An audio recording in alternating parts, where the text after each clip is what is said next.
Welcome to Novel Love Hearing. Get ready for heart-pounding action, thrilling adventures with fresh and unique elements, a touch of romance, and a dash of harem. Everything you're craving is right here. We're excited to have you join us on this journey. So come along to Novel Love Hearing, we're waiting for you. As a small favor, please consider sharing Novel Love Hearing with your friends, family, in YouTube comments, on Discord, Reddit, or anywhere else you hang out online. Happy listening, and enjoy the ride. Chapter 438, One for Each Person, It's on Me. Shayna's head hung even lower, her face and neck flushed as if engorged with blood. In her heart, she thought, I run such a big merchant company and I'm pretty good looking, too. Not any less than the vice executive of the association. With a blushing face, she lifted her head and said, yes. However, upon the public revelation of the matter, the expressions of the two maids remained calm. It was as if they had known about it all along, no surprise at all, just an expected confirmation. Should we prepare a room for Sister Shayna? Many asked. Shayna immediately waved her hands, no need, I live next door. You can come and stay at my place when you have time. After saying that, she lowered her head again, feeling a bit embarrassed. Andre Willow curiously looked at Minnie. Did you also know about the Master and Sister Shayna's affair? Yeah, when I was cleaning the Master's bedroom, I found the bra I gave to Sister Shayna under the pillow. Minnie replied. Then she counter-asked, how did you find out? I recognized the sounds at night. Alright, you're all amazing, let's not talk about it anymore. Let's hurry up and eat, I've prepared presents for you all to see later. Shayna couldn't stand it anymore and immediately interrupted their discussion on how they found out. Finding a bra under the pillow was embarrassing enough. Not to mention recognizing by sound. Wu Hang also said with a smile, stop teasing her, let's eat. If the gifts tonight aren't good, I won't let Shayna leave. Minnie and Andre Willow both left and added a few words in agreement. They continued with their meal. After dinner was over. In the living room, Shayna formally presented two gifts to the two women. They were just pieces of jewelry, but from the craftsmanship and materials used, one could tell they were definitely not cheap. It seemed she had prepared them in advance, just waiting for today's revelation. The two maids were very happy to receive the gifts. After all, besides Wu Heng, this was the first time anyone had given them gifts, and such nice ones at that. By then, Shayna wasn't as shy as she had been at the beginning. When asked how they had started dating, she roughly recounted being rescued from pirates by Wu Heng, and how they developed a mutual liking for each other. Minnie exclaimed in surprise, wow, your story sounds like something out of a tale, Sister Shayna is really lucky. Not like Choir and me, we were bought. As she said this, Shayna also felt that her story with Wu Heng really was like a knight and princess tale. Except their romantic journey wasn't as convoluted, they got along well, so they got together straightforwardly. Thinking of this, she also felt a sweet sense of bliss and tenderly looked at the man sitting beside her with a smile. Sister Shayna, are you going back tonight? Minnie asked. Go back. Wu Heng interrupted, she's not going back tonight. Shayna could only follow by softly saying, then I won't go back. Oh, then I'll go prepare another blanket, to prevent catching a cold at night. Thanks, Minnie. The two maids went upstairs to help prepare the new bedding. Normally one would suffice, but it's hard to say if it might be needed, it's better to prepare it in advance. Wu Heng looked at Shayna and said, see, they've long considered you part of the family. Shayna stood up and playfully hit him, did you tell them beforehand? How could I? Seeing he didn't appear to be lying, Shayna doubtedly asked, is it that obvious? Alright, from now on we're open and above board, don't worry so much, Wu Heng said as he hugged her shoulder. Shayna leaned gently against him with a slight feeling of contentment. Wu Heng remembered something and asked, when can the merchant caravan return? It will be a while, are you in a hurry? Not exactly in a hurry, Wu Heng pondered for a moment and then said, I want to custom order some precise metal components, do you have a way to get them made? Shayna looked up at him, it depends on what you want to make. If it's weapon components, it's quite easy to custom order. If there's a large quantity, we could even set up separate mass production. If it's mechanist components, it's relatively more complex, but as long as the price is right, it's not a problem. After thinking for a bit, Wu Heng continued to ask, let's say I have a device that needs many parts to assemble and complete, but I don't want people who make it to get the complete specifications of all the components and the final design, what's the best way to handle it? Shayna responded directly, easy, have several places work on it. If it's really that important, employ a few blacksmiths and mechanists of your own. Oh, that makes sense. Wu Heng replied, taking a sip from his teacup. Curiously, Shayna asked, do you need to produce precise equipment? I can recommend our wood elf factory for production, But if you hand over complete blueprints, copies will definitely be kept. It's hard to avoid this without production capabilities of your own. Wu Hang shook his head. It's just an idea for now. I haven't produced any blueprints yet. Shayla thought he was researching mechanist blueprints and rolled her eyes at him. You're a mage, why don't you focus on leveling up instead of always tinkering with these odd contraptions? Had I known, I would have set my level to 18 just to motivate you a bit. Motivation works now, too, like having a baby with me, or trying some new tricks, he said. Twisting in his arms, Shayla chided, don't talk nonsense, what if we're overheard? It's so inappropriate. The couple whispered softly downstairs. Minnie and Andre Willow came down from upstairs. The bedding is ready. Wu Hang gave her a thumbs up and, amidst Shayla's exclamation, swept her into his arms and headed up the stairs. What are you doing? It's still so early. I haven't seen you for several days. You may not miss me, but I miss you, he said. Shayla leaned softly in his arms, murmuring, really, you're ruining my image. They returned to the room. Minnie took Andre Willow carefully up to the 4th floor. They quietly listened for any sounds inside the room. When a light moan was heard, they looked at each other. Yep, that's the one, it's definitely Shayla. I've known it for quite some time. Early in the morning, Wu Hang opened his eyes and looked out the window. Shayla, who was nestled in his arm, also woke up. Her eyes curved into crescents, she pecked his lips gently. Waking up this early, huh?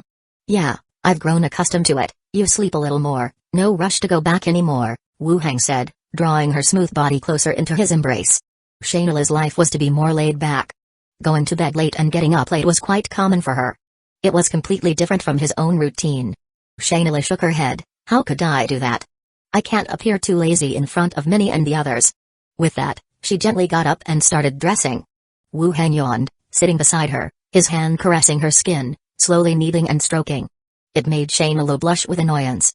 It wasn't until they both had dressed that they went downstairs to eat together. The 3 women had also planned their own schedules. Andre Willow was to sit at the association, Shayla would take Minnie to check out goods on Lighthouse Street, and in the afternoon, they would pick up Andre Willow from work. A full schedule, organized to the brim. Wu Hang didn't have time to join them. He could only offer to pay, with expenses charged to his account. After breakfast, the 3 women left their residence. Wu Hang also got ready and headed to Zombie World. Walking out of the room, he directly called for Chi Hankai. The motorcade was ready, continuing towards the uncleared area. Soon, they arrived at the location. After confirming there were no strange zombies around, the skeleton hounds as usual lured the zombies while a sky full of metal rain cleared them. When the horde was cleaned up, the system prompt followed immediately. Level up to 16, Intelligence +2, Perception +1, Charm +1, finally leveled up.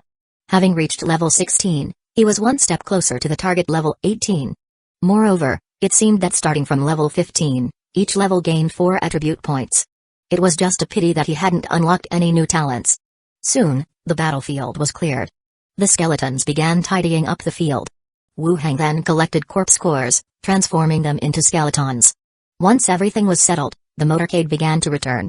Walking into the waiting room with Chi Hankai, a survivor holding a briefcase hurried over and said, "Boss, Sister Chi, these are the blueprints sent over." "This many?" Wu Hang opened the briefcase to see it was full of blueprints.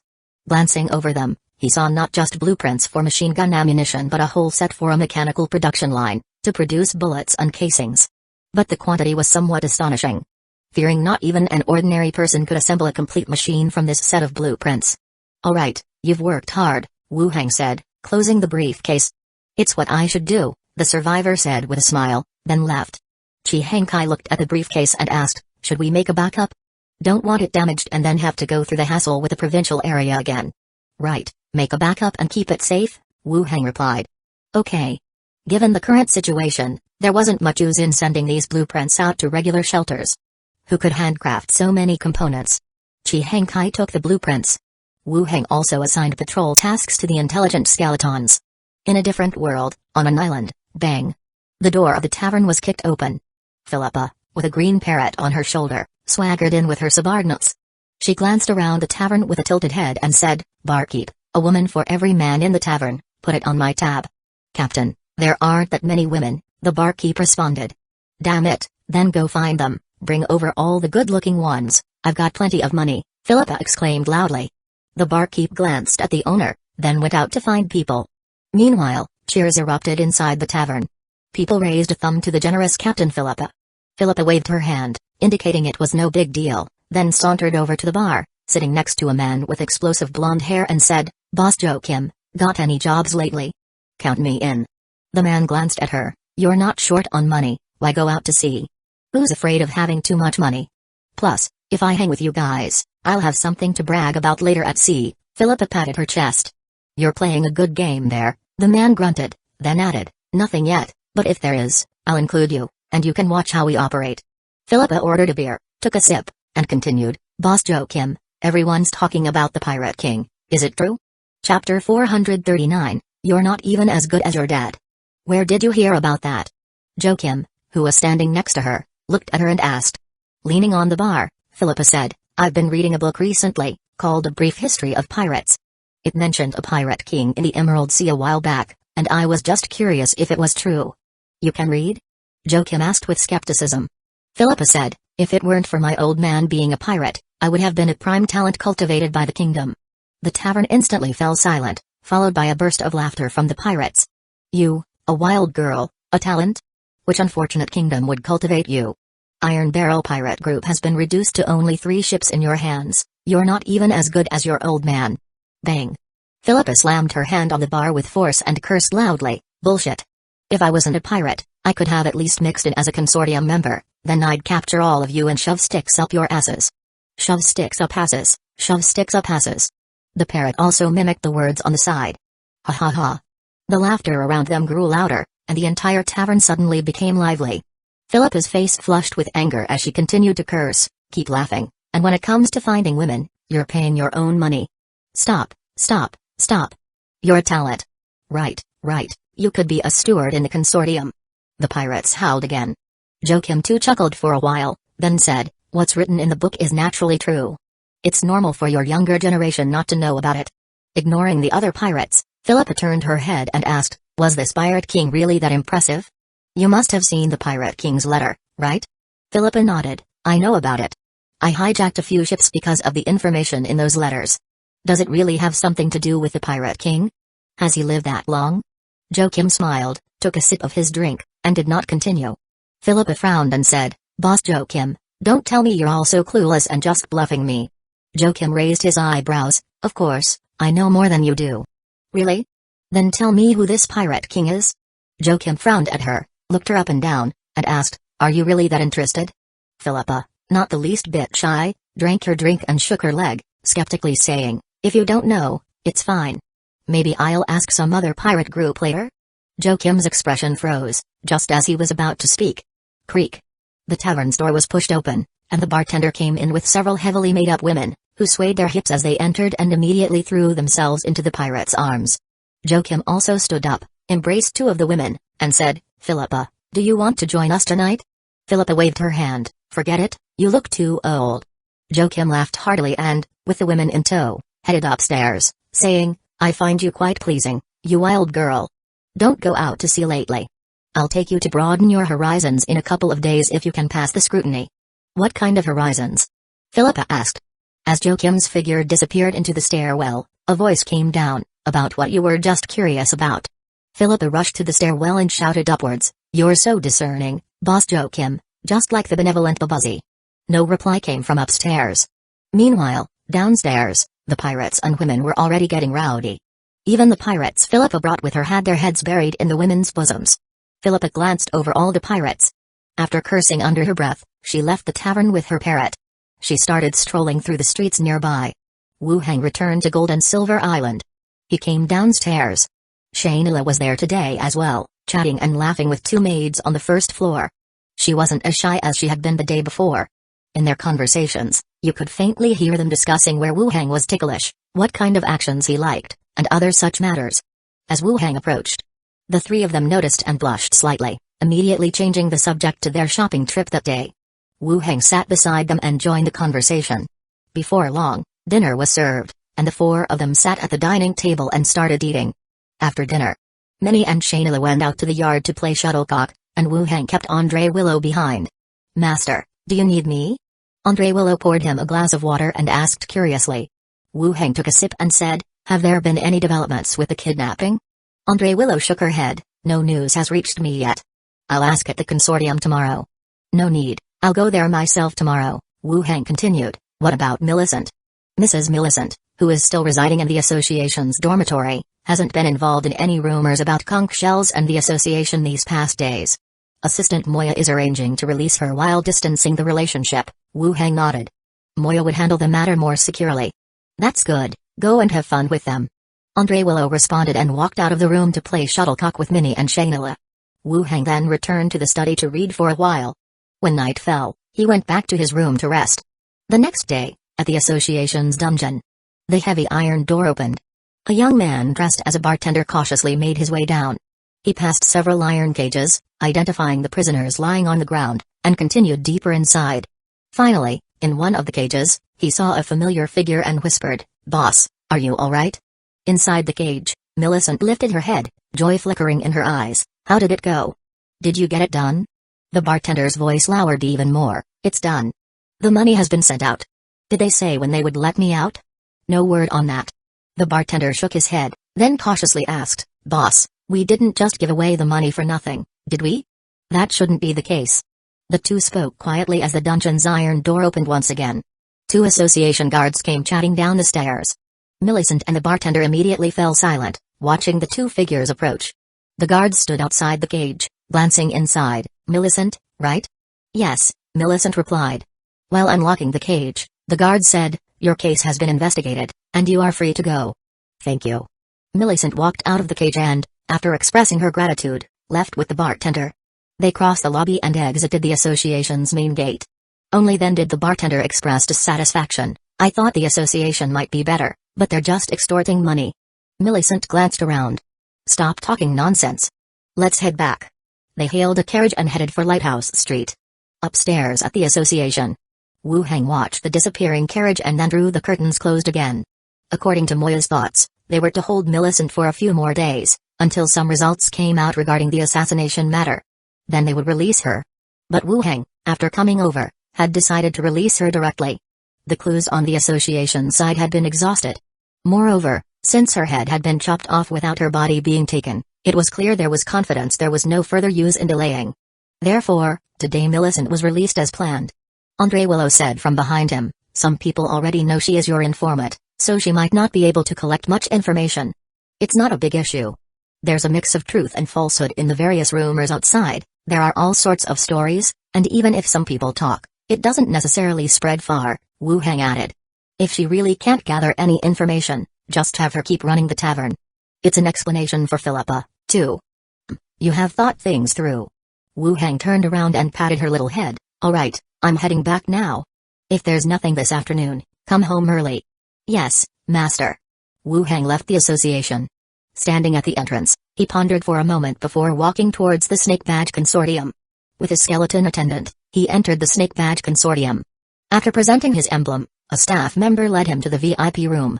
Soon after, the middle-aged staff member from before knocked and entered, bowing respectfully. "Good morning, guest." "Good morning, have the results of the commission I posted last time come in?" Wu Hang handed over the emblem to the staff. The middle-aged man accepted. "Please wait a moment." After speaking, he promptly left. Shortly, the man returned, holding a wooden box inlaid with brocade. "Guest, we have collected a precious material for the commission you posted, the blood of the abyssal demon fish. The rest of the materials are still being gathered." The wooden box opened, revealing a glass bottle containing a thick red liquid. "When can the rest of the materials be collected?" Wu Hang asked. "I cannot give you an exact answer to that. We will notify you if we collect them," the middle-aged man continued. "All right, hand it over to me." After settling the final payment, Wu Hang took the materials. After asking the staff to expedite the collection process, he also left the consortium.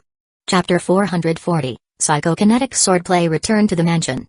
Minnie was watering the flowers with Shayla in the flower bed. These past 2 days, there hadn't been much happening with the starflowers, so Shayla had started coming more often again. Moreover, she was treating this place as if it were her own home. Wu Hang greeted the two women and then went upstairs to the room where the ceremony had been conducted last time. He released both ghosts.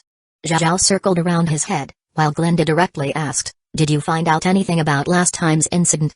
"No, the leads have run dry, and the investigation did not continue," Wu Hang replied. The investigative methods of this world were not as advanced as those in modern times.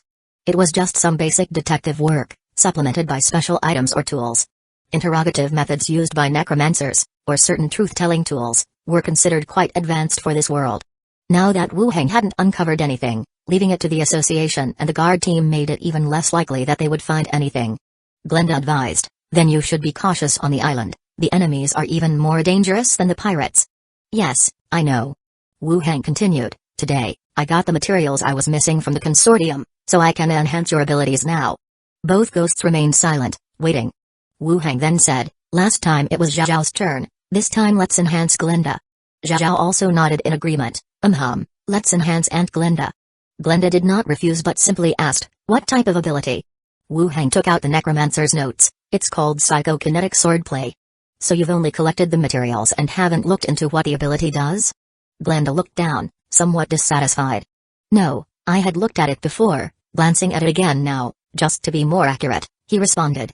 "What's the effect?" she inquired. Wu Heng explained, "It allows ghosts to have the ability to wield weapons with their hands. Ghosts, without physical bodies, could not wield weapons. The push by thought power they did possess could, however, lift objects, but it could not achieve the effect of swinging or chopping. It had some use in stopping or moving objects. But for killing enemies, unless it was like in Pirate Village, lifting rolling thunder and hurling it towards the pirates." After listening, Glenda no longer asked questions and simply nodded in agreement. "I have no objections." As Wu Heng's level increased, the enemies he faced became increasingly powerful, and if ghosts could only provide reconnaissance, they would no longer be keeping up with the effects Wu Heng desired. Especially since Zhao had also acquired the ability to see enemy levels. Enhancing Glenda's abilities was essential. Despite inquiring about the ability's name and effects, she was going to be enhanced regardless. "Okay, I'll prepare the ceremonial materials, you two wait here for a while," Wu Heng said.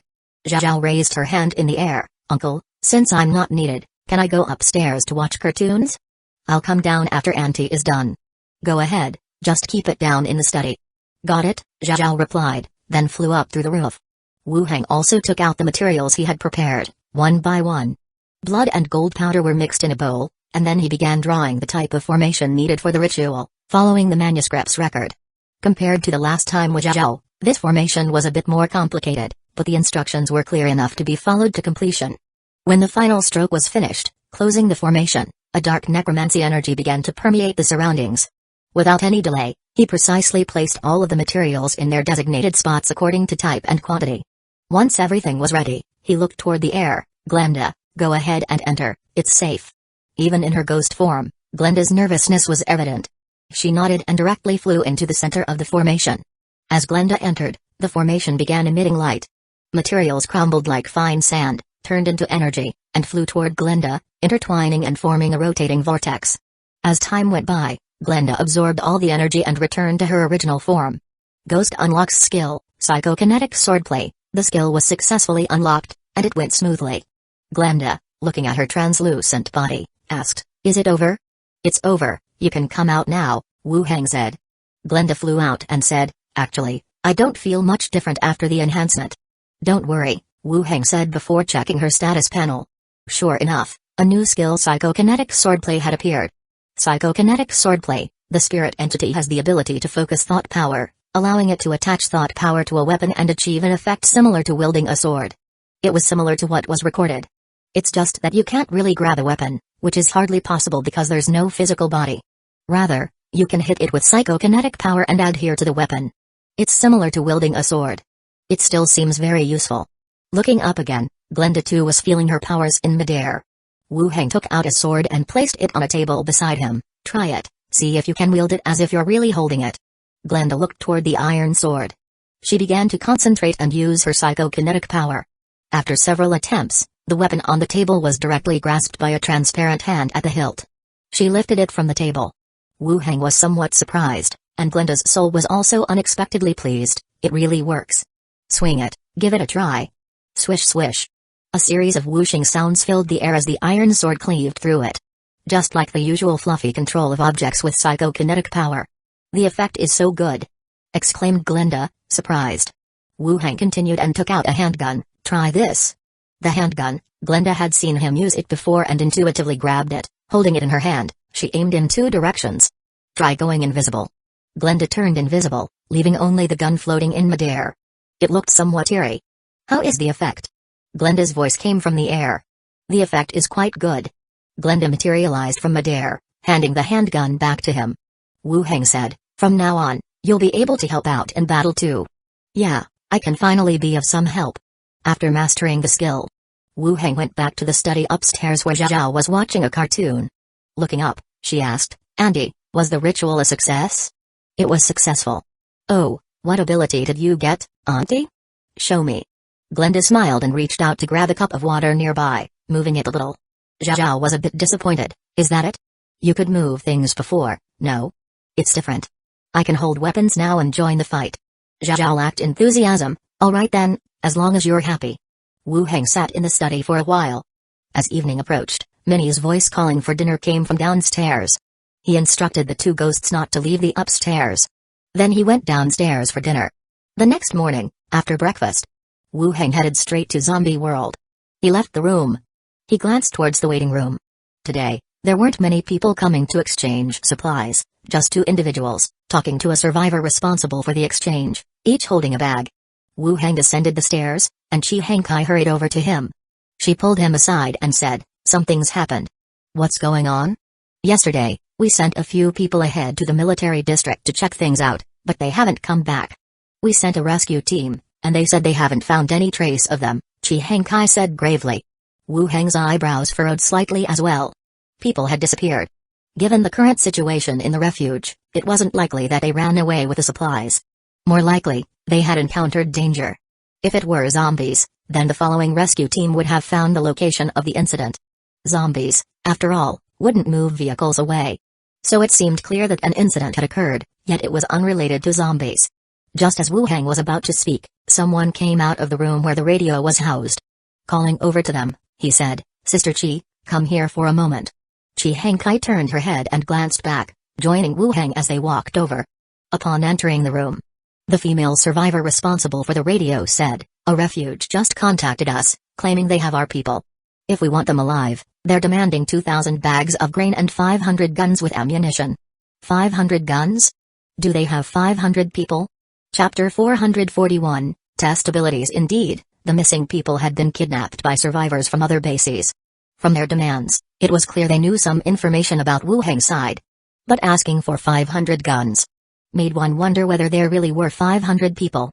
Given the current situation, 500 people would be no small burden. Did they say which shelter? Chi Hengkai asked in a stern voice. The girl in charge of the radio shook her head. They didn't say, they just stated their demands and the exchange location, then we lost contact with them. Where is the exchange happening? Over at Enron Street, they said there's an overpass. Chi Hengkai nodded. Keep an eye on the radio, and let me know immediately if there's any news. Got it, Sister Chi. The two exited the room. Chi Henkai's expression was grim as she spoke softly, feeling apologetic. I'm sorry, I didn't expect something like this to happen. Wu Heng glanced at her and simply nodded. Have someone prepare the vehicles, we'll go rescue them first, we can talk about the rest later. In the past, Chi Henkai's management of the base had been quite good. This time was an unexpected setback. After the people were rescued, they'd just have to be more careful in the future. Should we prepare the food and ammunition they're asking for? No need, just get the vehicle team ready, Wu Heng said directly. Chi Hengkai nodded and picked up the walkie-talkie to start giving orders. Before long, the convoy had arrived at the gate. Wu Heng also summoned a large number of skeletons from the skeleton army, hurrying to the location mentioned by the other party. The path taken by the convoy was the area they had cleared before. Based on the map, it took about 4 minutes of driving. They gradually entered a side road. Chi Hengkai said, once we turn at this intersection, we'll reach Enron Street. Do we need all the skeletons to move over?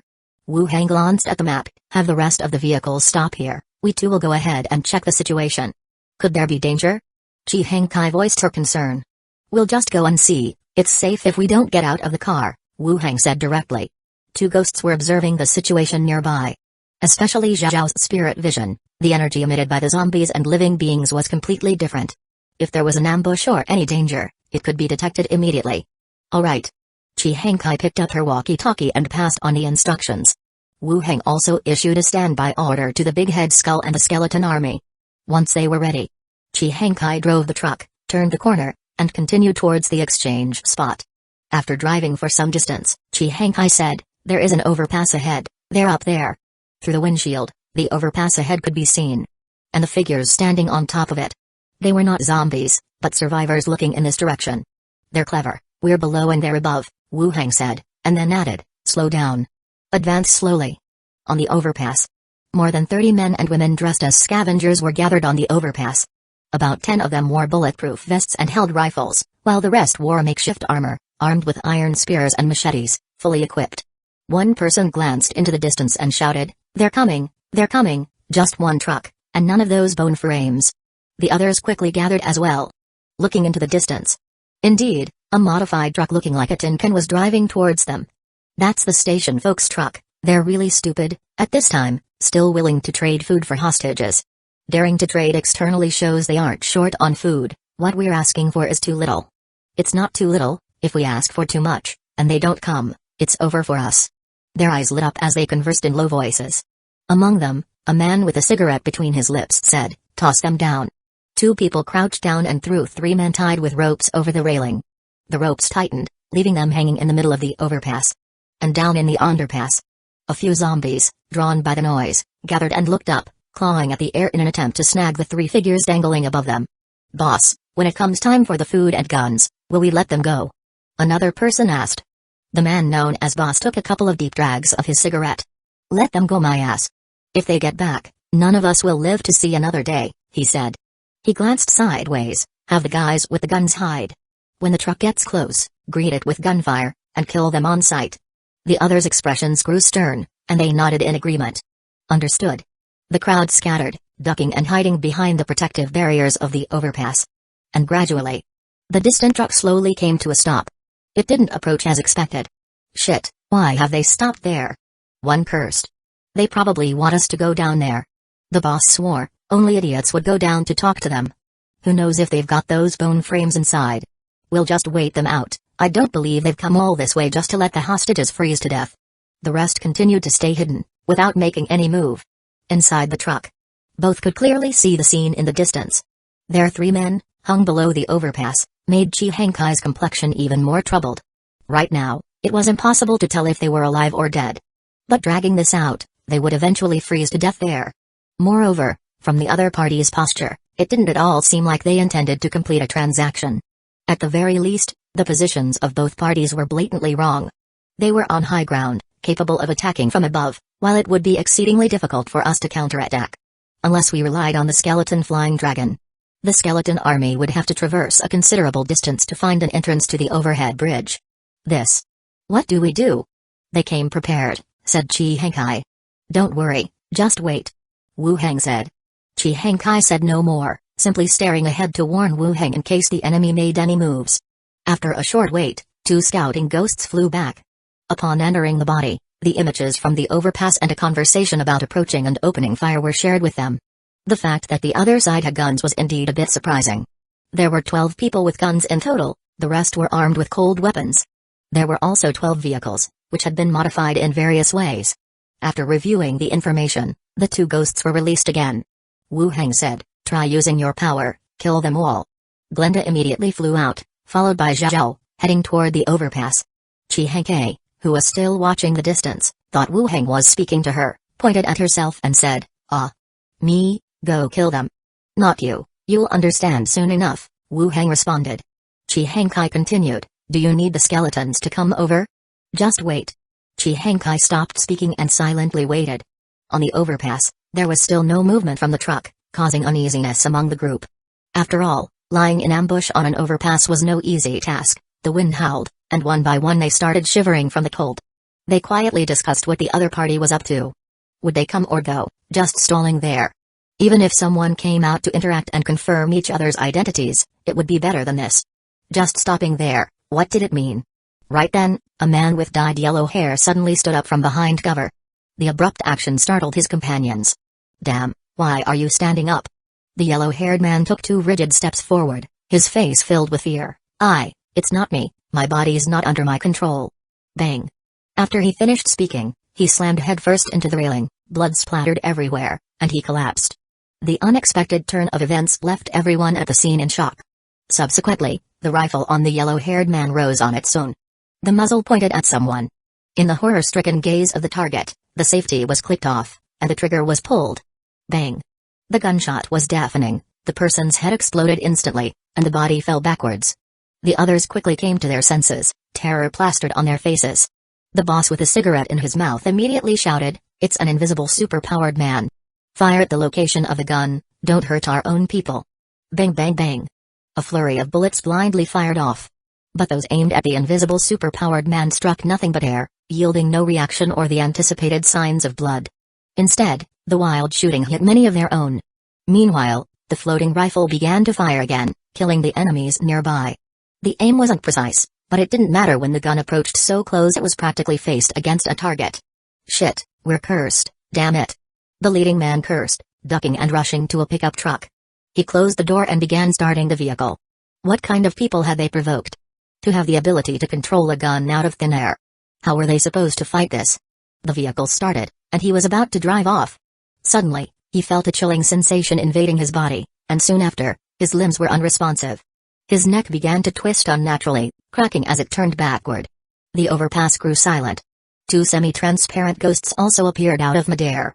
Zhao complimented enthusiastically, "Wow, Andy, you've become so powerful." Glenda replied with a smile, "It's a new ability I gained yesterday, enhancing the effect of telekinetically holding objects." "That's so cool, like a superhero. Next time I want to get this power too." "Sure, when the time comes, we'll ask Wu Heng to get you one as well." Zhao nodded. Glenda looked around and said, "Zhao, go get Wu Heng, it's over here." "Okay." Zhao flew down toward the ground. On the truck, from the angle below, the scene above could be faintly discerned. Witnessing a rifle levitating on its own, taking out everyone around it, Chi Hengkai could hardly believe her eyes. She had contemplated how this fight might be resolved. Indeed, with the strength of the base at present, it was no pressure to kill this group of people. But she could never have guessed it would be done by letting a gun kill on its own. How? What happened? Chi Hengkai's eyes widened as she turned to ask. Chapter 442, Pirates Gather. Wu Heng said, "Are you referring to guns that fly?" Chi Hengkai nodded. "Is it convenient? If not, forget it." Wu Heng thought for a moment, waved his hand casually, and the mineral water bottle on the front of the car flew up into the air. "Some simple abilities, it's best you know about them and keep them to yourself. Don't mention them to outsiders. It would be too complicated to explain Glenda's situation to her, and she wouldn't understand." So, he simply used animate object to give her a brief explanation. "I understand." Chi Hengkai's eyes were already wide, and she nodded subconsciously. This was another awakening of a new superpower. Too terrifying. He was practically a conglomerate of superpowers. Soon, Wu Heng received a prompt from Zhao and immediately said, "Let's get on to the overpass." Chi Hengkai, still in shock, quickly came to her senses, started the car, and looked for the way onto the overpass. Meanwhile, she was using the walkie-talkie to tell everyone else to come over as well. They ascended the overpass. The ground was covered with bodies. Wu Heng got out of the car and said to Chi Hengkai, "Go and bring our people up." "Okay." Chi Hengkai briskly walked over, grabbed a rope, and started pulling people up. Wu Heng walked forward as Glenda's voice arose beside his ear, "This ability is really quite useful." "Yes, the effect is even beyond my expectations," Wu Heng agreed. The manuscript had described the effect as allowing ghosts to wield swords and clash with the enemy. But that involved swordsmanship. The impact was minimal. Now, the thought-driven shooting with guns was having a more significant effect and didn't require much skill. Wu Heng bent down and collected all the firearms and ammunition from several corpses. He then chose a corpse and cast communicate with the dead. The fallen body suddenly sat up, its gaze turning towards him. Wu Heng asked, "Go over your whole plan again." The corpse answered, "Exchange food with you, then kill you all to prevent retaliation." "Where did you get your guns from?" The corpse replied, "Near the southern side, there's a military area. We lured some zombies there, killed them, and got these guns." "The southern military area?" That must be the military location that Chi Hengkai had found out about. Wu Heng continued, "What else do you know about that military area?" "There are a lot of guns, and the yard is full of armored vehicles, tanks. Tanks as well. Damn. How could such things appear in a city? Are there many zombies?" "A lot." "Are there any special zombies? I mean, like mutated zombies?" "Didn't see any." After the 5 questions were answered, the body lay back down again.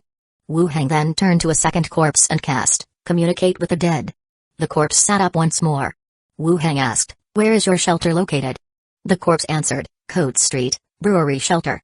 "How many people are left in your shelter?" "There are still over 10 people." Are there any super-powered men?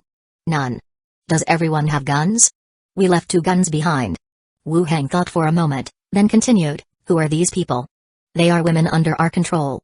After the 5th question, the body lay back down again. At this moment, Chi Hengkai also walked over from behind, glanced at the bodies, and said, we've rescued everyone, none are dead, but they will definitely catch severe colds when we get back. Being alive is stronger than anything else. Everyone should be more careful in the future. I will definitely pay more attention from now on, Chi Hengkai said earnestly. Wu Hang continued, have you heard of the brewery shelter? Chi Hengkai's eyes flickered with surprise. I know of it. They had come to our place a few days ago to exchange for some food. Does this mean this incident is related to them? Yes, these people are from the brewery shelter. These shameless bastards. They were able to come out and exchange food because we had cleared the nearby zombies. Now, they've turned around and bitten us? Chi Hengkai cursed angrily. Whether it was exchanging food with them or clearing the surrounding zombies. Even though it was mainly for their own path clearing, they indirectly helped the shelter. Now, to turn around and capture their own people, even demanding food and ransom. It felt like being bitten by a dog after feeding it. When the army arrives, let's level their shelter, Chi Hengkai said angrily. There are still some controlled women there, let's see the situation when the time comes. Okay. Before long, the rest of the convoy caught up. Chi Hengkai told people to check the vehicles left by these men. Wu Hang, meanwhile, unleashed, corpse battlefield, turning the corpses littering the ground into skeletons. Once everything was over, the army headed straight to the brewery shelter. Outside the brewery shelter, as the skeleton army approached majestically. From inside the gate, 2 people walked out, a man and a woman. They came out with their arms raised high. Chi Hengkai suppressed the rage in his heart, not going to resist at all.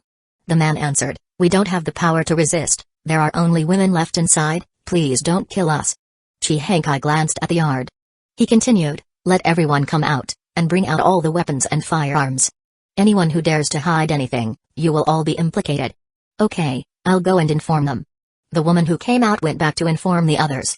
A large group of women came out from inside. Among the items thrown aside were not only knives but also 2 guns.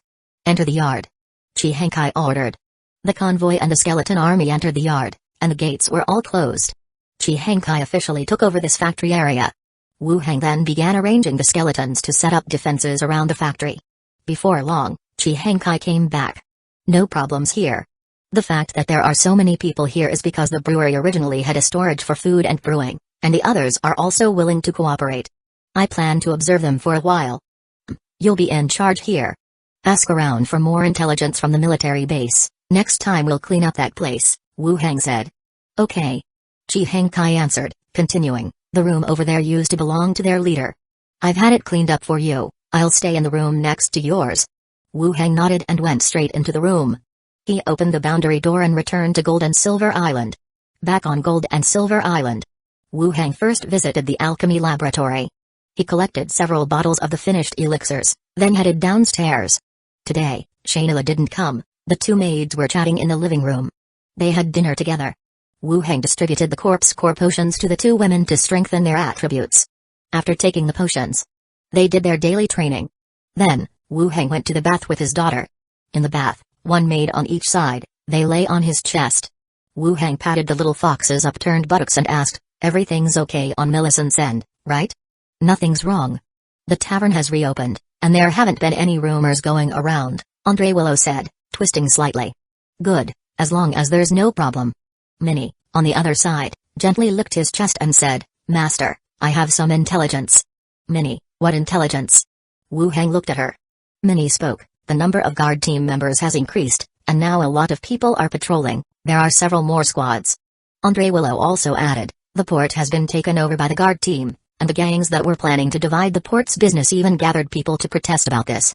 These 2 pieces of intelligence slightly startled Wu Hang. Initially, the guard team was increased to catch pirates at sea. Now, a larger part is being used on the island. Minnie continued, as long as they don't bother us, it's fine.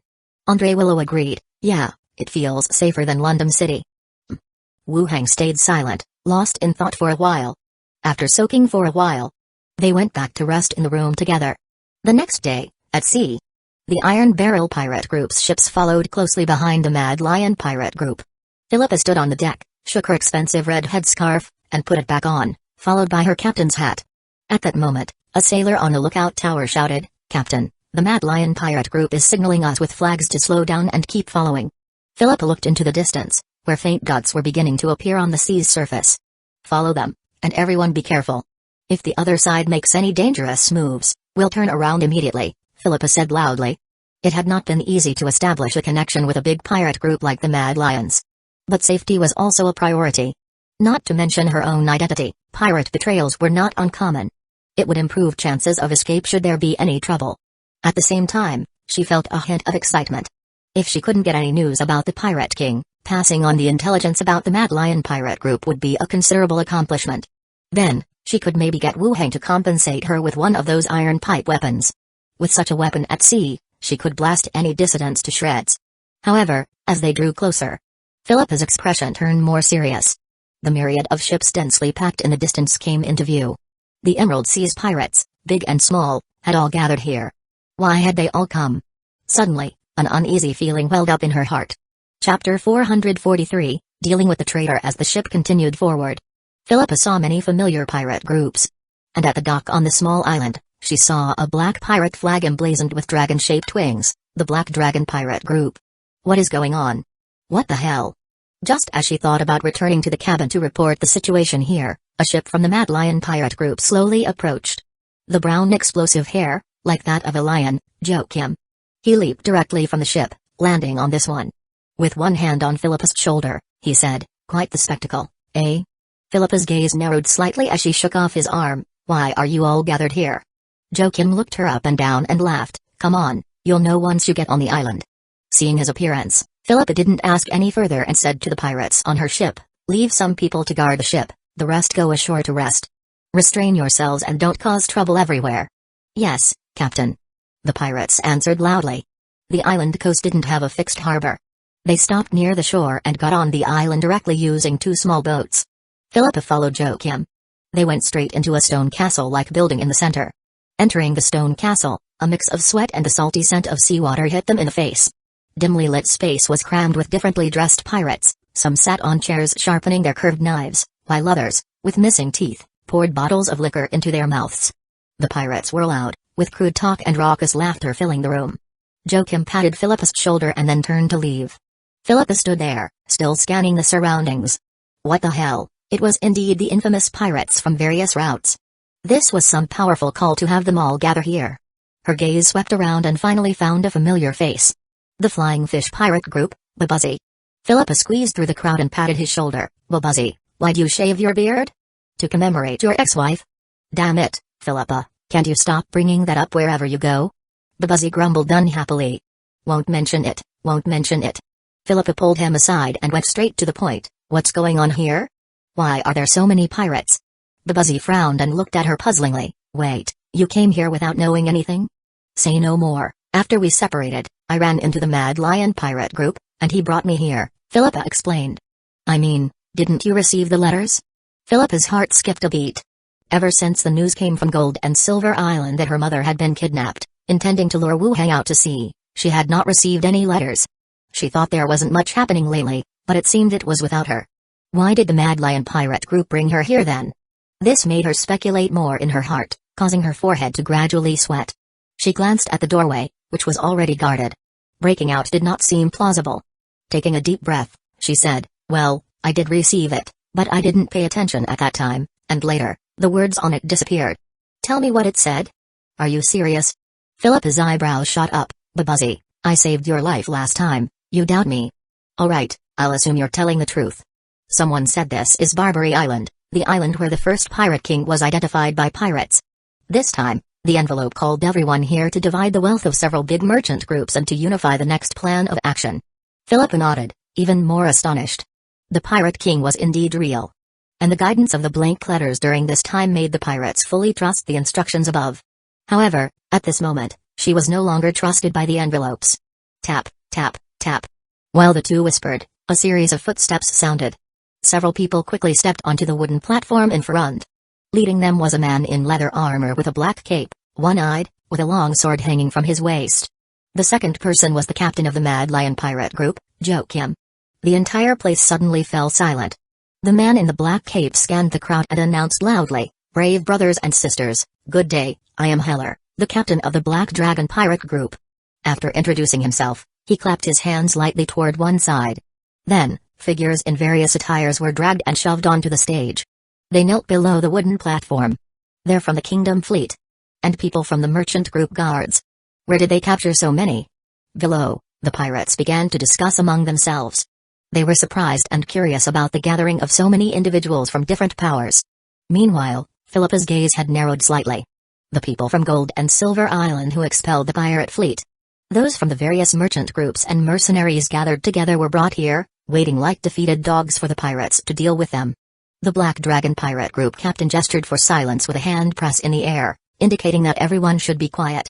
Then he spoke, "The wealth we plunder, that is our deserved glory, we brave the tumultuous seas, never felled by hardship, these people are our enemies, they try to block our path, yet do not realize our warships are as ferocious as giant sharks, our warriors as strong as raging bears." As he spoke, people behind him carried out one wooden chest after another. Upon opening, they revealed brimming gold. The pirates' eyes became fervent, and their expressions increasingly excited. The Black Dragon captain smiled, his voice rising again, "Everyone will remember our splendor." Thud, thud, thud. Blade after blade, across the hostages' throats. Blood spurted like fountains, hostages writhed and fell to the ground, gradually becoming silent. The entire room was covered in the pungent scent of blood.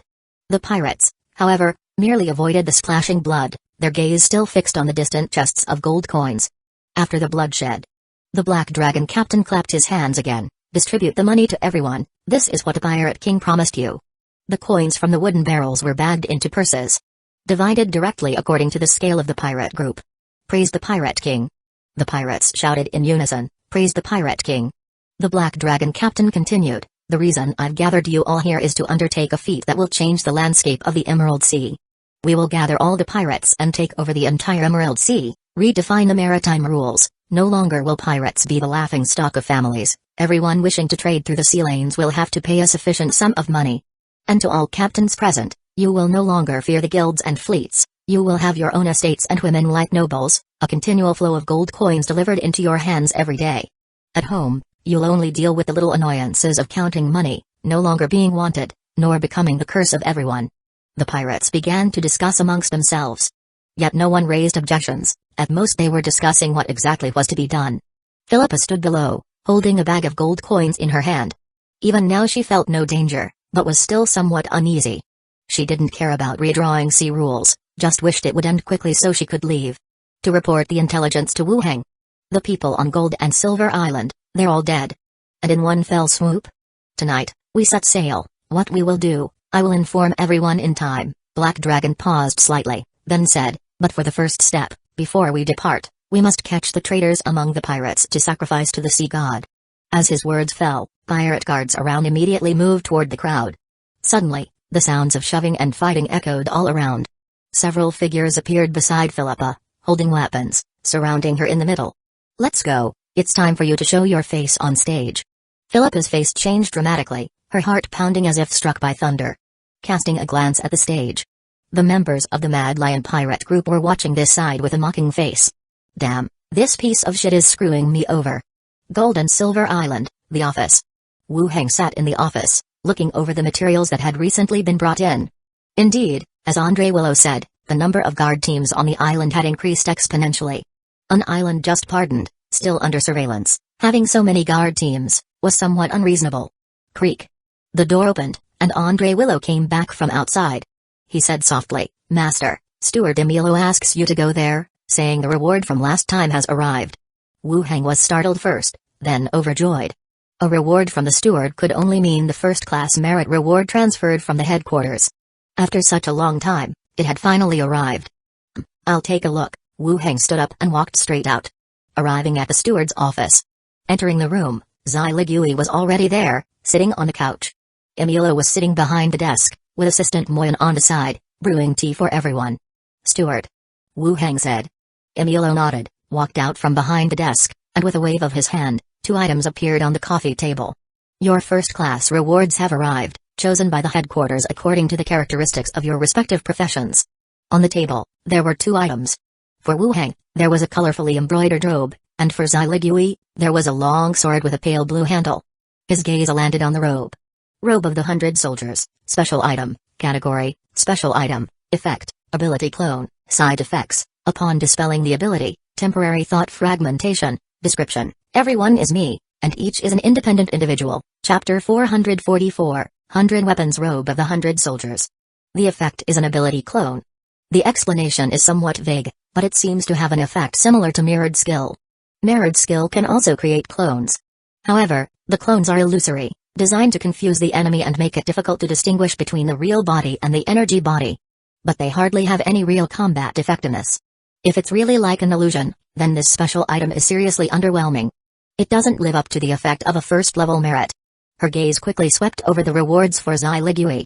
A long sword. The hilt is blue, and the scabbard looks quite ordinary, but you can vaguely see some complex runes. White Phoenix Sinister Sword, special item, category, special item, effect, Ice attribute damage, elf bloodlines can assimilate the White Phoenix, side effect, body damage, description, a long sword born alongside the White Phoenix, wow, hers is good. An evil sword. At an auction, an evil sword is a very expensive special item. Plus, the effects of this evil sword are great, and the side effects aren't particularly harsh either. At this time, the bodies of professionals are inherently resilient, and the effect of elixirs can also provide very good recovery. Clearly, the benefits outweigh the drawbacks. Is there some kind of discrimination against my profession, deliberately picking out this kind of robe for me? I might as well exchange it for 6 second-level merits. Zai Ligui can't check the item's attributes, but she has some guesses based on the appearance. Her eyes are filled with anticipation, waiting patiently. Assistant Moya, having brewed the tea, brought it to the two of them, picked up the logbook by their side, and began to introduce. The robe of 100 Soldiers allows you to have multiple clones during battle to gain an advantage. The side effect is that after the ability is cancelled, there will be a strong sense of mental fragmentation, which can be dangerous during combat. As introduced, there's not much of a difference. Moya continued to flip to the next page, adding, the White Phoenix Sinister Sword, a powerful special item weapon in the Evil Sword series. Aside from the ice attribute damage during slashing, those of elf lineage can activate the White Phoenix bloodline, gaining special abilities. The side effect is that upon ending use, blood freezes, causing bodily harm. This weapon is excellent. Skeletons don't have blood, so there's no fear of freezing. That's not right, skeletons aren't considered to have elf bloodline, are they? After the introduction, Moya closed the logbook in hand and stepped aside once more. Zai Ligui is beaming as she looks at the weapon in her hands. She turns it over and inspects it eagerly. Wu Heng, however, is much calmer. He gently touches the fabric, and then directly places it into the space ring without giving it another glance. Emilio said, check it out when you get back. The special items worthy of the first-level merit are very precious to the Council. Even if you no longer need them in the future, remember to offer them to the Council first, and you will be rewarded with merits. Zai Ligui nodded. Wu Heng thought to himself, is that all? The island has been somewhat chaotic lately, so manage your work well, and unless necessary, do not leave the island to head out to sea, Emilio continued. The two nodded again. Wu Heng recalled something he had considered in his own steward's office and asked, Steward, the number of people in the island's guard team has more than doubled. Isn't this quite unusual for a person who was just pardoned? Emilio looked up at him. That's part of the disorder I mentioned. The situation has been reported to the council headquarters, and they will make arrangements as soon as possible. So that means. Emilio is also aware that this is somewhat abnormal. There is no evidence of what the other party wants to do, and some transfers also take time. All right, Steward, we understand, they said. Go back for now, and remember to let me know if you discover anything new, he instructed. Yes. The two saluted and then left the steward's office. They returned to the corridor where their own offices were located. Zai Ligui said, thanks, I managed to get a first-level merit by tagging along with you. We all put in effort, Wu Heng replied. At that time, without you, no matter how hard we tried, we wouldn't have been able to defeat the Hand of the Demon, Zai Ligui stated frankly. Mutual assistance in battle, Wu Heng continued, be careful about what the steward mentioned. Things are quite chaotic on the island lately, pay attention to your safety. Right, same to you, and come get me if there's any danger, Zai Ligui lifted the sword in her hand. If you're in trouble, just shout my name and I'll come to your rescue. Zai Ligui smiled and nodded in agreement. Having finished speaking, they each went back to their own offices. Back in the study. Andre Willow looked up, Master, how was the reward? After all, it was collected from the steward, so it certainly wouldn't be too bad. Wu Heng took out the robe. It doesn't seem very good, I feel like I might have taken a loss. Andre Willow picked up the robe and checked it. The style looks nice, you would definitely look even better wearing it. Then let's give it a try. Wu Heng took off his leather armor and the robe he had been wearing underneath, and with Andre Willow's help, he put on the new robe. It was comfortable both in terms of fabric and feeling. After buttoning it all up, "Wire, step back a bit, I want to test out the effect." Andre Willow stepped back. With a thought, Wu Heng's body momentarily blurred as if vibrating at a high frequency. The next second, 6 identical figures appeared before him. They had the same appearance and were dressed alike. "You're not just illusions?" the first Wu Heng said. The third Wu Heng stepped back half a step. "Can you speak?" the second Wu Heng exclaimed. "The robe's ability is to create solid forms." The first one asked, "What abilities can you use?" The second one replied, "I only remember the power of illusions." The third said, "I remember the spells from the Necromancy sect. I know protection magic. I belong to the curse magic system. I'm from the precognition system." Instantly, all the clones were stunned. Behind them, Andre Willow also widened her eyes, looking at the 5 masters chatting together. "Let's cancel the ability and check for any side effects," the fifth one said. "Agreed. I have no objections." The power was cancelled, and the 6 figures blurred at high frequency at the same time. In an instant, they merged back into one person. At the same time, a sharp, intense pain emerged in the mind. It felt as if he were experiencing a split personality, with different scenes and thoughts flashing in his mind like fragments. Andre Willow quickly ran over and cradled Wu Heng's head in her arms, her voice anxious. "Master, what's wrong with you? Don't scare me." After a brief moment of dizziness and headache, the various thoughts disappeared from his mind. "It's nothing, just the side effect of the special item, I'll get used to it." Then he asked again, "How many of me did you see just now?" "There were 6 masters." "I thought so." Wu Heng felt joy in his heart. It seemed that the special item's effect was indeed powerful. On Barbary Island, atop a wooden stage, one after another, the pirate raiders were called out for their betrayal. Then their throats were slit, blood spurting forward. If no reasonable explanation was given, they would be killed on the spot.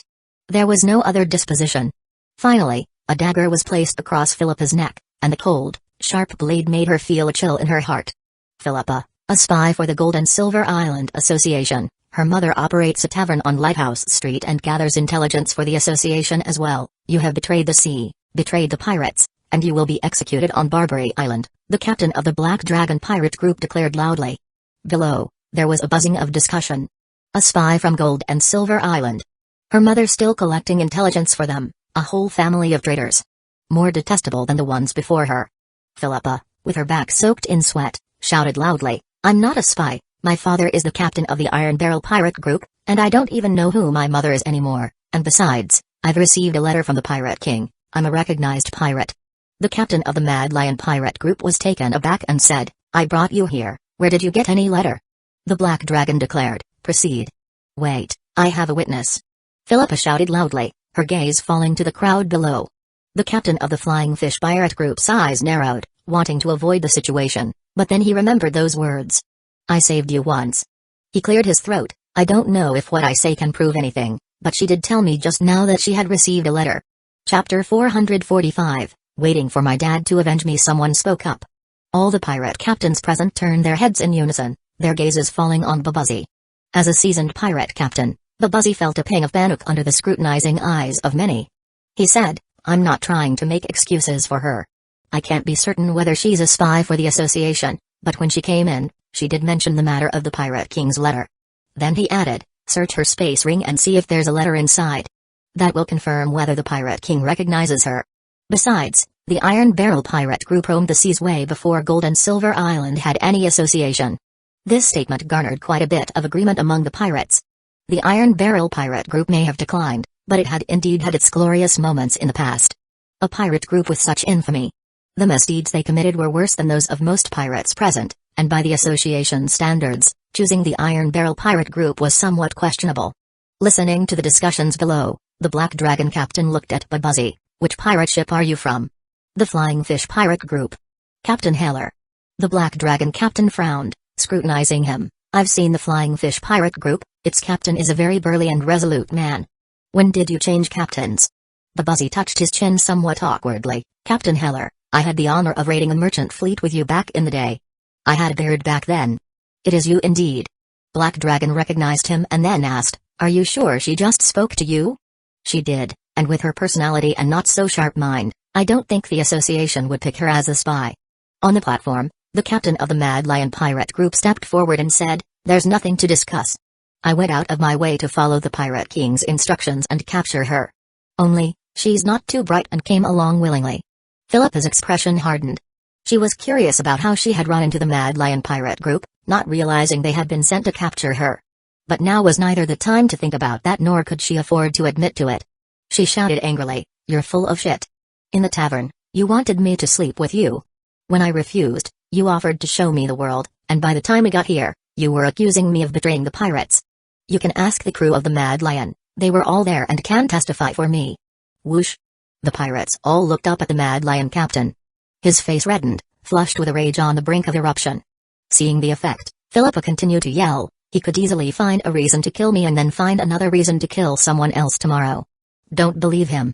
Black Dragon waved his hand, and someone immediately covered her mouth. But even more people were starting to worry. Philippa had mentioned the crew of the Mad Lion, making it hard to say whether there was any truth to her claims. Pirates don't hold themselves to very high moral standards. Seeing the growing unrest below, Black Dragon captain ordered, "Check her space ring." All the contents from Philippa's ring were laid out on the platform: daily necessities, rolling thunder, food, coins, crossbow arrows, a disheveled heap. Among them, there was a notable quantity of blank envelopes. On quantity alone, she had received more than the typical pirate captain. However, the nature of letters is that they disappear immediately after they are read. There was no way to verify the content of these empty envelopes. "I'm not a traitor. I've raided the association's ships. My father was a pirate, and I grew up on a ship. They're framing me. Today they can kill me without any evidence, and tomorrow they will find some random reason to harm someone else." Philippa managed to free herself from the hand covering her mouth and shouted. The discussion among the rest of the pirates grew even louder. Nothing that held water. Some even started to doubt whether the reasons for killing previous pirates were also fabricated. At this point, the buzzy from the flying fish chimed in again, "Captains, why not lock up Philippa and the others for now? Their ranks aren't high, and they won't be dangerous as long as they are watched. Later, we can have the Pirate King deal with this matter to avoid mutual suspicion." The rest began to echo this sentiment. Whether or not she was a traitor could be decided by the Pirate King later on. For now, just lock her up. This was more agreeable than an immediate execution. The faces of both the Mad Lion and Black Dragon captains darkened. If they continued with the execution of Philippa, subsequent actions might spiral out of control. Pirates are notoriously undisciplined, and if they stopped believing in their own leaders, not to mention whether they would obey orders later on, they might scatter right then and there. After exchanging glances, Black Dragon captain announced, "All right, we'll listen to everyone then. Lock up the remaining few for now, and afterwards let the Pirate King confirm their identities. Take them away and lock them up in the cells of the Black Dragon and the Mad Lion in 2 groups." Philippa didn't resist, allowing herself to be taken away. But as she was escorted, she yelled, "Take me to Black Dragon, the Mad Lion will definitely find a reason to kill me. Take her to the cell of the Black Dragon." Philippa and the others were led away. Black Dragon signaled for everyone to quiet down and spoke, "Don't let these things affect our plans. The island will provide supplies and support, so everyone can go back and get ready. We will depart before nightfall and proceed with the next step." The crowd nodded, then left the building. They returned to their respective fleets to prepare. Beneath the deck, Philippa was pushed into an iron cage. Surrounded by darkness, she could faintly hear the moans from the darkness not far away. The guard locked the cage, commenting, "You're lucky, actually. You've got a chance to live." Philippa sat resentfully on the damp straw mat inside. "Humphrey, my dad will avenge me, and you'll regret mistreating me. Cut it out, whether your dad's dead or alive, he would have to bow down to us, the Black Dragon. PFFT." Philippa turned her head away, ignoring them. The guards paid her no further attention and walked away. And when the entrance door was fully closed, the entire deck was plunged into darkness. Only then did Philippa slowly breathe a sigh of relief. He just felt a chill run down his spine, his legs uncontrollably weakening. The few spies in front of him had their throats slit just like that. If it weren't for Babuzzy speaking up for him, he feared he would have met the same fate. Indeed, traitors would all be punished by the sea god. Suppressing the panic in his heart, he took a couple of deep breaths to calm himself down. He began to think about what he could do next. He had to find a way to escape and return to his ship to leave this place. Then, he would pass the message to Wu Heng, telling him to kill those 2 who had bullied him. Truly f***ing unlucky. Gold and Silver Island. After testing the robe of the 100 soldiers, Wu Heng had a significant change of opinion about this special item. Even though it was just a preliminary trial and he had not yet figured out the details of its usage, he was certain that if used properly, it could produce massive effects. A first-class merit indeed would not disappoint. Glancing at the time, it was now approaching noon. After saying goodbye to Andre Willow, he left the association directly. He didn't go home but headed towards the outskirts of the city. Once he reached a deserted spot, he took out the conductor's hat and put it on his head, and the whistle sounded. The phantom train appeared out of nowhere in front of him. Boarding the train with Karam, Wu Hang wrote Lopez City on the travel log. The train started once more, diving into the void. Wu Hang found a seat and sat down. Outside the window was a blur of nothingness flashing by rapidly. That morning, Emilio had specifically instructed that unless it was necessary, one should not sail out and leave the island. But after contemplation, Wu Hang decided that he needed to make a trip anyway, to prepare for the coming events. Regarding safety, Wu Hang wasn't too concerned. The phantom train traveled through a void state, not following traditional sailing routes or paths. The association's current enemies were pirates, and no matter how formidable they were, they wouldn't be able to hinder Wu Hang's movements. After traveling for about 3 hours, the view outside the window instantly changed, and the train came to a stop, opening its doors. Wu Hang got off, and the train vanished once more. Below his feet was a wasteland, and glancing around, he could see the outline of a city far to the east. Lopez City was where he docked when he investigated the pirate village from the sea. It was relatively bustling. Wu Hang covered his cloak closer and walked directly towards the city. On the way, he hailed a carriage to take him to the Snake Badge Consortium building. Stepping down from the carriage, he put on a mask and entered the building. Upon arriving at the front desk, he took out a purple gold emblem and showed it to the clerk, asking, "Is Miss Retilly here?" The moment the staff saw the emblem, their pupils constricted. They immediately saluted. "Guest, this way please, Miss Retilly will be right with you." Someone went to fetch Retilly, while Wu Hang was led to a VIP room. He sat in the room for a couple of minutes. The door opened, and a female elf, dressed in a red gown with pointed ears and blonde hair, exquisitely beautiful, walked in briskly. Seeing Wu Hang covered in his cloak and wearing a mask, she smiled. "Guest, long time no see." Retilly, the auctioneer from the Snake Badge Consortium auction. Last time, after the auction ended, she had personally sought him out as the top spender of the event. She gave him a purple gold emblem, which represented the highest level of the Snake Badge Consortium and entitled him to many special privileges. She also mentioned that should he need anything in the future, he could come to her for assistance. She was the director of the Snake Badge Consortium in Lopez City. "Long time no see," Wu Hang responded. As they spoke, Retilly took a seat across him, her form-fitting gown accentuating her shapely figure. Then the room door opened once again. An attendant brought in some tea and fruit, considering Wu Hang's needs thoughtfully. After the others left, Retilly asked, "Guest, what can I do for you?" Wu Hang's voice came from behind the mask. "I do have a commission I'd like to entrust to Miss Retilly to help me collect." "Name it." Wu Hang said directly, "I need the corpses of level 15 alchemists and mechanists, as quickly as possible." Chapter 446, Bad Premonition. Retilly's eyebrows furrowed slightly. She thought of gadgets, special items, or some rare materials. But she never imagined that the customer who swept away all the auction's gadget items this time would actually come to buy corpses. However, based on this piece of information, she could roughly deduce the identity of the other party. Of course, it's possible, Retilly thought for a moment and continued to ask, "Do the alchemists have any specific project requirements?" "And the research directions of mechanists as well. Alchemists with tendencies in potionology and elixir research are needed. There are not too many requirements for mechanists, as long as they are of sufficient rank," Wu Hang replied as he looked at her. Retilly nodded. "I will fill out a commission form for you." With that said, she opened the door and walked out. She returned and crouched next to the coffee table, beginning to fill out the commission form. Wu Hang sat on one side, silently waiting. This time he had come primarily to collect corpses. There must have been a problem with the consortium on Gold and Silver Island. The corpse collection commission he had posted had started with the appearance of level 15 corpses, but later even ordinary corpses became difficult to deliver to him. Even if he wasn't clear about where exactly the issue lay. But he couldn't continue to wait like this, especially since Gold and Silver Island was no longer as safe as before. So, he had come here directly to reissue the commission. "Guest, the writing is finished. You will need to pay a deposit of 100 gold coins." Retilly pushed the completed commission across the table. Wu Hang looked at it, paid the money directly, and then affixed his emblem. The commission was in effect. Retilly handed over the completed commission to the personnel outside the door and walked back in. "Guest, how should we notify you once the commission is completed?" If it's convenient, it would be best to leave an address so we can deliver to you or send a letter to inform you. No need, I will come by after a while. Ritili did not insist, still smiling. Alright.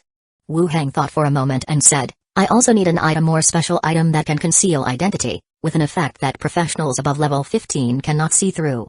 Please wait, I will check the local gadget reserves, Ritili said and stepped out again. Wu Hang got up and looked at the paintings hanging around the room. Ritili returned. In her hand, she held a black cloak. Just a moment, please, while I check the local item conditions. The woman left the room. It wasn't long before she returned. In her hand, she held an additional item, a black cloak. Concealment cloak. Description: a cloak etched with various runes that can conceal the face, block special markers, and perception. Wu Hang recognized this cloak. At the consortium auction, each person received one. It could block anyone's probing. Was this meant for him? Ritili placed the cloak on the coffee table, guessed, currently there are no gadgets or special items with the corresponding effect. We can fill out a purchase commission for you to acquire the necessary items. In the meantime, this consortium's concealment cloak can be temporarily provided to you for use, as long as you ensure it is returned without being lost or damaged. Wow, this service is really thorough. The effect of this item is actually quite good. On the ship, he had been staring at it for a while to see how much it lacked. Thank you. Write up the commission, he said. Ritili wrote a new commission, and Wu Hang also collected the cloak. All was concluded. Wu Hang thought for a moment and asked, has this year's gold purchase performance been completed? Ritili was startled, then recovered and said awkwardly, not yet. How much is it short by? Quite a bit, over 5,000 grams. There have always been problems at sea recently, the routes are unstable. Go prepare the silver coins. I will take care of this for you, Wu Hang said straightforwardly. Ritili's explanation came to an abrupt halt, and she could hardly believe her ears. After a moment's hesitation, she asked, are you serious? Yes, I don't have much time before I leave. Ritili was overjoyed. I will prepare it right away. By the time he returned to Gold and Silver Island, it was nearly dusk. After dinner, Wu Hang headed straight to the study on the 4th floor. He changed back into the robe of the 100 soldiers, his mind focused. 6 identical Wu Hangs appeared in the middle of the study's open space. 6 pairs of eyes looked at one another. Viewing oneself from such an angle felt much stranger than looking in a mirror. The first Wu Hang said, let's first confirm whether we can open the panel in this state. The others nodded and began to try. I can't open it on my end. There's no response here either. Nor here. All 6 reported one after the other that they could not open the panel. It was certain that in this state, they could not access the panel. The first Wu Hang continued, for the second experiment, let's see if we can use the space ring. I can't use it on my end. I can't connect either. The third Wu Hang, holding a magic wand, raised it and said, I can take it out. Of the 6 Wu Hangs, only the third one could interact with the space ring. But that made sense, as the rings on the others' hands were more like rings of the same appearance that were ordinary. Then, the 6 Wu Hangs tested their abilities. Just as in the office study. Each Wu Hang could only use the abilities of one school of magic. Even though they had related knowledge in their minds, they couldn't use spells that weren't their own. In other words, there are 6 of us because we have each learned spells from 6 different schools, one said. Another leaned against a side cabinet and said, that means, of the 8 major schools, we still lack enchantment and transformation. If we learn those 2 as well, we can add 2 more bodies. Another spoke up, the 3rd tier merit reward allows for the exchange of skills from these 2 schools, let's get the bodies sorted out first. Yeah, we can't expect the spells to be too powerful, we could all use guns instead. It's a plan. 6 people gathered to discuss for a while. The tests that needed to be conducted were almost done. With a thought, 6 bodies began to shake at a high frequency, merging back into one person. Immediately after, there came a wave of dizziness and stabbing pain.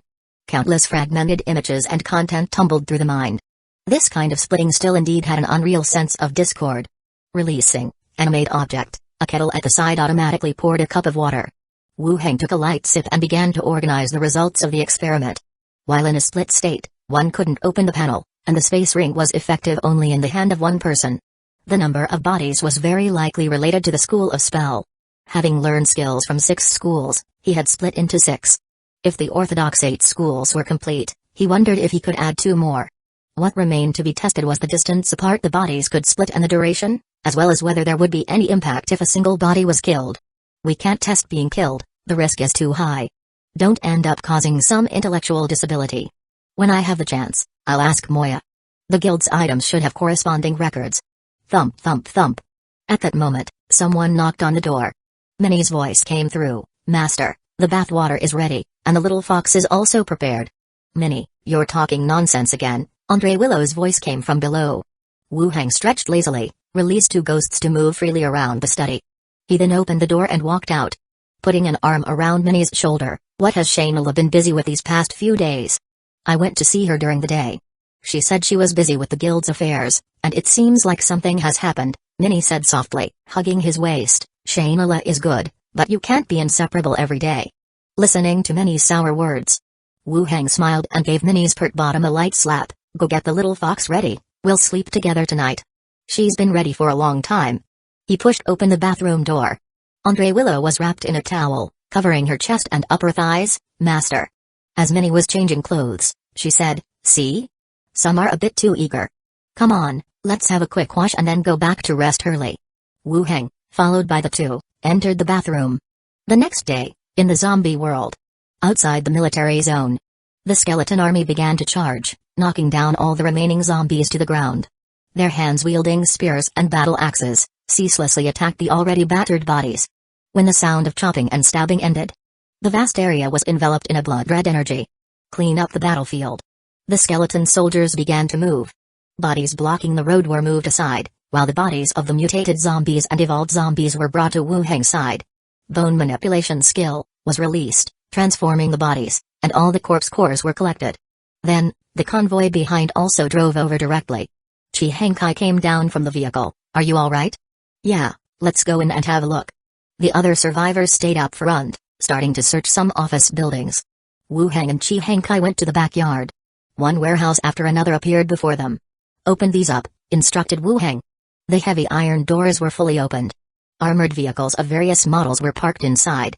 Machine guns, machine cannons, and vehicles with various antenna receivers on top looked very intact. It's really there, and so many of them, Chi Hankai's eyes shone. Even though they had some intelligence. It was rather vague, and if so many warehouses behind them were all opened up, how much would that be? They had struck it rich. Wu Hang didn't open each warehouse one by one, but through Zhao's perspective, he found the warehouse where ammunition and firearms were stored. He collected all these weapons. Later, they would be distributed to the skeletons who had acquired the talent for precise aiming. Shall we occupy this place for now? Wu Hang said, let's occupy it for now, take stock of the materials, watch those new survivors closely, and don't let them handle weapons to avoid injuring our own people. Chi Hankai understood the seriousness of the matter. Understood, I'll keep an eye on them. Also, have Liang train some skeletons who can drive and operate machine guns and cannons, and have the train bring some over. Wu Hang looked around, fix up the main gate, we'll stay here for now. Once the material transportation is complete, we'll move on to the next step. Alright, I'll arrange it right away. Chi Hankai went to make arrangements while Wu Hang searched for a room. He returned to Gold and Silver Island. Coming down from upstairs, Shayna was sitting downstairs chatting with Minnie.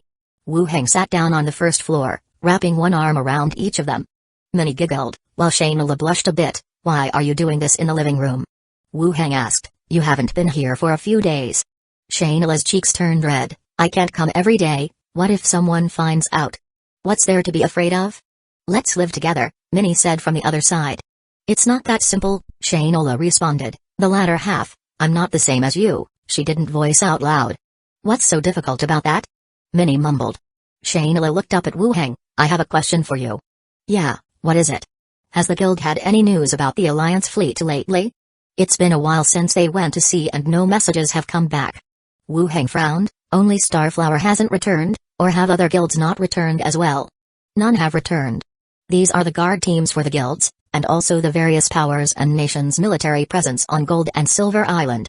With no return for so long, I always have a bad premonition, Shayna said with concern in her voice. Chapter 447, Kill Him First. Military presence? He heard this term suddenly in a different world. It still felt somewhat out of place. Shayna curled up her legs on the sofa and continued to explain, Gold and Silver Island is uniquely positioned, most trade needs to pass through here, which is why various merchant groups and powers have arranged for a certain number of people here. It protects the merchant groups but also serves a supervisory role. Wu Hang understood her meaning. Gold and Silver Island was a crucial hub for maritime trade, but due to the presence of pirates, it wasn't fully trusted by the merchant groups or nations. so they installed personnel under the guise of guards. While protecting their own merchant groups, should danger arise, the collection of guard teams from various merchant groups also represented a considerable fighting force. Didn't you go to the city hall or guard team to inquire? Shayna sighed. I did, but I didn't get any clear answers, just official rhetoric, so I came to ask you if the association has any intelligence. Previously, Wu Hang had thought this so-called joint fleet seemed a bit unreliable. But without any evidence, it was just a feeling. He had no reason to stop Starflower from participating in the campaign against pirates. At that time, the pirates ran rampant, severely impacting trade routes, causing the merchant groups to become quite impatient. Wu Hang thought for a moment and spoke. Tomorrow, I'll ask the steward to see if there's any intelligence, and then I'll come back and tell you. Shayna snuggled into his embrace. You're really kind. Minnie poked her head out from the other side after their serious conversation ended and jokingly asked, kind in what way? Shayna turned her face into the embrace and murmured softly, kind in every way. So, Sister Shayna, what do you like most about Master? Shayna's cheeks turned even redder. Go away, you're not old, but you dare to ask anything. Hee hee. Minnie tittered mischievously. Wu Hang glanced at the sky and embraced the blushing wood elf beside him. Are you going back tonight? An even quieter voice replied, it's up to you. Then let's not go back. Wu Hang got up, lifting the wood elf in his arms. Or, how about the three of us spend tonight together, Minnie? Shayna leaned against his chest, cautiously glancing at Minnie. Can you give me some more time, Minnie? I'll listen to sister. Minnie smiled. Wu Hang carried her, heading upstairs. The next day, after breakfast, Shayna left, and Andre Willow also went to her shift at the association. After disguising himself, he stepped out directly, hailed a carriage, and headed for Lighthouse Street. The carriage gradually stopped at the entrance of Conch Tavern. As he pushed the door open and entered the tavern, a few bartenders were cleaning. The one near the door spoke. Sir, we are not open for business yet, please come back in the afternoon. I am here to see Millicent, I'm a friend of hers. Oh. The bartender realized, gesturing upstairs, please follow me, the boss is in her room. They both ascended the staircase. They stopped in front of Millicent's room, and the bartender knocked lightly on the door. Boss, a lady is here to see you, claiming to be your friend. Let her in, came the reply. The bartender opened the door. Madam, please come in. Entering the room, the bartender closed the door again and walked away with a tap tap tap. Inside the room, Millicent, in a loose, beige nightgown, still had a sleepy look on her face. She knitted her brows and eyed the figure at the doorway. Who might you be? Wu Hang removed the illusion veil from his head, revealing the black cloak beneath. He continued to remove the hood of the cloak, revealing his usual appearance. My lord. Millicent immediately stood up. She was familiar with the illusion veil. But she hadn't expected that there was another layer of protection, more caution than before. Wu Hang nodded. There's been a fair bit happening recently, so it's best to be more cautious. You're right, Millicent agreed. Wu Hang sat down and inquired. Have you gathered any new intelligence lately? We have. Millicent pulled out the space ring hidden inside her chest, retrieving a notebook. Referring to the notes, she said, a client mentioned that some pirates were spotted making port on the island, but nothing unusual had happened. The second piece of news is about the fleet hunting the pirates. They've had significant success, and many fleets docking at the harbor haven't been attacked by pirates. Wu Hang's brow arched. How do you know about the fleet hunting pirates? Millicent answered, people from the fleet are staying in the tavern, and in their conversations they mentioned they hadn't encountered any pirates on their way here, so they attributed their absence to the fleet's operations. Have those people seen the United Fleet of Gold and Silver Island? Millicent shook her head. They probably haven't seen it. From the sounds of it, they were speculating that the disappearance of the pirates might be linked to the fleet. Wu Hang nodded, indicating he understood. Millicent closed her notebook. There's no more information. The tavern has been busier recently, but it's mostly merchants. That's fine. Wu Hang continued, pack up and come with me when you're ready. You'll stay at my place for the time being, and we can return here after a while. What about the tavern? Millicent asked with some surprise, almost reflexively.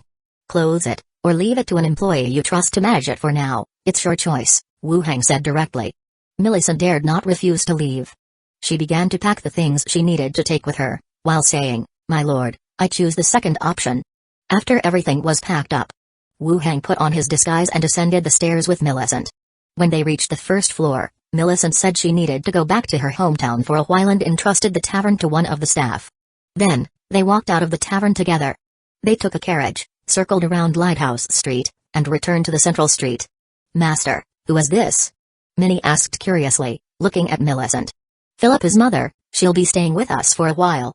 Arrange a room for her, Wu Heng said outright. He then told Millicent, this is Minnie, she takes care of all the domestic duties here. If you need anything, you can talk to her. Miss Minnie, Millicent greeted formally. Minnie smiled, there are available rooms on both the second and third floors. Please arrange as Miss Minnie sees fit. The rooms on the second floor are bigger and get better sunlight if you prefer a southern exposure. Let's pick the second floor, suggested Minnie. Alright. The two women talked as they headed to the room on the second floor. Wu Heng went straight up to the fourth floor and entered the study. Sitting down at the desk, Wu Heng began to organize the information he had gathered in the past few days. The merchant fleet that had disappeared without a trace, the pirates entering Gold and Silver Island, and the increased guard presence on the island. This island master was surely connected to the blank envelope plot. And now, he was essentially exposed. He had to be killed before he could act. Waiting for the other party to make the first move would only put him at a greater disadvantage. After thinking it through, Wu Heng stood up and went downstairs. On the second floor, Minnie was directing a skeleton to move some furniture into the room. Master, are you going out? Asked Minnie, turning her head. Yes, you stay home, don't go out. Understood, Master. Wu Heng, accompanied by the skeleton attendant, left the house and headed for the association. In the steward's office, Wu Heng pushed the door open and entered. Emilio was looking at a nautical chart. Glancing up, he asked, what is it? Steward, I have collected some information that I need to report to you, Wu Heng stated. Go ahead. Emilio put down the chart. Wu Heng quickly relayed the scattered pieces of information he had gathered previously. The island master of Gold and Silver Island was level 18 and had received a pardon from the association and various powers. Going to kill him by himself was not only risky but also difficult to justify afterward. And there was no need for him to do it himself. With the association and Emilio present, why should he take the risk? Emilio's expression did not change as he said indifferently, you've made a good analysis of the information. What are you thinking? Wu Heng declared, Steward, we can now be certain that the island master has essentially turned against us. He never intended to reopen the trade routes after receiving the pardon. But it's unclear whether he is acting on the directives of the blank envelope or is the one who sent the blank envelope in the first place. Do you know his occupation? Inquired Emilio. Zai Ligui mentioned he's a warrior, Wu Heng replied. Emilio nodded. From an occupational perspective, a warrior is better suited for execution rather than decision-making. The likelihood that he is carrying out actions directed by the blank envelope is greater. Wu Heng looked serious. He declared outright, Steward, I believe that even if we do not kill him immediately, we should take control of him to prevent any issues. Chapter 448, Crazy, all crazy. The alliance fleet of the trading groups had been redirected. Currently, all arrangements on the island were targeting the side of the association. Whether it's related to the blank envelope or not, killing him would not be a mistake. Moreover, the sooner, the better. Emilio lifted his teacup, took a sip, and said, your analysis is pretty good, almost the same as the intelligence I've gathered. However, if I make a move against him, an uprising will immediately erupt on the island. You must have heard about the way pirates fight, it'll only make the situation worse. He looked at him again. Besides, if he's just acting according to the blank envelope, killing him will only cause the envelope to appear in someone else's hands next, and we'll lose our target of investigation. Wu Heng frowned. Emilio was thinking along these lines. One concern was that the island might descend into chaos, resulting in more deaths. The second point was that they currently knew the enemy's plan and could investigate following the plan. If they killed him, the trail would go cold, and the enemy would come up with a new plan. So, do we need to do something? Wu Heng asked. Emilio fell silent for a moment, then said, the association's reinforcements are already on their way and will arrive within 3 days. We'll take unified action then. Wu Heng's eyebrows lifted. So there had already been preparations made. All right, Steward. Don't speak of this matter to outsiders. Yes. Wu Heng nodded, feeling more at ease with reinforcements coming.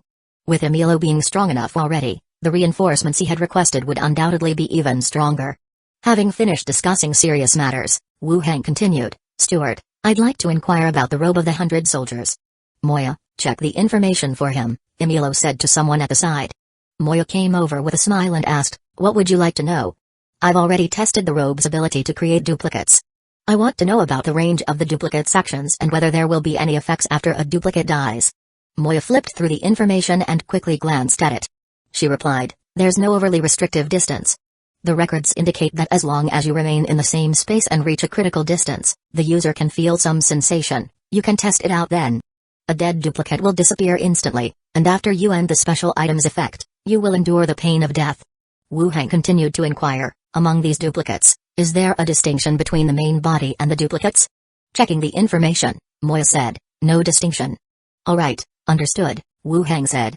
Moya smiled, nothing else you want to ask? That's all for now. I'll come to ask you if there's anything else unclear. Actually, that's pretty much all that's recorded here. If there's something unclear, you'll have to experiment on your own. Moya stood up and returned to her desk. Wu Hang also bid farewell to the two and left the steward's office. He sat in his own office for a while.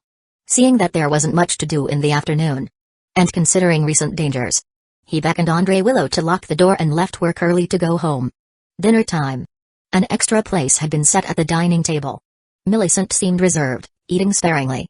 Shayna would lift her head to glance at the newcomer now and then before looking at Wu Hang.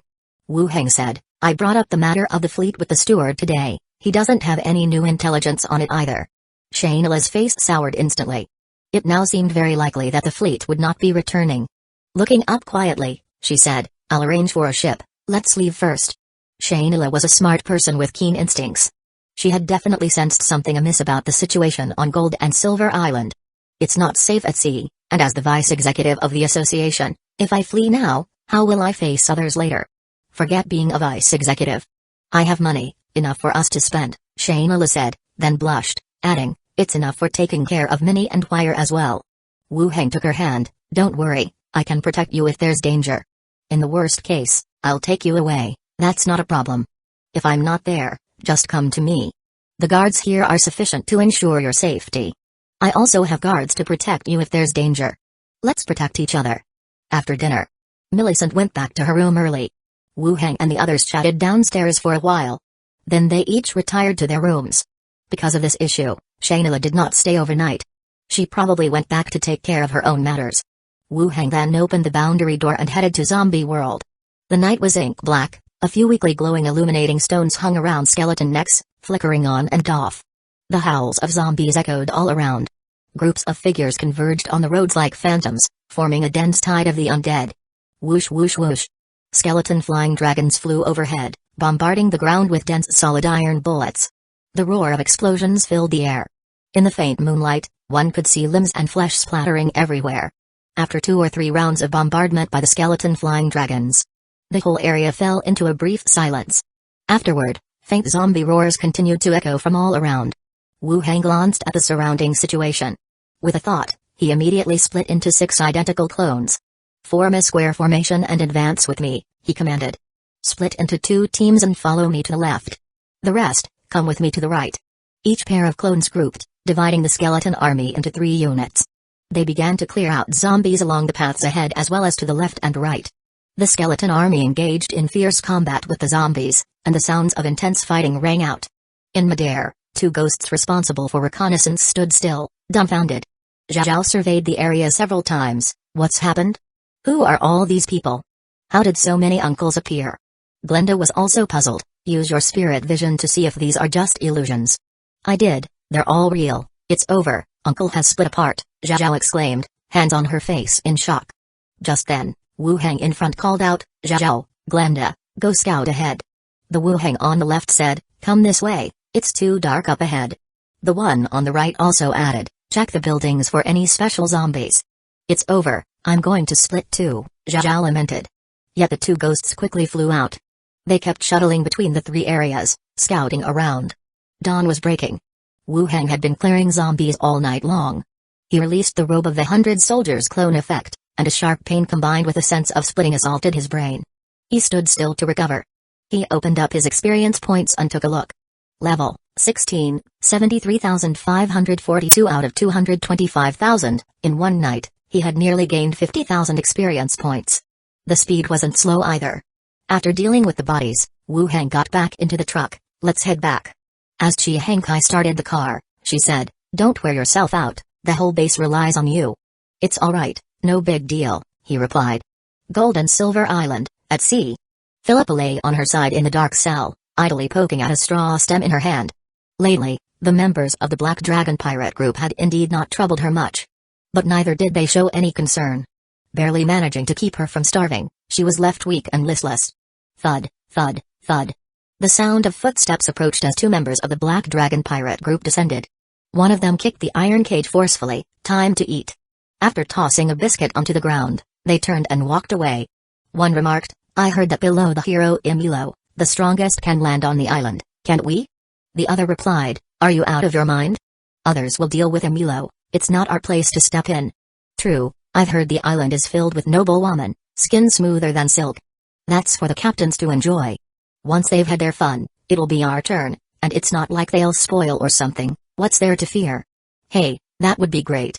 The two of them laughed and slowly moved away. Philippa sat up, watching outside the cage, her eyes wide. The pirates were rallying to attack Gold and Silver Island. Crazy, they're all crazy, she muttered. Her eyes rapidly moved around in the darkness. She untied the dirty braid on her head and pulled out a space ring entwined with hair from the root of one of the braids. Slipping it onto her finger. Military warehouse. Wu Hang listened to Chi Hankai's resource tally. He collected all 4 armored vehicles into the space satchel. As the vehicles vanished from sight, Chi Hankai was startled, stepping back instinctively before realizing it was one of Wu Hang's abilities. Previously he could only store some items. Now, even armored vehicles could be pocketed. It was incredible. What about the skeleton drivers? Over here, I brought them. Chi Hankai went to the side and brought over several skeletons. These were the skeletons who had learned driving and handling firearms and machine cannons from Li Yaong. They counted as the technical professions within the skeletons. That's it, you go have breakfast, I'll call you if needed, Wu Hang said. Okay. Chi Hankai nodded, waved goodbye, and headed toward a nearby building.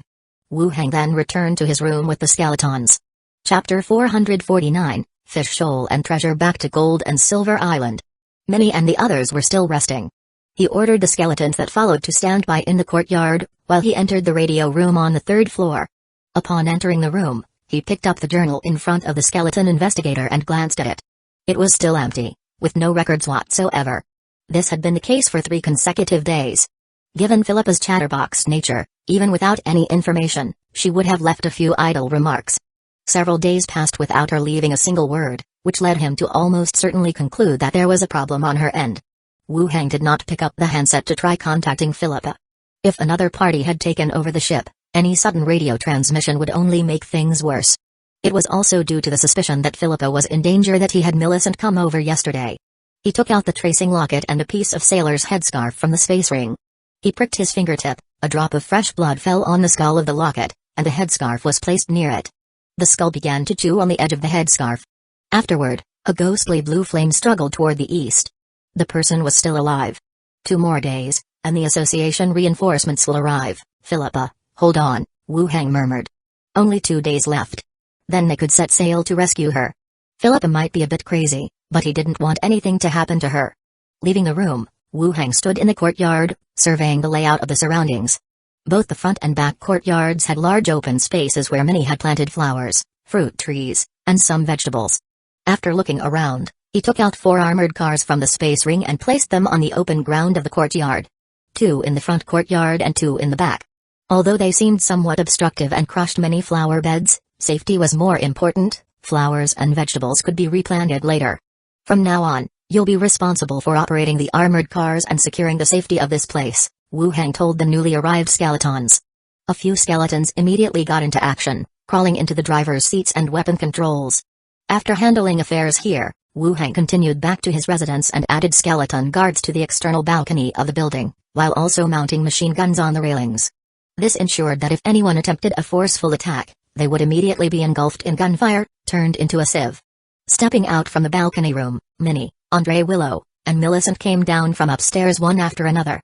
Master. My lord. The 2 maids called out sweetly, while Millicent bowed respectfully. Did I wake you? Minnie smiled, not at all, it's time to get up anyway. What would Master like for breakfast? Just arrange something at random, I'll introduce the arrangements to you. If there's danger and I'm not here, you can command the skeletons to operate the machines to fight. Ah. Okay. Wu Hang then took the 3 to the courtyard and introduced them to the situation with the armored cars and the features of the weapons. Both Minnie and Andre Willow had seen firearms before and understood quite well. In addition to the weapons' firepower, the armored cars also provided substantial protection. In this world's style of combat, it would be difficult for cold weapons to smash through an armored car. After introducing everything and giving a few instructions, he went back to his room for breakfast.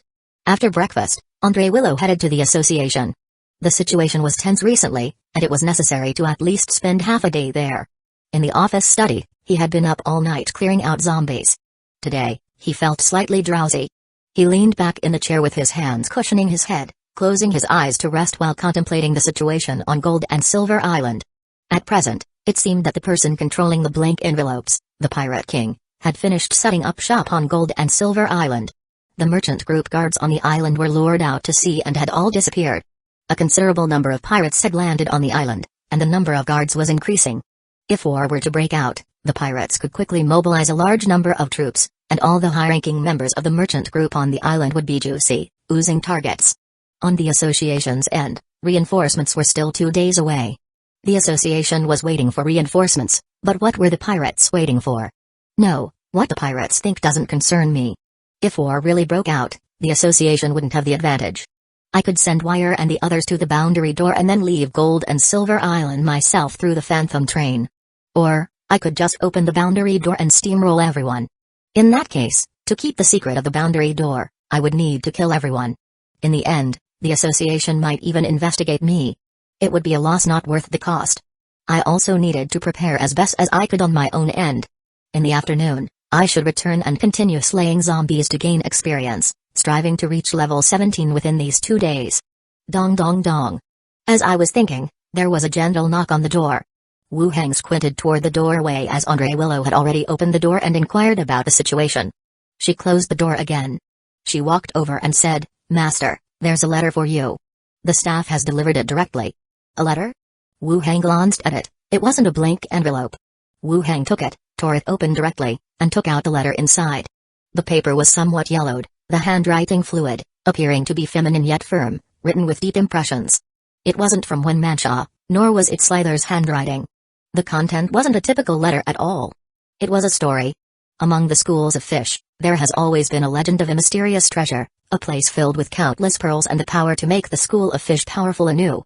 At last, a little fish arose with bright eyes that could perceive things, predicting the dangers of the sea. The school of fish, ecstatic, set out in force, swimming through sea trenches, braving the swift undercurrents, starting their journey towards the treasure's location. When they were about to unearth the treasure, internal strife broke out among the fish, and the Prime-Age group nominated a new leader. He too had a pair of bright eyes. The new leader obtained the treasure, gaining the ability to observe other schools in the ocean. "What is this?" Wu Hang frowned, looking at the letter in his hand. Was this a story being told?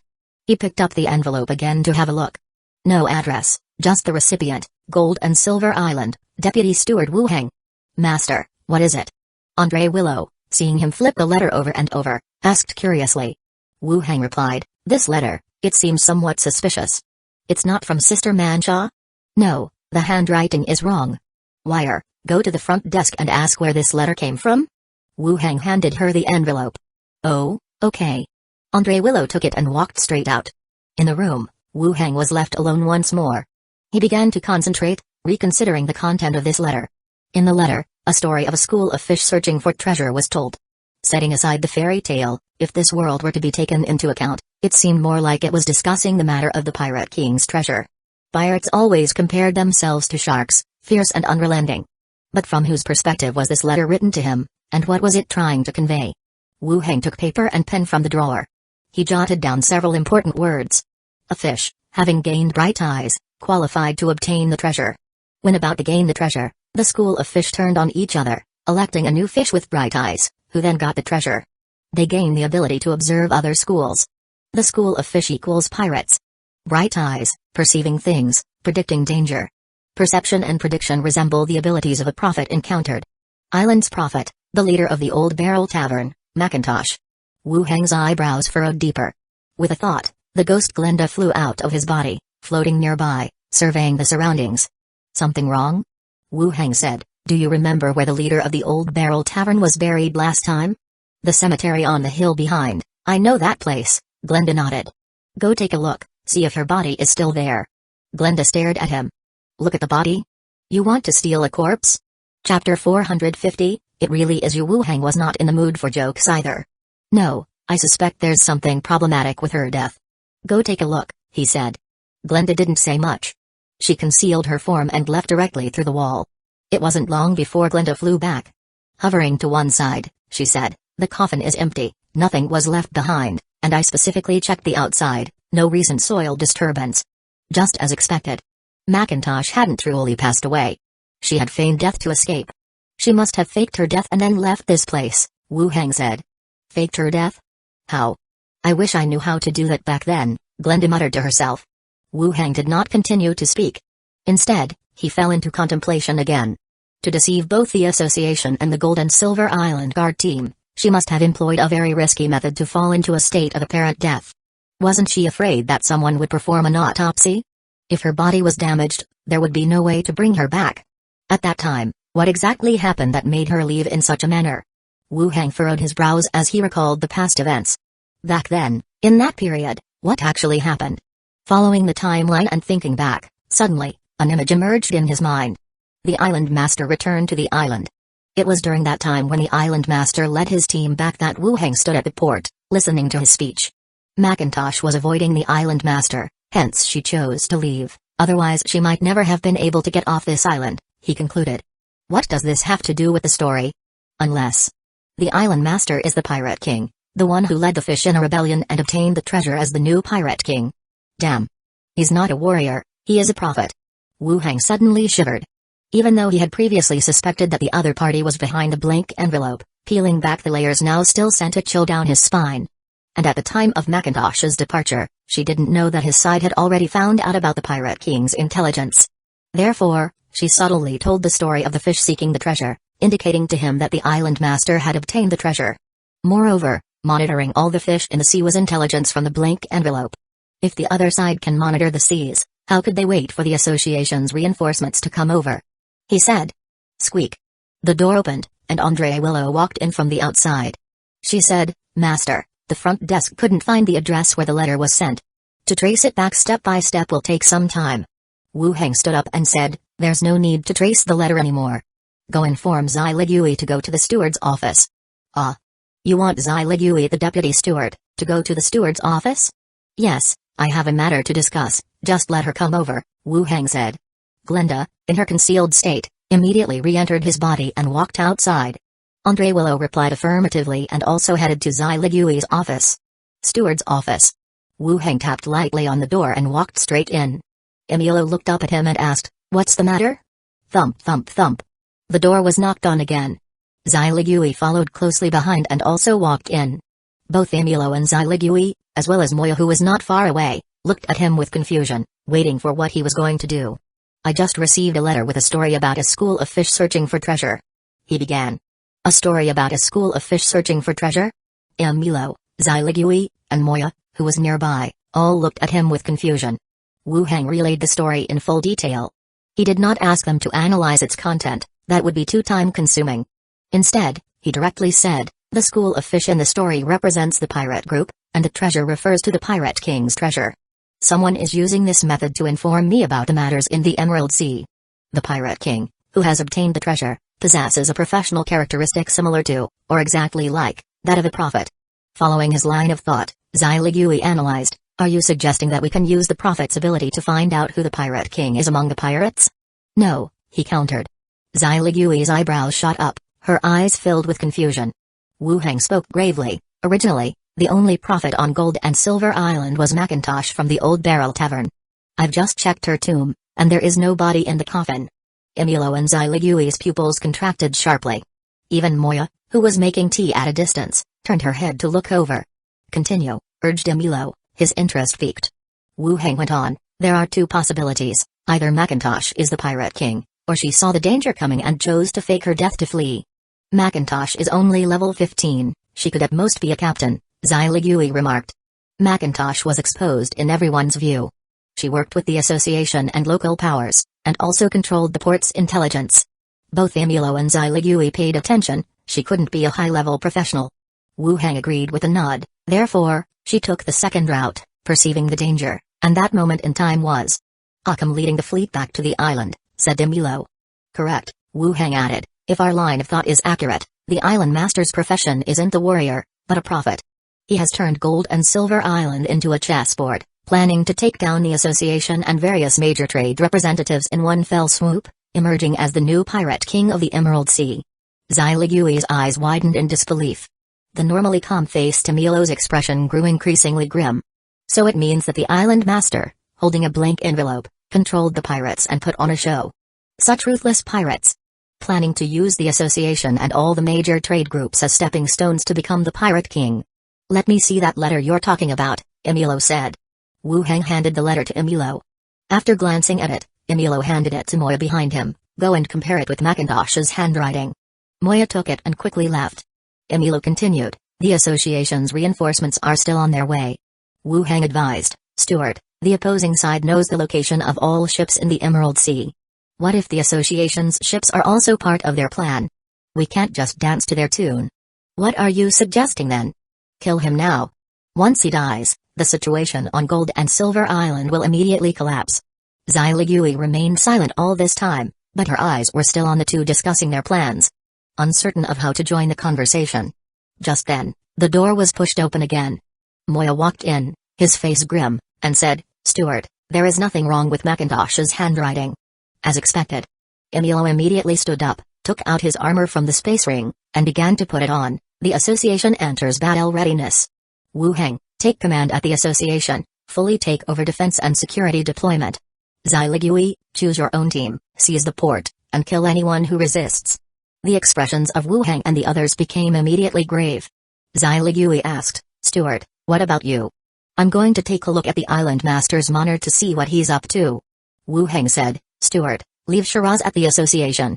I have some experience in dealing with pirates. In the ranks of professionals, Xiligui was not low. But Gold and Silver Island will definitely strengthen the port's defenses.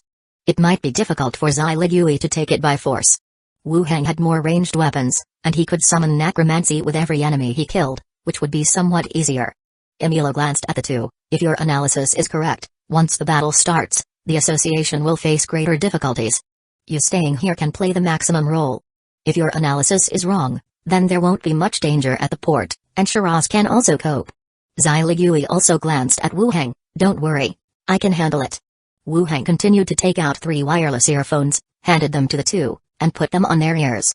Xiligui, who had seen them before, adeptly put them on, while Emilo, a bit puzzled, also tried them on. Wu Heng explained how to speak and listen, and Emilo, amazed by the communication effect, immediately stored it in his space ring. After putting on the armor, Emilo said directly, Moya, issue a notice. Everyone listens to Wu Heng's deployment. It's already written, Moya said, holding the announcement and walking out directly. Alright, prioritize safety above all, Emilo said. The others nodded. They walked out of the steward's office together.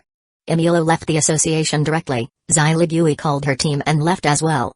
Wu Heng immediately ordered the doors shut, and all members entered battle readiness. In a dimly lit room. A figure quickly moved into the room. Boss, the tamed beast has spotted Emilo leaving the association and is heading towards the manor, they reported. In a corner of the room, the island master, a burly figure draped in a robe covered with stars and moons, holding a wooden staff, looked at an ocean sand table to one side. The black dragon won't arrive until tonight. Have Emilo and his people received some information? The reporting figure shook his head. It's unclear. They might have sensed something. The island master smiled. Good, notify them to proceed as planned. Yes. The person quickly left. And the entire small island began to boil over as if countless tamed beasts took to the skies. Massive numbers of the guard team and those dressed as pirates rushed onto the streets. At their residence, Minnie, with Millicent, was transplanting a few plants from under the armored car in the courtyard. We and Sister Shawnayla have taken so long to grow these, it would be a pity if they just died. Minnie dug them out and planted them into pots. Millicent was also helping on the side. As they were both women, they had a fondness for such flowers and plants. Shawnayla, is that the elf lady from yesterday? Yes, Minnie immediately replied. Have you heard of Starflower? The trade group, quite famous. Yeah, the largest wood elf trade group, that's Sister Shawnayla's. She's really wealthy and always brings us nice things to eat, Minnie said with a slight puff of her chest. Millicent's eyes widened, realizing that the person in charge of such a huge trade group had dined at the same table with them last night. They had even chatted for a while. This was her first time receiving such treatment. She wanted to inquire about their relationship, but felt it wasn't her place to ask and just nodded, continuing to help fill the pots with soil. Ding ding ding. At that moment, someone knocked vigorously on the door. Both paused in their actions, and Minnie's brows furrowed slightly. "Who is it?" "Deputy Steward Wu Heng sent me to pick you up. He says it's dangerous on the island lately and wants you to come to the association," the voice outside said. Chapter 451, Surrender. Vice Executive had Deputy Steward Wu Heng arranged for someone to pick them up? Recently, Deputy Steward Wu Heng had been mentioning daily the dangers on the island, advising them not to leave the house on normal days. Even the folks from Shanela had been adjusting their personnel, and when they occasionally came over, they would also suggest leaving Gold and Silver Island first. They would return to deal with the aftermath once everything was over. Millicent slapped the dirt off her hands and stood up, ready to open the door. "Hush." Minnie grabbed her and made a gesture to stay quiet, then called toward the door, "We're going to change our clothes, please wait a moment." There was a moment of hesitation outside, but the voice still called out, "The Vice Executive is quite in a hurry, please be quick." "Understood." Minnie replied, quietly giving orders to the skeletons nearby, then pulled Millicent back into the house. They quickly made their way to the third-floor balcony and looked out over the courtyard wall. From this angle, they could see part of the road outside the wall. Everything looked normal, with no changes. "Miss Minnie, is something wrong outside?" Millicent asked with concern. "The master had added those weapons here this morning. There's no way he would just take us away," Minnie replied, choosing not to explain further.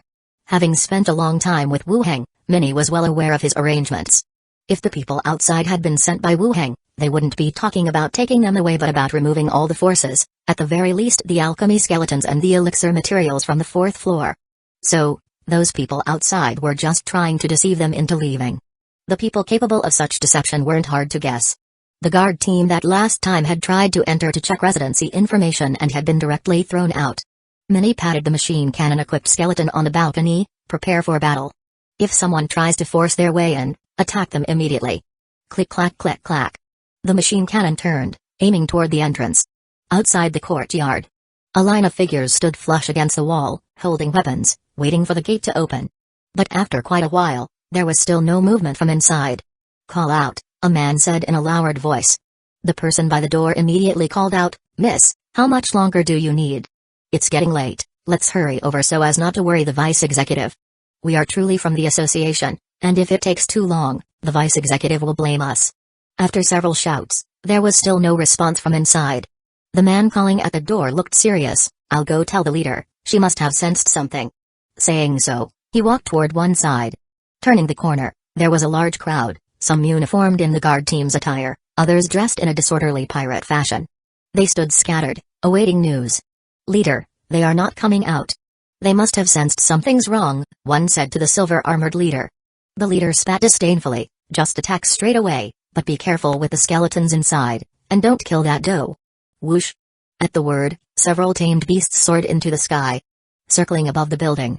Then, the waiting soldiers surged quickly onto the road. Inside the building, the two women still stood on the balcony, anxiously watching the position of the main gate. Even as they trusted their master had arranged everything well, their hearts started pounding, and they became nervous. Whoosh! Suddenly, the sound of something cutting through air was heard. Minnie instinctively reached out to snatch an arrow out of the air in front of Millicent's face, holding it tightly in her hand before casually throwing it out of the window. Then, grabbing Millicent, she ducked back into the room. It was only then that Millicent realized what had happened, her face showing delayed shock. "Jill, just now." "It's okay, don't panic," Minnie said in a soft voice. Peering out again, several bombs were thrown over the wall one after another. Whoosh! The bombs detonated, the fire fanned by the wind, forming whirlwinds. Clang! After the explosions had subsided, the door was violently smashed open, and a mix of guards and pirates poured in through the gate. "Attack, kill them all, bang bang bang." The machine gunner on the balcony began to squeeze the trigger. Bullets rained down like droplets, covering the crowd below. In the blink of an eye, the pirates, who had been shouting excitedly, were turned into a heap of corpses and debris. Blood and flesh were scattered all around. At the same time, the armored vehicles in the courtyard also began to fire. Boom, boom, boom. The machine cannon fire was directed straight at the wall in front. The wall crumbled, and the pirates climbing over it or hiding behind it were turned into a mist of blood. Bullets and shells ceaselessly shot towards the front. The attacking enemy suffered heavy casualties. The few who survived cried out as they scrambled away in disarray. "Thief number 1, Ranger number 1, take a few skeletons out for a look around. If there are still enemies, continue the fight, but don't chase too far," Minnie continued to instruct. level 15 thief skeletons, and a level 15 ranger, led a few skeletons. They stepped over the ground littered with flesh and rubble and went straight out. After a quick check around, they swiftly returned. It seemed they had driven those people away. Minnie, what happened? Lady Shaynaila, clad in armor, approached swiftly with the steward and the guard team. She walked straight into the room. Minnie threw herself into her arms, saying, "Someone's trying to capture us, something must have gone wrong." "Are you hurt?"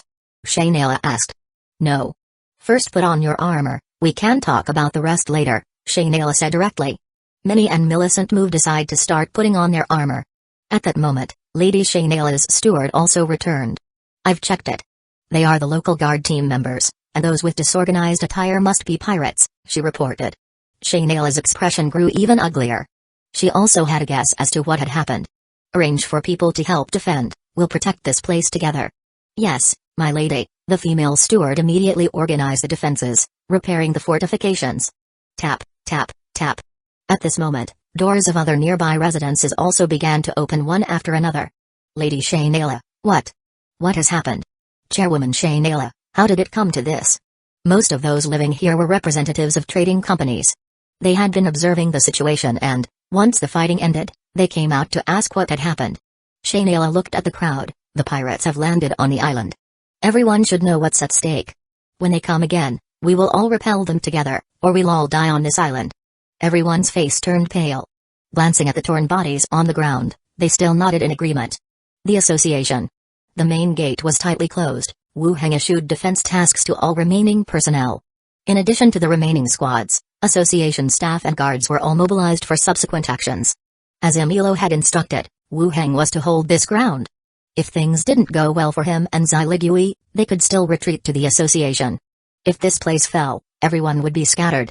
Once everyone had a basic understanding of the situation, they immediately took action, heading to their respective posts. "Master, 5 bodies in the morgue, and the 7 pirates in the dungeon have all been executed. Their corpses are here," Andre Willow quickly approached. Behind her, the guards carried 12 bodies and placed them on the open ground in front of them. Wu Heng immediately activated Corpse Battlefield, and all 12 bodies were transformed into carrions, slowly standing up. He took out machine guns and rifles and distributed them to several carrions. While continuing to delegate tasks, Ghost Zhao flew down from above. She went straight into the body, sharing the vision, which also emerged in the mind. On the main street in front of the association's gate, a crowd surged forward, and from Zhao's bird's eye view, it was all heads. The man leading them was burly, dressed in a tight black leather armor. A pair of tiger claws hung around his waist. He radiated a strong red glow, not quite at level 18 but very close. The several individuals behind him were neatly at level 15, followed by a large group of pirates with varying glows. At least 1,000 strong. They really think highly of the association, huh? The large group approached the association and stopped at some distance. The man in the lead cleared his throat. He shouted, "Deputy Steward Wu Heng, why not bring your people out to surrender? You might save everyone's lives." Chapter 452, Are You Scared of Me? The leading man stood in the distance with a smile that wasn't quite a smile, his voice clearly reaching into the building. A pirate was talking down to the guild from on high. It was probably the first time for that too. Wu Heng had everyone return to their positions, and Andre Willow also set up Barrett in the corner of the window.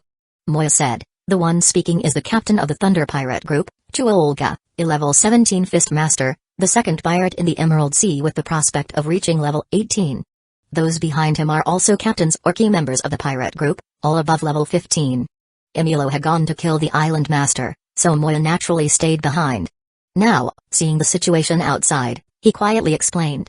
Wu Heng nodded and said to the outside, "Do you have that much authority? Can you let so many of us go? Why care about others?" Chuolga shrugged and said, "You kill the people inside, I promise not to trouble you, and I'll give you wealth and women. I heard you like women with animal-like appearances? I know of a type of giant lizard, I'll give you 2 when the time comes for you to try." Ha ha ha. Behind him, the pirates let out a deafening laugh. "Oh?" Wu Heng's eyebrows raised slightly. "The Occam Pirate King sent you to persuade me to surrender? After plotting for so long, would he allow you to let me go?" Chuolga's laughter stopped abruptly. He looked towards this side with some surprise. But he still said, "Surrender, your little maid is about to come over, you wouldn't want to see her tortured in public, would you?" Bang. Suddenly, a loud boom rang out. On one side, Andre Willow directly pulled the trigger. Chuolga's face changed, and he instinctively leaped to the side. Crack! The sound of shattering arose. Hyuga quickly turned his head only to see that one of the level 15 pirates behind him was half shattered, blood and viscera trickling down. Hyuga's eyes widened, staring in horror at the scene. He knew that the other party had incredibly powerful devices. He just hadn't expected them to have such a long range. Bing bang. 2 more explosions rang out. Corresponding to them were 2 level 15 pirates, their bodies missing parts, dying on the spot. Just upon facing them, 3 level 15 professionals had died. These were captains who commanded the seas. Damn it, attack, exterminate the guild, 100 gold for each member of the kill squad, 300 gold for the squad leader, and 5,000 gold for Wu Heng's head, first come, first served, Hyuga shouted loudly. The pirates, who had just been startled, immediately shouted excitedly. Waving the weapons in their hands, they rushed forward with great strides. They spread out along the way, surrounding the guild building and began to run wildly towards it. Bang bang bang. The skeletons upstairs and downstairs started pulling triggers, bullets whistled out densely. Scores of pirates were instantly hit by the dense fire, falling in droves. Then, the pirates with heavy iron shields, according to the bullets shot at them, paved a tortoise-shell path forward. Pirates passed beneath the iron shields and continued to rush forward. Ferocious and crazed. Crack crack. 2 heavy ballistas were pushed a distance forward. Crossbow arrows as thick as a forearm were loaded onto the ballistas. They aimed into the distance. Whoosh whoosh. The crossbow arrows whistled out, thump thump, they embedded in the guild's tightly closed doors. Then, the engraved array activated, molten red iron began to flow, and the door also began to slowly melt. Until the crossbow arrows fell off, the tightly closed door had been melted into a huge hole. The pirates grew even more crazed, unceasingly rushing towards this side. Master, that man is also charging over. Andre Willow fired several shots in succession, barrett piercing through the iron plate, shattering the pirates. However, in the chaos, that level 17 pirate also charged into the hall. His gaze swept across the room. He headed straight for Wu Heng's position. Kill Skull Crusher, kill him. 2 skeleton attendants rushed toward the target. But the other man was faster, flinging a chain from his hand, instantly linking him with Wu Heng. Got you, pretty boy. Hyuga sneered, before Karam and Skull Crusher could get close. He abruptly tore open a scroll, and light enveloped him and Wu Heng. The next second, the 2 of them disappeared. Master. Deputy Steward Wu Heng. Everyone's faces went pale in an instant. On Lighthouse Street, gunfire and alarm bells resounded throughout the sea of pirates. Shiraz had heard these sounds before. They were from Wu Heng's weapon. Sure enough, a fight had started, and the enemy had already begun attacking the guild. Scores of guard teams assembled at the central square, leaving the streets of Lighthouse Street even more vulnerable. Shiraz led the squad members in a dimly lit alleyway. Deputy Steward Shiraz, we were wrong, please let us go. Several people dressed as guards incessantly begged for mercy. Shiraz glanced at them and said directly, kill them.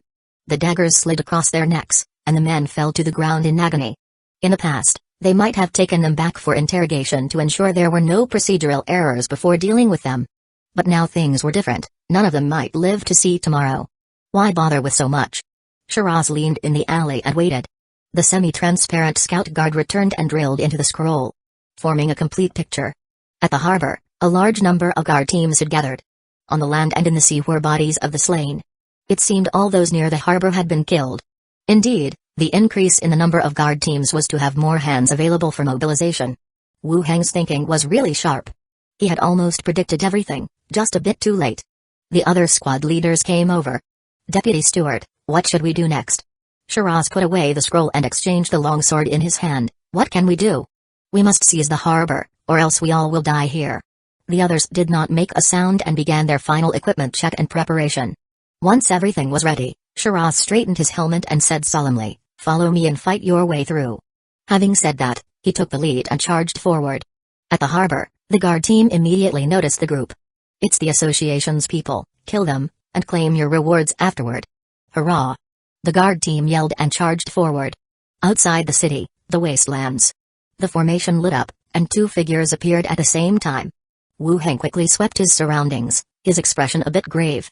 Wasteland? It seemed that compared to attacking the association, they preferred killing him. Hyuga also emerged, an iron chain connecting them with a distance of about 5 meters between them. Seeing his confusion, he explained blandly, gladiator chain cuffs, legend has it they were found in the ruins of a dueling arena, and they cannot be opened easily. He continued, aren't you going to try begging for mercy? Maybe if I'm pleased, the promise I made to you before might still stand? Being a pirate is better than dying here, right? The strength of a necromancer lay in their undead minions and, of course, the terrifying power of the equipment in their hands. But now he had been captured here. Killing a mage in close combat, even a deputy steward, was not much more difficult than killing an ordinary person. Wu Hang's face was stern. Do I look scared to you? Hyuga slowly hardened his expression and said coldly, are you looking down on me? Wu Hang casually flipped his hand, and a submachine gun appeared. He didn't need to aim, and he pulled the trigger towards the front. Bang, bang, bang. Rapid bullets whistled out, shooting straight ahead. The moment Hyuga saw the submachine gun, he burst out at an extremely fast speed, almost like a flash, closing the distance between them. But Wu Hang adjusted the stream of bullets, blocking his path forward. With a casual flip of his hand, a strong vortex of air gathered in front of him.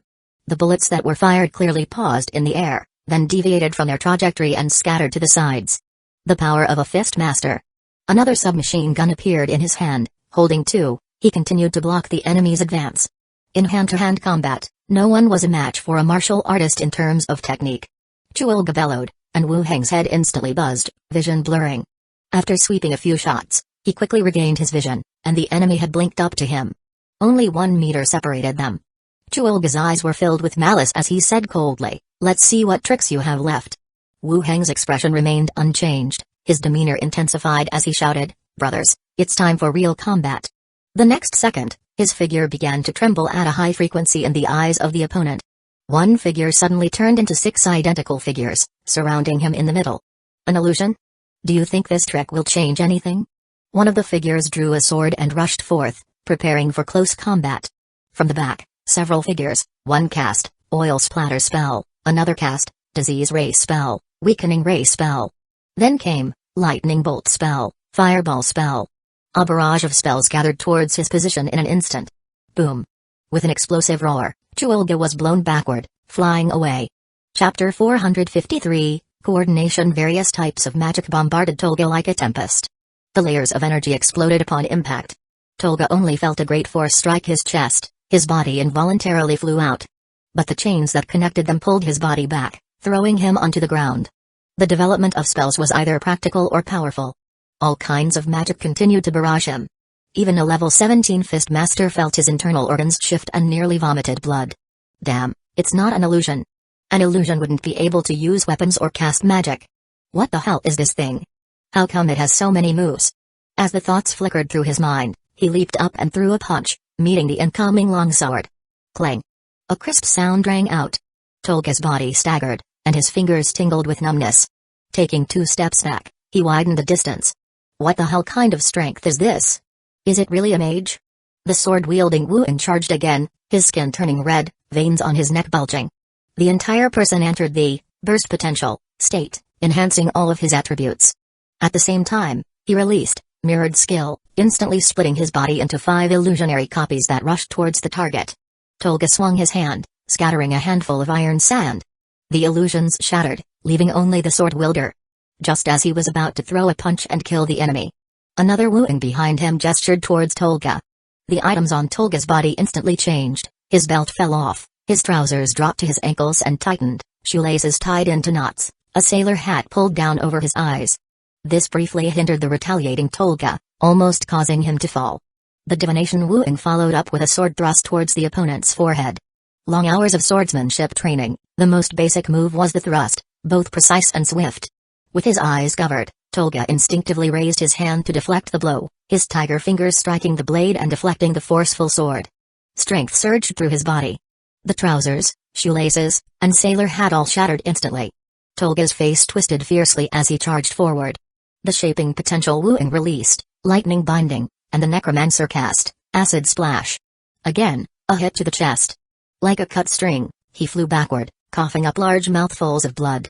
Both the necromancy and divination teams were rapidly changing positions, their charge guns continuously firing. Bullets rained down upon the fallen enemy. Another blast of energy expelled. The bullets strayed from their path. Tolga propped himself up with his hands as the ground shook violently. Dust and debris rose high, blurring the visibility. Identify the chain positions, divination Wu Hang shouted. The dust did not have the effect of clouds, but it barely affected visibility. The chains on their bodies and the distance between them could directly reveal the opponent's position. Magic and bullets still whistled through the air. Meanwhile, Tolga grew paler, regretting the high price he paid for the gladiator's shackles, which now served as tools for the opponents to bind him. As the dust cleared, the protective Wuing also took an iron sword passed to him from the space ring and entered the battlefield, hacking at the enemy. Wuing possessed mid-level swordsmanship skills, and his attributes were not inferior in close combat. However, there was still an unbridgeable gap in technique. Although they were ganging up on their opponent, it was still a trade of blows for wounds. "Uncle, you've split open again," Zhao and Glinda flew over from a distance. Ghost and Necromancer had a certain degree of sensing. When Wuing was teleported over, the two ghosts flew over directly, guided by their sense. Necromantic Wuing asked, "How is it going at the association?" Glinda replied, "After you disappeared, it became chaotic for a moment, but your little fox and that elf assistant organized a defense. There were no issues when we left." Wuing nodded. "Uncle, when we came over, a large number of pirates had charged in with strong crossbows. Zhao could see the glow from living beings, making it easy to find the enemy in bushes and woods. Pirates, strong crossbows. It seems they've arranged people as well." Voices were heard not far away. The embattled Tolga was first puzzled, then realized they were the Necromancer's ghosts. As the battle continued, he taunted, "Junior Vice Steward, what's the use of holding me back? Once the rest arrive, not 6 of your copies, not even 8 or 18, will survive here." No one paid attention to him. Those who needed to attack did so, and those who needed to shoot, shot. "How many? What level?" "Lots, most above level 10. Glinda added, "About 50 or so." Divination Wuing took out a long sword from the space ring and handed it to Glinda. "Glinda, stop them, Zhao, keep scouting the surroundings and inform us if there's danger." The two ghosts nodded and quickly flew away. Island Master's Manor. The gleam of swords flashed, and several high-level professionals blocking the path were cleaved in two, slowly collapsing. Emilio held the sword in one hand, untouched by the battle, striding over the corpses and continuing forward. He had used all of the scout scrolls. Yet, he hadn't found the target he was searching for. He had considered that the other party might hide, but never that it would be so well concealed. Thud, thud, thud. Footsteps echoed as a woman clad in leather armor walked out slowly from the head. Leaning against the doorway, she sized up the figure opposite her. "Emilio, what are you looking for?" Emilio's expression remained unchanged as he squinted at the figure ahead. "Viola, I let you go once before, now you've gotten involved in the pirates' affairs again." Divine Punishment Cult Guardian, Viola. Last time she had distracted Emilio on the island, while the hand of the demon ambushed Wuing and Zai Ligui in the pirate village. Chapter 453, Coordination. It was only upon returning to the island that Emilio became aware of the incident and intended to settle accounts with her. By then, she had left the island, and he hadn't expected her to come back again, getting involved in this matter. "Hey! You can't say that, your affairs with the pirates have nothing to do with me," Viola emphasized. "Get lost." Emilio snorted coldly. "What's wrong with you, man? Speaking with such impoliteness." A chill crossed Emilio's brow as he advanced with his sword, and in an instant, numerous fierce sword energies burst forth. As if casting a full moon across the sky and earth. Viola's expression became grave as her figure moved rapidly, almost disappearing and reappearing, while behind her, walls and buildings exploded. Debris sprayed into the air. Viola took a deep breath and immediately conjured a mist, shrouding her figure. She said, "Emilio, don't be angry. It's not that I'm targeting you. I'm grateful to you in my heart for letting me go last time, but I had orders from above to help those guys. Let's not make it difficult for each other, and I'll leave here at nightfall." Her voice floated out from the mist, reaching Emilio's ears. Hiss. Another sword energy split the pervasive fog right down the middle. Like cutting through tofu. The Church of Divine Punishment is also involved in this. Eek. I didn't say that, you guessed it yourself, Viola exclaimed. Emilio felt this woman was somewhat crazy and continued, "Who else is there?" "How should I know?" Emilio said no more and exploded forward in movement. He charged directly into the mist. His figure swiftly maneuvered through the fog. Sword energies repeatedly swept out, filling the entire area. As fresh blood splattered. Whoosh! A figure flew backward from a building, crashing to the ground. Viola clutched her chest where a thin scar had torn through her armor and flesh. "How can you hit a woman? You bad guy, I already said I don't want to be your enemy, I'm just trying to delay you for a bit." As she spoke, she brought out a series of black iron nails wreathed in deathly aura in her hand. She hurled them towards the opposite side. Then, she again produced countless smoke-formed hounds, leopards, and crocodiles, swarming towards him. Clang, clang, clang. Emilio parried with his sword, and with a casual swing, all the smoke dissipated. Emilio pointed his golden sword at the ground, at an angle. Viola, you might as well try to run now. Outside the city, in the wasteland. Rustle, rustle, rustle. The vegetation shook violently as figures burst out of the dense forest. They were dressed differently, wearing helmets or sailor hats on their heads.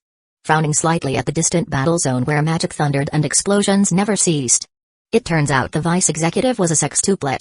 Not only did they look the same, but their attire was also identical. If it weren't for their different attacking styles, one might mistake them for the same person. Prepare a strong crossbows, and be careful not to hurt Tolga the captain. Don't go over there, just get the strong crossbows ready from here, and don't let the magic spill over to us. The pirates discussed among themselves, taking out magic crossbow bolts and starting to draw and load their bows. So many strong crossbows. Enough to turn the people fighting on the other side into pincushions. Everyone was busy at work. Suddenly, the people in the front row looked up at the sky. A long sword floated in midair, rapidly approaching as if held by an invisible person. What's that? Why is a sword flying towards us? Shoot a couple of arrows to try it out. Whoosh whoosh. Several crossbow arrows shot towards the sky. They passed through thin air, showing no sign of anything there. Just as the pirates were filled with confusion. The long sword drifted into the midst of the pirates, the sheath fell off, revealing its sharp blade. A special item. One pirate, puzzled, leaped up to try and grasp the hilt. Swoosh. A flash of cold light swept by. The pirate's head fell off, and blood sprayed from his neck like a waterfall. This scene made all the pirates' eyes widen. It's an ambush, disperse, it's an enemy's trick, someone shouted loudly. All the pirates scattered. Swoosh swoosh swoosh. The blade's light flashed unceasingly, and heads dropped to the ground one after another. It's wrong, it's an evil sword, don't move, someone finally realized when they perceived that it was an evil sword in the air, but by then, only a dozen or so pirates remained, frozen on the spot with sweat covering their foreheads. The silent evil sword. It was over, now nobody could move. On the main battlefield, Tolga was splashed with acidic liquid in the face and staggered backward, covering his face and howling in pain. Such an attack might not necessarily be very damaging. But the corrosion of the acidic liquid on living flesh was far greater than the injury itself. Add to that, the side effects of disease, radiation and decay rate took effect, making the injury even more painful. Animate object activated once again, with pants hitching up and collars choking throats. Two sword-wielding Wu Heng attacked again. Tolga, with blurred vision, reached out instinctively, each hand grabbing a sword blade tight, fingers clasped too tightly to pull away. Then more magic was poured all over him, the strong smell of grease penetrating his nostrils. A dreadful feeling arose in Tolga's heart, who roared, "Damn you, how dare you!" Woo! The sound of something tearing through the air, the fireball technique, smashed into his chest. Boom! Tolga was instantly blown backwards. In midair, he was engulfed by an enormous fire. Tolga, like a man on fire, screamed miserably, thrashing around in all directions. 6 Wu Heng stood back at a distance, silently watching him being devoured by the flames. Even a level 17 professional could emit such screams in death and pain.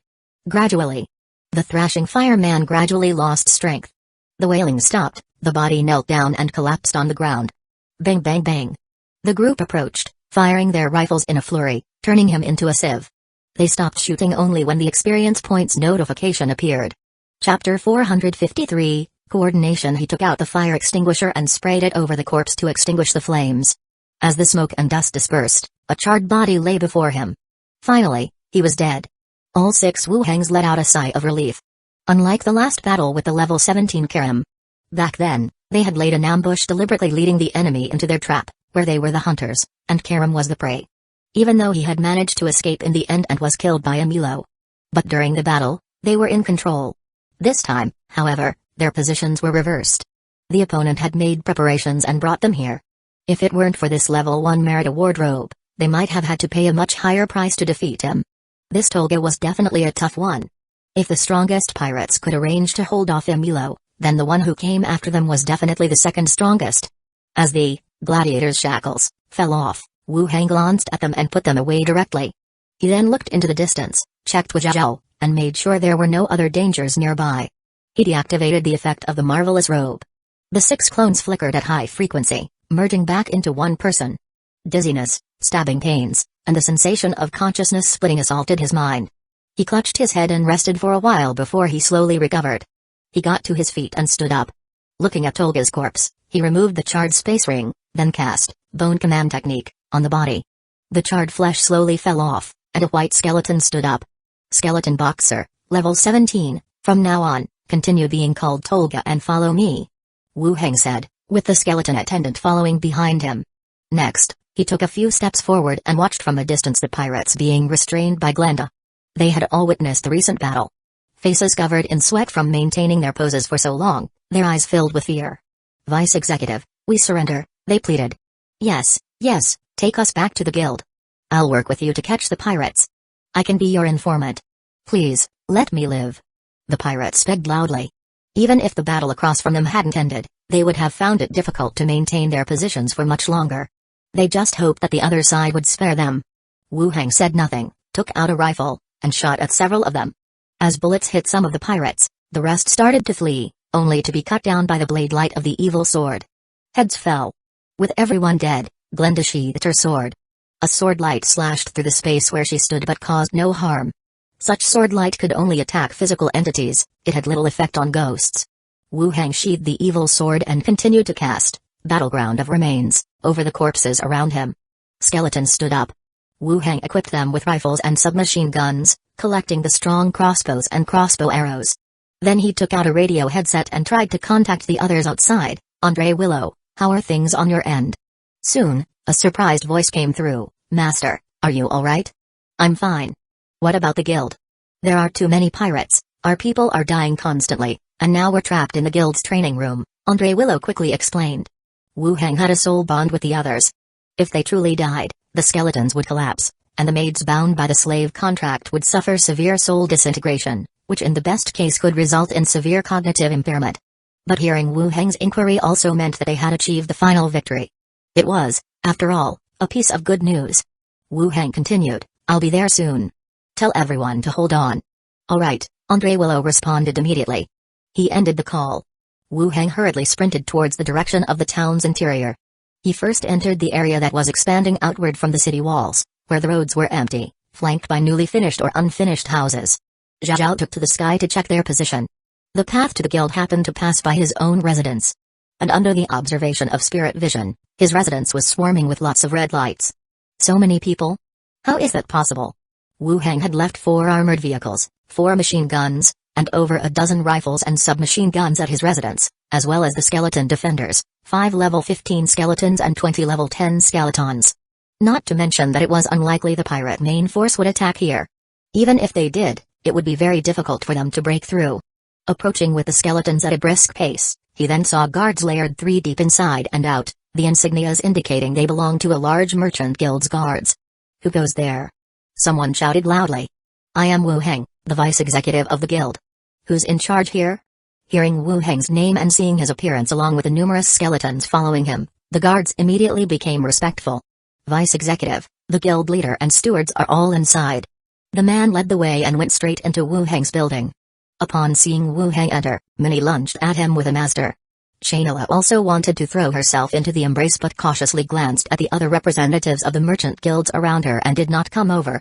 Instead, she asked indifferently, how's the situation outside? The pirates are besieging the guild outside and have also taken over the port. Did anyone get hurt? We're quite safe. The first wave of pirates was wiped out by your skeletons, and then no one else came.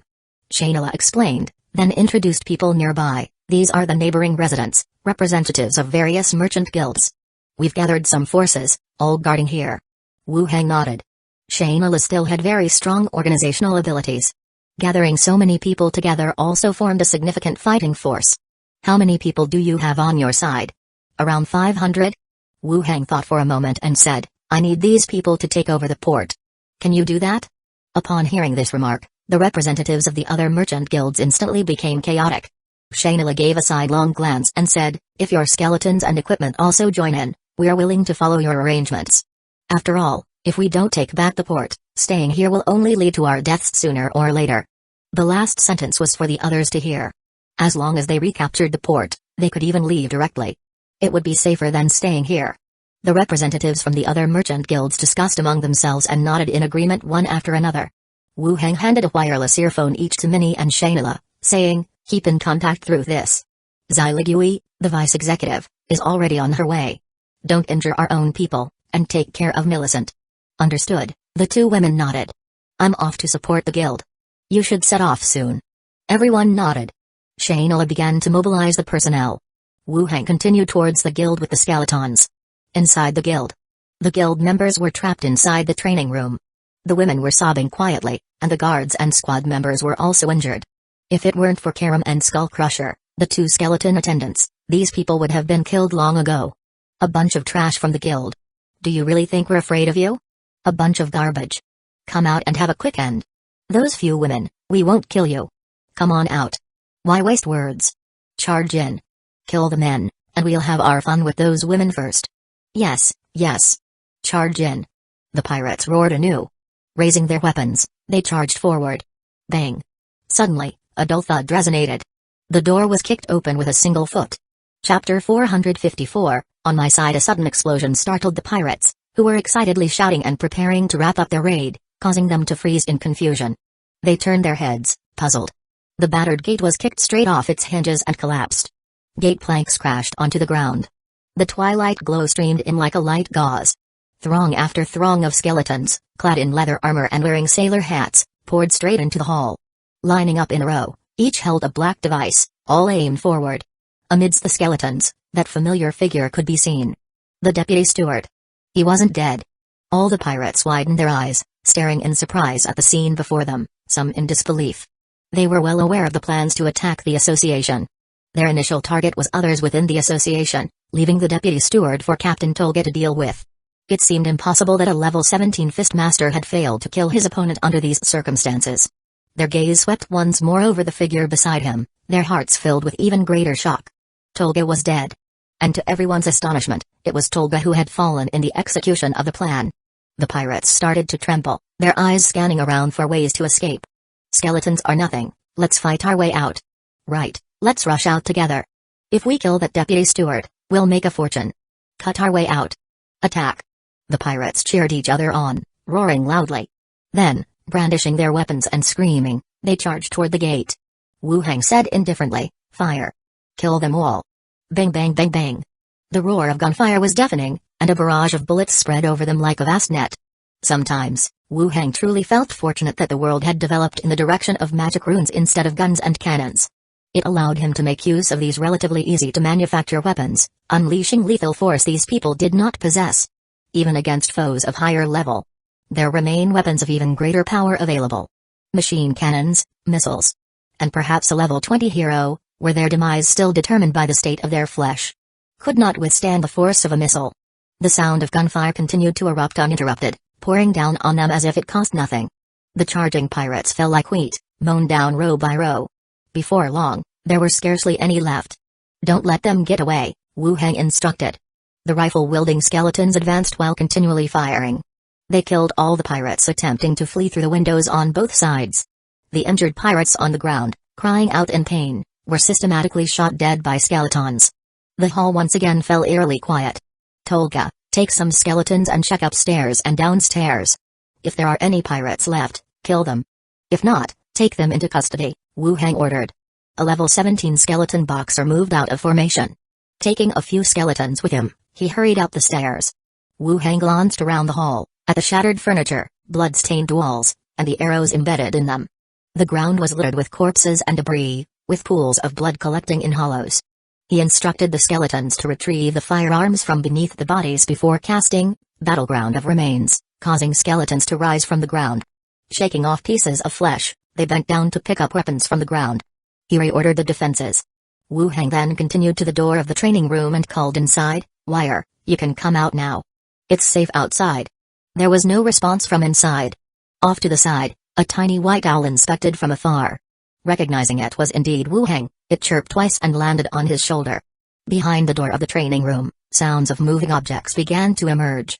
Soon, the training room door swung open, and Andre Willow, Moya, Kavina, as well as the squad members and staff, came out in succession. Most of them bore injuries. But as long as they weren't fatal or involving organ loss, they weren't a big issue.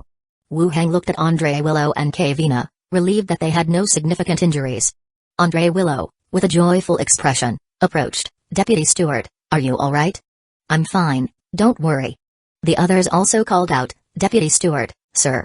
Wu Heng nodded and said, the battle isn't over yet. Pirates could attack us again at any moment. Those who are injured should rest, while everyone else, start fixing the doors and windows to prepare for any upcoming dangers. Yes. Everyone replied, their voices tinged with newfound confidence. Residential area. Shaynola began mustering all the trade representatives' guards, temporarily gathering quite a number of hands. Apart from the people who were already there, she also called for other nearby residents, explaining the current situation and gathering everyone together. Gold and Silver Island was a trade hub. Most who owned residences on the island were top executives of trading companies. As everyone came together, their faces were filled with panic and confusion. Has the island master turned pirate again? Wasn't he pardoned? What's the benefit in being a pirate? Well, speak up, it's impossible. What do we do now? There were those who refused to believe the news that the island master intended to slaughter everyone on the island. From a standpoint of benefit, why would someone pardoned return to being a pirate? It didn't make sense. But the scene before them could not be faked. The bodies of pirates and guards were piled on the ground. No one would have allowed this many pirates onto the island unless it was permitted. At this point, Shaynola returned with her group. Chapter 454, on my side the crowd surged forward, instantly surrounding them. Lady Shaynola, are we really going to attack the port? Our people died over there, and there's no room for negotiation anymore. Chairwoman Shaynola, it's not that I don't trust Deputy Steward Wu Heng, but just with us, to fight our way out might be somewhat difficult. Shaynola's eyebrows shot up instantly. According to her agreement with Wu Heng, gathering these people had already delayed them. And now they were hesitating again. Her gaze swept over everyone present, her voice cold. If the pirates win, do you think they would spare us? Or is it that some of you are already with the pirates, advocating for the support when our island guards were mobilized last time? Upon these words, the scene suddenly fell silent. Those who had been the most skeptical at first were at a loss for words. None of those who had made it to the top of the trade guild were fools. They naturally understood the implication in Philippa's words. Whoever spoke further would be the pirates' people, the enemy of everyone. Moreover, upon closer thought, when the guards were transferred away, indeed too many had been overly adulatory about the matter, leading to a shortage of manpower on the island. Seeing no one spoke, Shaynola continued, send the orders down, everyone maintain formation and proceed to the port. Those who collude with the enemy, run away, or show negligence, will be executed on the spot. A series of commands were passed down. The army, after a short period of chaos, began to mobilize, moving towards the direction of the port. Along the way, more people continued to knock on doors, convincing others to join the ranks. Inside the armored vehicle, Minnie, Millicent, and Shaynola were seated in one together. The armored vehicles behind them were all carrying the skeleton alchemy warlocks. Shaynola looked a bit surprised at the armored vehicle's precise and special equipment, inwardly amazed. It was not just fitted with weapon mounts, the interior actually had such elaborate devices. On the adjacent screen, one could even see the surrounding scenery. As if the images were being projected out of a mirror. Minnie, hugging Shaynola's arm, said, Sister, is the master okay over there? Shaynola was also somewhat concerned but still said, he entrusted these to us, he must have arranged a way for himself. Minnie made a sound of acknowledgement, then continued to ask, why involve those people? Some of them just have a few guards and seem to barely manage to breathe. Shaynola glanced at the shadow screen beside her, displaying numerous elites. She whispered, how do you feel about Gold and Silver Island? Not very good, the pirates are too unstable. Minnie suddenly realized, you're afraid that if we leave, they'll be attacked by pirates, right? I'm not that noble. Shaynola smiled, I always mention that your master saved this block. Ah, I heard. You say, if we win in the end, to whom should this island ultimately be allocated? Shaynola looked at her. Minnie was taken aback, suddenly sitting up straight to look at her. Shaynola went on, Emilio has high prestige and royal lineage, even if Wu Heng contributes greatly this time, he's still just a piece on the council's chessboard. Reputation and merit all belong to the council. After the pirates are defeated, Gold and Silver Island will need a new master. If the right to appoint the new master falls into the hands of the council, then Wu Heng will hardly have a chance. All the major trade guilds are involved, with a little maneuvering, the next island master can also be contended for. Of course, within the procedures that comply with the council's process. Of course, if we don't defeat the pirates, and nobody survives, then it doesn't matter anyway. Minnie and Millicent looked at her in surprise, but they also understood the implication. Meaning, if the council gets to appoint the next island master after this battle, then it would be difficult for Wu Heng's side to be considered. The greater likelihood is a reward of merit and money. but by involving the various trade guilds, letting the appointment not only be carried out by the council, the manipulability of the matter increases significantly. Shayla was confident she could persuade others to support Wu Heng a bit. Really? Then what do we need to do next? Many understood but didn't know what action to take. Shayla smiled, just let these skeletons and such machinery exert their maximum power. Okay. In the half-underground wine cellar, Island Master Rockham sat cross-legged before a wooden table, admiring the twisted potted plant beside him. He heard footsteps approaching. He looked up. A subordinate hurried in, his tone grave. Island Master, the council failed to take it down. That necromancy deputy steward led the skeletons back and retook the council. Occam, who had been planning to arrange his potted plants, his gaze intense. In his eyes, disbelief was seeping through. He asked, what about Hyuga? He wasn't seen. Occam's eyes narrowed slightly, a bad premonition rising in his heart. You go first, wait outside. The subordinate nodded and immediately exited the room. Occam then continued to pick up an object and placed it in front of him on the wooden table, his hands floating in the air above it. Then, he began the sensing process. When he reopened his eyes, his gaze was in a daze. Hyuga was dead. Even though the pirates he had arranged to kill the deputy steward had not succeeded. But Hyuga's failure still felt unbelievable to him. How could this be? Occam quickly calmed himself down. He took out paper and a feather pen from the space ring and began to write. After finishing, he placed it into an envelope. The next second, it vanished from sight. At the same time, he called out to the outside, come in. The person from outside came back in. Chapter 454, on my side arrange a squad to go to the eastern outpost, yes, Island Master.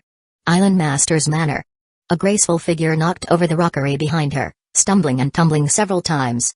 She jumped up backward with the momentum, dodging the two sword energies that followed close behind, and yelled in frustration, Milo, have you lost your mind? Why are you always after me? Do whatever you want, I won't stop you anymore. Milo, sword in hand, quickly followed, tell me, where is Occam? How the hell would I know?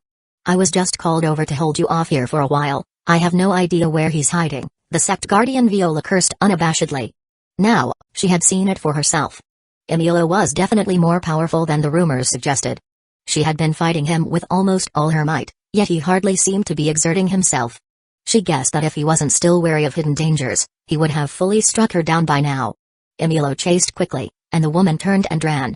When he stopped, he still watched her from a distance. Milo paused, remembering the earpiece Wu Heng had given him before leaving. He put it on his ear and asked, Wu Heng, how are things on your end? Not far away, Viola didn't try to stop him. She just pulled out 2 elixirs, drank them down without a second thought, and leaned casually against the wall to watch him. Her attitude seemed to say, I'm fine as long as you don't leave my line of sight. Sure enough, Wu Heng's voice came through, no worries, the pirates attacking the association have all been killed, and now we're organizing to repair the facilities to prevent further pirate attacks. Hearing that everything was fine on the other side and that the pirates had been killed, a hint of relief softened Emilo's cold expression. Good, he praised, and continued, the island master isn't in the manor. Try to calculate his location and then tell me. I'll do my best. Emilo added, the pirates' reinforcements will arrive at the port after dark, arrange someone to support Zai Ligui. Understood. Association. Wu Heng received the message from Emilo, his face turning ugly. That island master, actually not in the manor. Emilo informed him in this way, yet he hadn't returned himself, which must mean he was held up by someone. Really quite well prepared. Even to say, the island master had calculated everyone's moves perfectly. He arranged everything accordingly. Glenda, go call Zhao back. Wu Heng said to someone beside him. The invisible Glenda shot straight up through the roof, calling Zhao back. What's up, uncle? Zhao asked, after flying back. Wu Heng said, we can't find this behind-the-scenes island master. We need your help to find where he is hiding. Zhao, half lying in the air, thought for a moment and said, but we don't know him.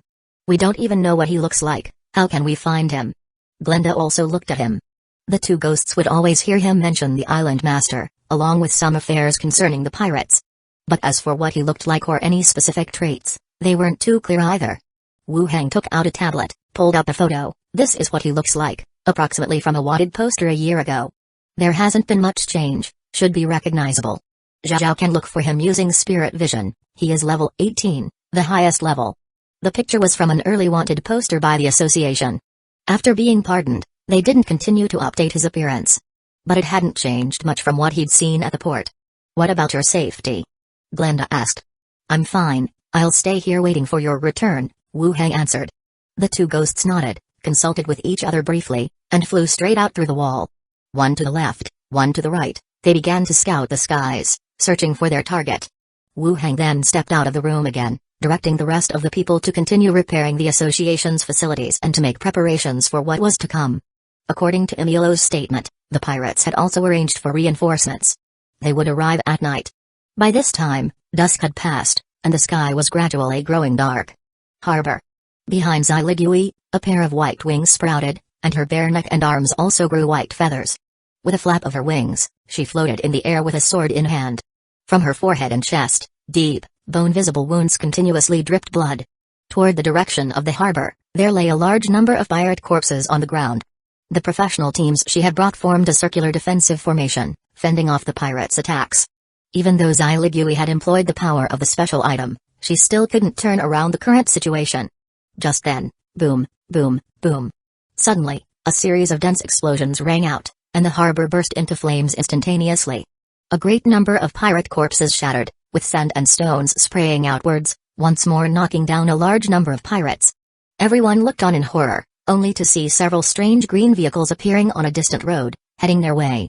Following behind were the diversely attired soldiers of the Trade Alliance army. Xiligui narrowed her eyes, swung her long sword forcefully, and ice spikes erupted from the ground, piercing through rows of pirates. Let's go, we're pulling out, Xiligui shouted loudly. The small teams supported each other and swiftly retreated toward the rear, taking advantage of the pirates' momentary confusion. Upon seeing the association squad returning, many urged, kill those pirates at the harbor.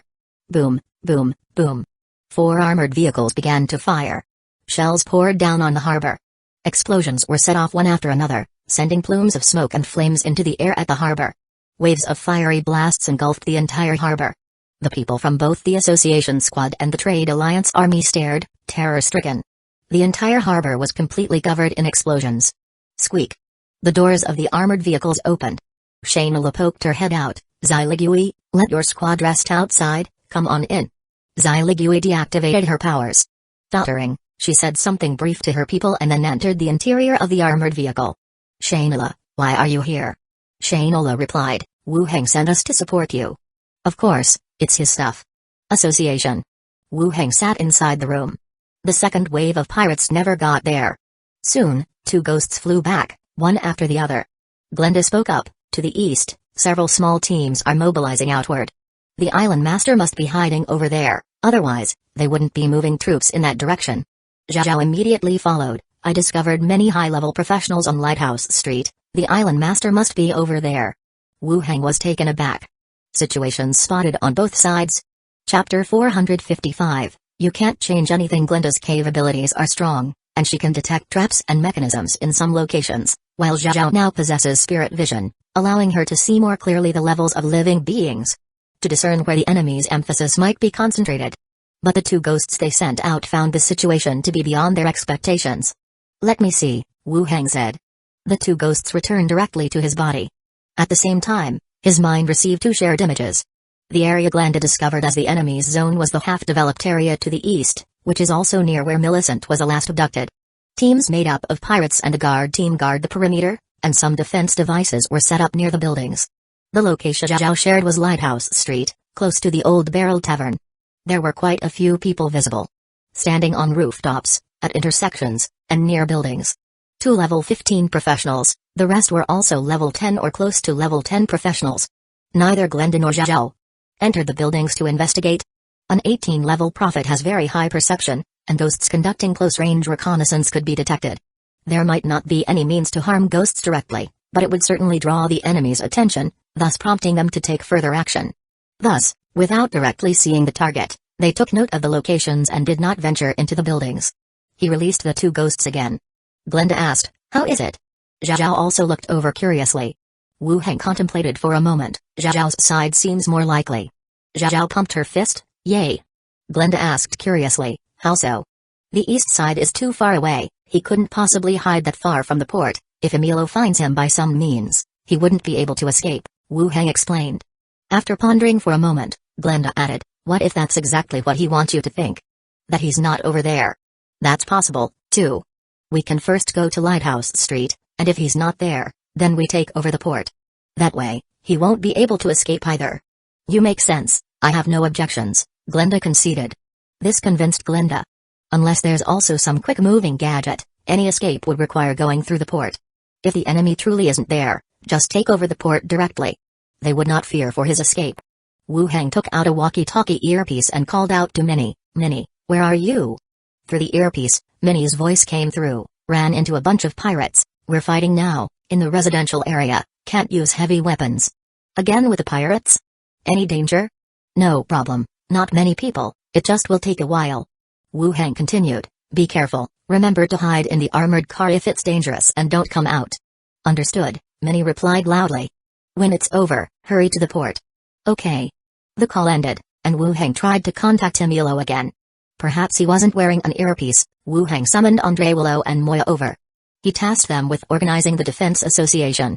If the steward returns, he should go directly to the port. Given the number of pirates on the island, it would be difficult to arrange another attack on the association. What concerned them more was the pirate reinforcements mentioned by Emilio. Andre Willow was somewhat worried but nevertheless nodded in agreement. After instructing her to be safe, having delegated the tasks, Wu Heng took nearly 200 skeletons and hurried towards Lighthouse Street. On the main artery close to the port, Zai Ligui manifested a pair of white wings behind her, and white feathers grew on her exposed neck and arms.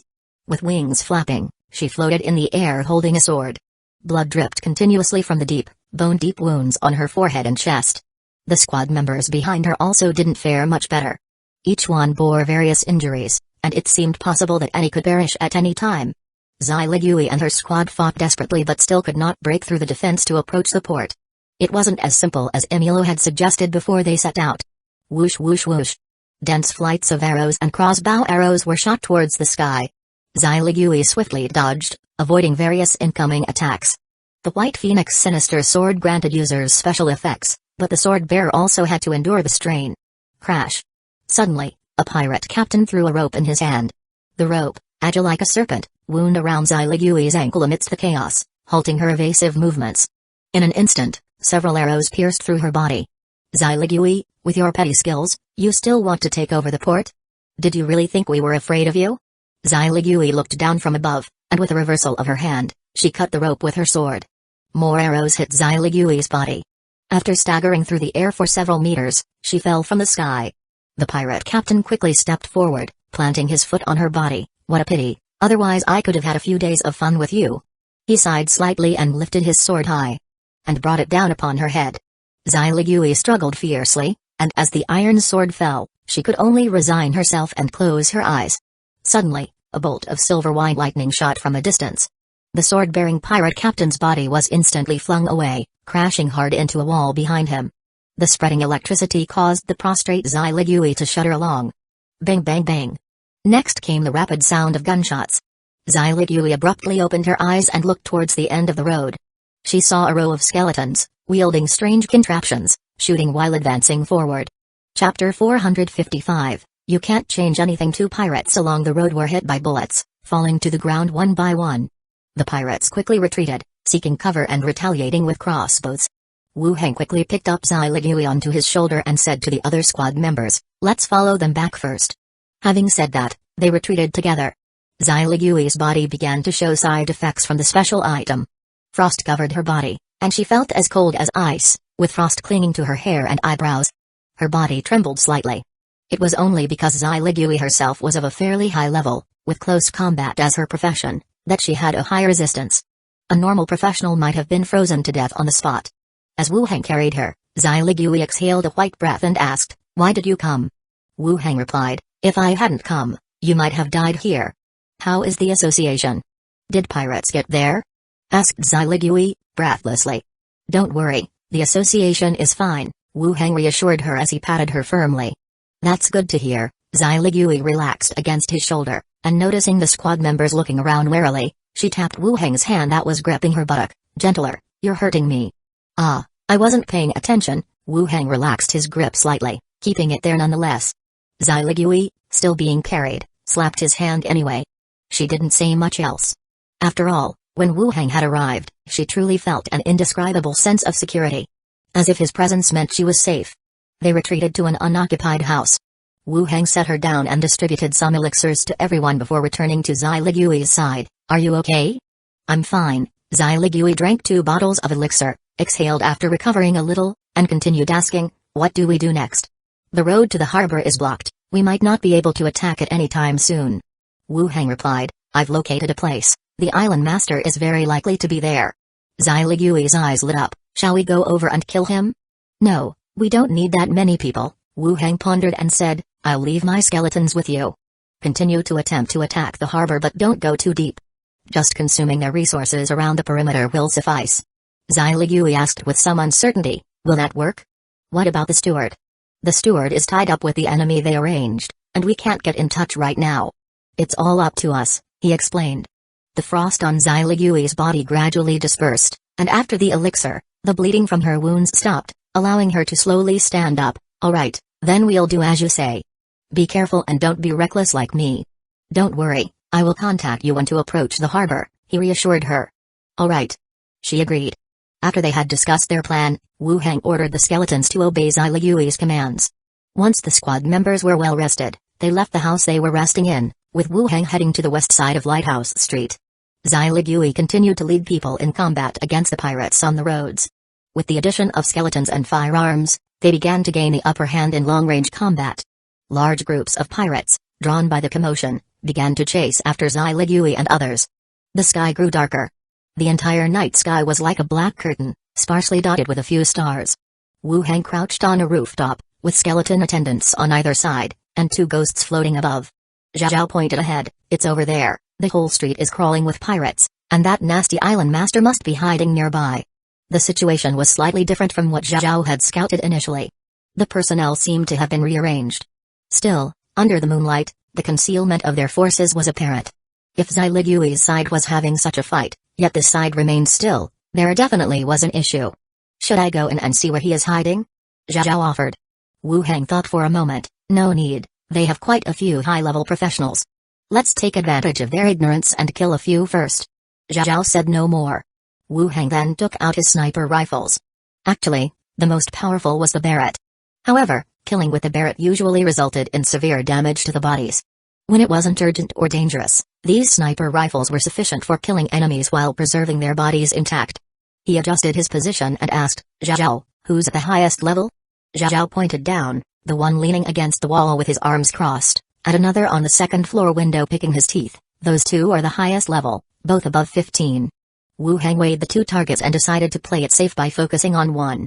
He aimed at the pirate leaning against the wall on the first floor and pulled the trigger. The gun fired. The distant target had not yet reacted when their head snapped back, and the body tumbled backward. Wu Hang continued to shoot at the body and the notification for experience gains appeared. The sudden gunfire and dead body startled all the waiting pirates. The level 15 pirate on the second floor hid inside a room, while the others quickly sought cover. Only one person quickened their pace to leave the area. "Zhao, follow that person," Wu Hang instructed. "Right." Zhao responded and took off after the person. After Zhao left, Glenda also warned, "Some tamed beasts are coming." Wu Hang looked up and saw a swarm of tamed beasts converging from the sky. Wu Hang handed a sword to Glenda. "Don't let those tamed beasts get close." "Got it." Glenda caught the long sword and flew headlong towards the swarm of tamed beasts. As they neared a certain area, the long sword was drawn from its sheath. Swoosh swoosh swoosh. Streaks of sword light flashed through the night like thunder, and various tamed beasts plummeted from the sky with crackling sounds. In the blink of an eye, the tamed beasts within the range of effect vanished. Chapter 455, You Can't Change Anything 3. Next, Glenda, with her unsheathed evil sword in hand, charging toward the pirates below with sword light slashing through her transparent body as if it were nothing. The pirates were like ghosts scattering in all directions. Amidst the flashes of the sword, heads tumbled down one by one. Bodies slowly fell to the ground. This method of use was somewhat outside of Wu Hang's expectations. Utilizing the evil sword, he had always thought from the perspective of the living, subconsciously feeling that once the sword was drawn one must stand still. But Glenda, being a ghost, did not fear the sword's radiance. She simply wielded the sword to pursue and cut down her targets. This evil sword, which he had previously regretted buying, seemed to have quite the effect in the hands of a ghost like herself. Glenda brandished the sword wildly, driving all the pirates out of their hiding spots. The level 15 pirate also charged out in the fray. Wu Hang adjusted his gun's aim. Bang! The shot rang out, and the bullet instantly struck the target's neck. The second shot hit the back of the head. The man was dead. In the distance, Zhao gestured for them to come over. Wu Heng, followed by 2 skeleton attendants, quickly joined up with her. In the dimly lit basement, the island master Akam was holding a torn scroll with a circle of light illuminating at his feet, slowly forming a complete array. Teleportation scroll. I should have killed you at all costs from the beginning, Akam said softly. Wu Heng quickened his pace, his submachine gun firing off rounds. A stone wall rose suddenly from the ground, blocking the bullets and also the Akam behind it. The voice of the other party still made its way through. You've done better than Emulo. Without you, our plan would have gone even smoother. Of course, this doesn't change anything. It's just a minor hiccup in the entire plan. The island will still be ours, and you will become the first victims of the new Pirate King, the voice continued. The circle of light gradually closed. Akam's figure disappeared. See you at the port. Wu Heng's expression grew even more grim. He had let him get away just like that. After sheathing her sword, Glenda flew in and asked, how did it go? Zhao responded, he got away and mocked Uncle quite a bit. Got away? How did he get away? He used a teleportation scroll, headed to our port, Wu Heng answered directly. The port was a crucial place.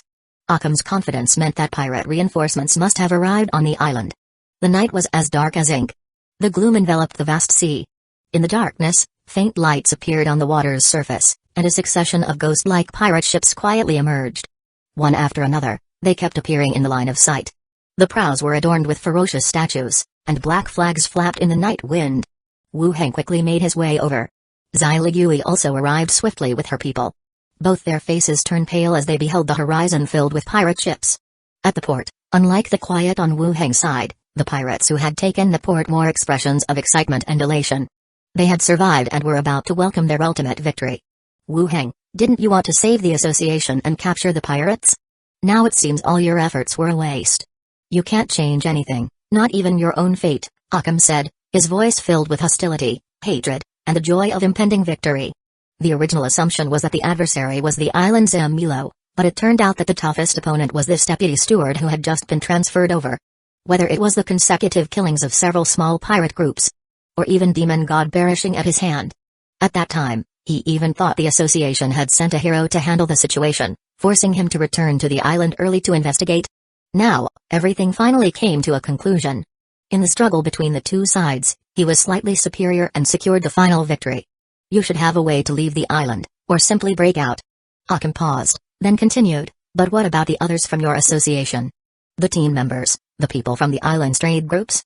What will the trade groups think when they know you abandoned them to escape? All those years donating to the association, just to fund a bunch of deserters. And you, Wu Heng, those little maids of yours, the Shangela next door, they all look quite nice. I'll chop off your head first, then have my fun with them, Akam declared. At this moment, Akam reverted back to his deranged pirate self. Insulting his opponent, along with the people his opponent cared about. We must fight. Zai Ligui slowly drew her long sword, while wings sprouted from her back and patches of white feathers appeared on her skin. The members of her team also drew their weapons, readying themselves for their last stand. Just as the opposition had said. The steward and deputy steward might have a way out. But it was certain there was no escape for the squad leaders and the members. Fortunately, the two vice executives had no intention of abandoning them, they might as well fight to the end. Just as they were about to charge in, Wu Heng grabbed her arm. Don't be impulsive, wait for reinforcements. As for Akam's taunting, Wu Heng wasn't really angry. He had many ways to achieve the ultimate victory. The simplest was to open the boundary door, skeletons to the sea, all that was enough to capsize those pirate ships. But he also needed to consider the aftermath. To choose a safe and trouble-free method. Zai Ligui's brow furrowed. Reinforcements? Who's sending reinforcements? Are you talking about the association's reinforcements? It won't be until after dawn, we can't wait that long. Not from the association, wait for Shangela and the others. Wu Heng tugged her back again. Zai Ligui fell silent and sheathed her sword, no longer speaking. During the standoff, the mass of pirate ships drew closer and closer. On the decks, pirates wielding torches, and their leaping flames were especially glaring in the darkness. Armed and with ships nearing, they began to laugh and shout uncontrollably, preparing to disembark for battle. Master, we've arrived, Minnie's voice came through the earpiece. Chapter 456, Kill the Island Master. In the earpiece, Minnie's voice came through. The bustling scene faintly allowed the sound of armored vehicles and footsteps coming from behind to be heard. At last, they had arrived. Otherwise, the only way to deal with the pirates would have been to open the boundary door. If they really did that, the aftermath would be even more troublesome. One hand adjusting the earpiece. I'm at the port, come straight here. Understood. Ending the conversation, Wu Hang shifted his focus to the front. The pirate ships began to approach the dock, pirates shouting and cheering as they surged onto the dock via the gangplanks. They filled the entire port area in droves. Looking towards the interior of the island, their eyes gleamed with irrepressible fervor and excitement. As the pirates landed, a gleam of satisfaction flashed across Occam's eyes, and he proclaimed with his hands behind his back, "This whole island is mine, I know everything about it, and now I have many times more men than you do. What can you do to contend with me, little vice executive?" As he spoke, the pirates raised their weapons and roared along with him. If they emerged victorious today, all pirates would follow the Pirate King to re-establish the rules of the Emerald Sea. Any ship wanting to pass through this sea area would have to leave behind something of value. The era of pirates had come. Wu Hang remained calm, saying indifferently, "Occam, you led your crew and stole the Pirate King's treasure at the last moment. Aren't you afraid other captains will find out this secret and not recognize your status?" Though his voice was bland, it reached the ears of most pirates. The noisy port was suddenly shocked into silence. The Pirate King was a belief held in the pirates' hearts, otherwise, they wouldn't have gained the trust of all pirates in the Emerald Sea so easily. The pirates firmly believed that the Pirate King could lead them against any enemy, including the Mage Association, to bring them greater benefits. Wu Hang's words quieted the pirates down. Occam glanced around with suspicion and scoffed, "What? Trying to create dissension among us so you can escape? We pirates might not read books every day like you mages, but we're not fools." Wu Hang didn't bother with the others, continuing, "The pirate's treasure isn't a legacy that makes whoever claims it the next Pirate King." Occam's expression grew even darker. He hadn't expected his adversary to try to trip him up at this moment.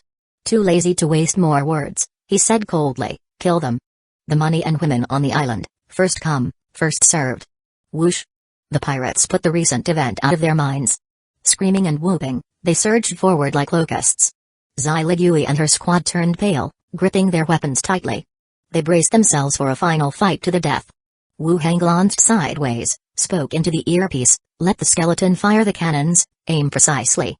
Boom! From the depths of the dark streets came the sound of the earth-shattering explosion. A streak of light pierced through the darkness, targeting the port and the oncoming pirates. The next second, boom! Deafening explosions erupted, and a vast spread of pirate bodies shattered, scattering stones and sand that continued to impact the surrounding pirates.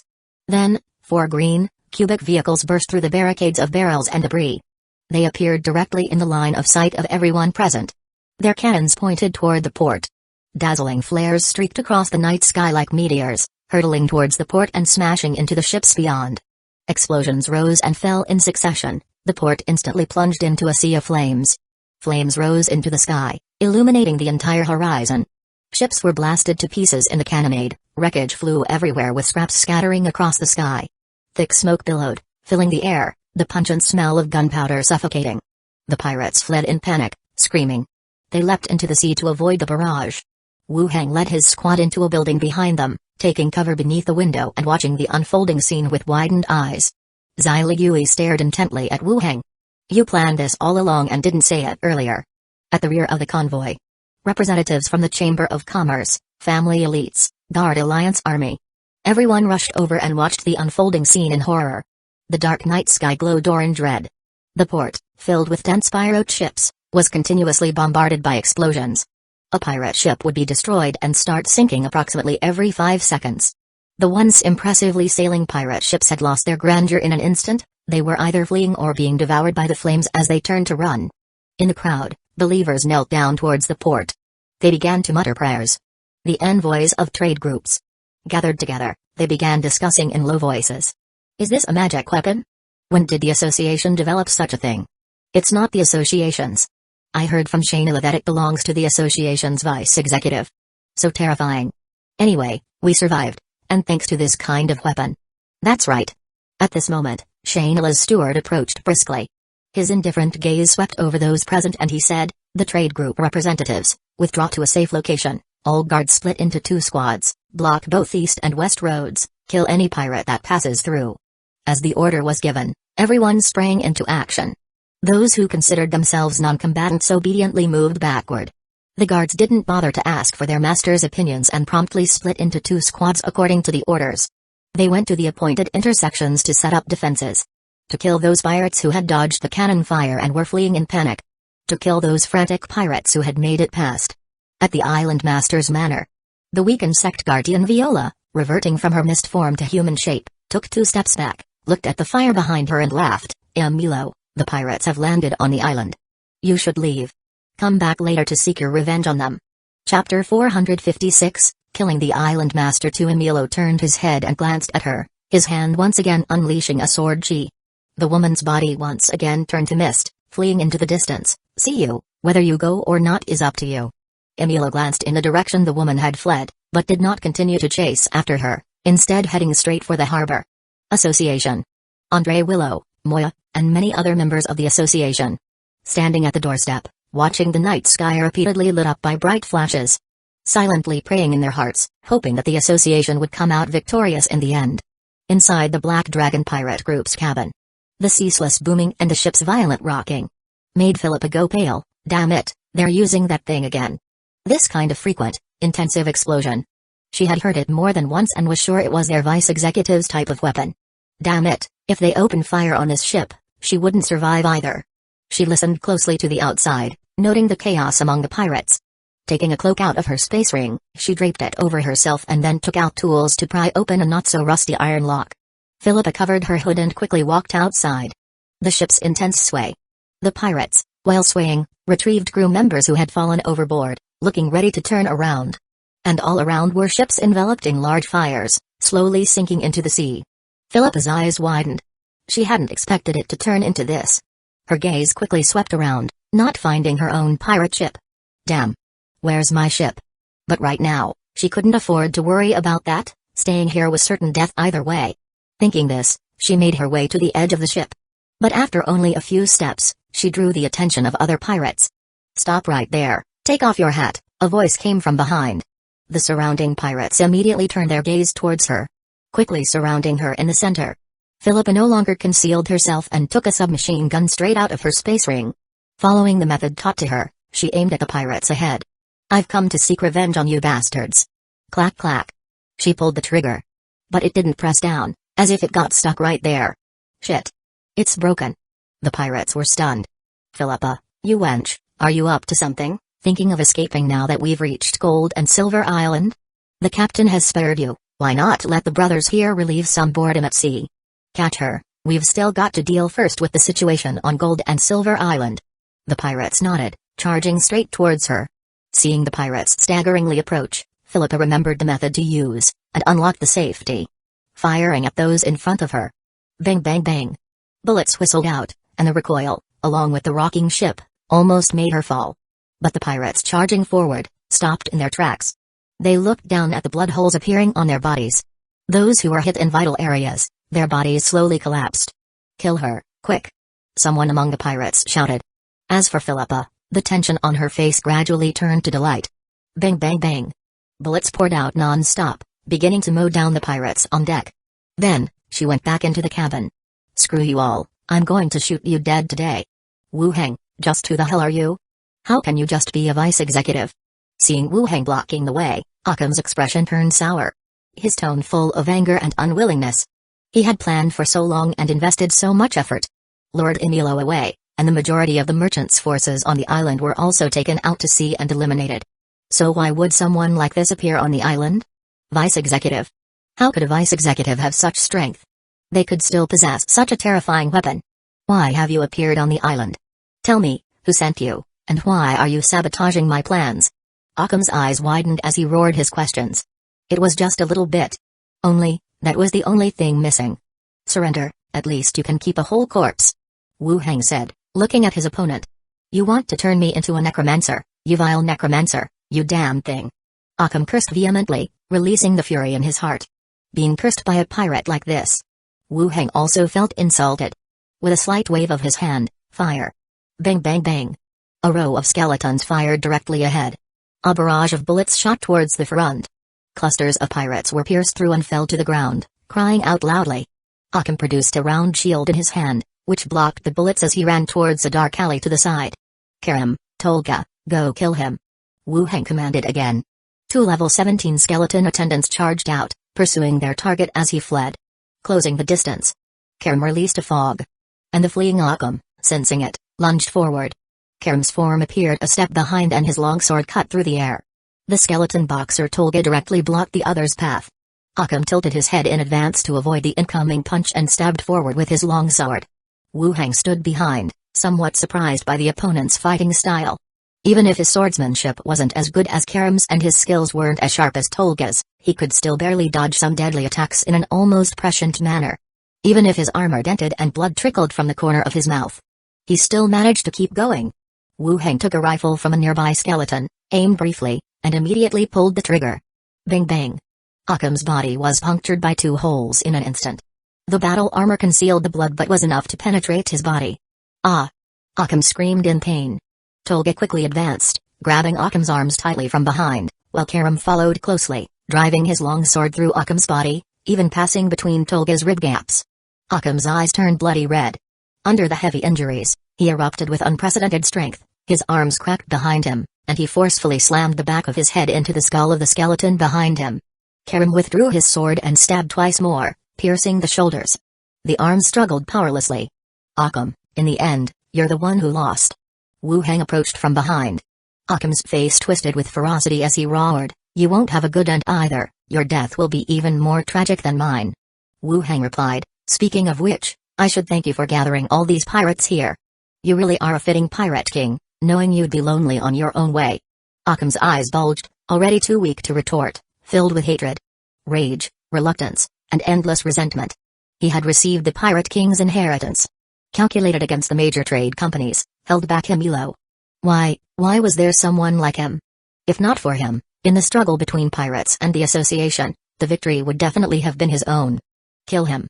Swish. Karam swung his longsword, and the head rolled off. The body slowly slumped down. Just as Wu Heng was about to bend down and take the space ring off the corpse, he sensed something, furrowed his brow, and looked ahead. As he stepped back, he waved his hand. A white bone cage shot up from the ground. It instantly formed a bone prison, sealing off the front. In the middle of the bone prison, a ghost that greatly resembled Akam gradually became visible. It collided against the walls of the bone prison like a madman. Crying out loudly, Wu Heng, I will kill you one day, even if I can't finish you, I'll hunt you forever, ensuring you never find peace. He continued to crash against the bone prison, howling with malice. The white bone cage was created by necromancy magic, forming a quasi-real prison. It could trap not only living creatures but ghosts and void entities as well. On Wu Heng's side, he was also slightly surprised by the sudden turn of events. After his death, the other had directly turned into a ghost. This level 18 professional indeed had his unique aspects. Zhao, what level is he? Zhao appeared beside him, not high, around level 12. Glenda also appeared from another side. It must be because of his level 18 prophet profession, otherwise, it's very difficult for a ghost's level to be this high. Chapter 457, God's Perspective, Part 1, the head injury was severe, with vital organs damaged, even the revival technique was ineffective. Now, the ghost had directly left the body. High-level professionals are becoming harder and harder to kill. Can you devour him? Wu Heng asked in a low voice. The two ghosts looked at each other. Glenda said, I'm unsure. My level is about the same as his, but his abilities might be much higher than mine. Zhao saw that even Glenda was uncertain. She shook her head as well. Wu Heng glanced at the ghost in the white bone cage, still rampaging and cursing loudly. Having his own ghosts devour this one now was somewhat risky. He was also suspicious that it had not immediately fled, perhaps it was a deliberate ploy to get his own ghosts to rush forward. To fall into a trap. Wu Heng, what can you possibly do to me? Level 18 is a height you will never reach. I will hunt you forever until you die and become a ghost, and then I'll devour you bit by bit, Akam shouted angrily from within the cage, venting his frustration. We are necromancers, King Yama, afraid of you, an ugly freak? Zhao pointed at the other and shouted, then shrank back behind Wu Heng. Haha.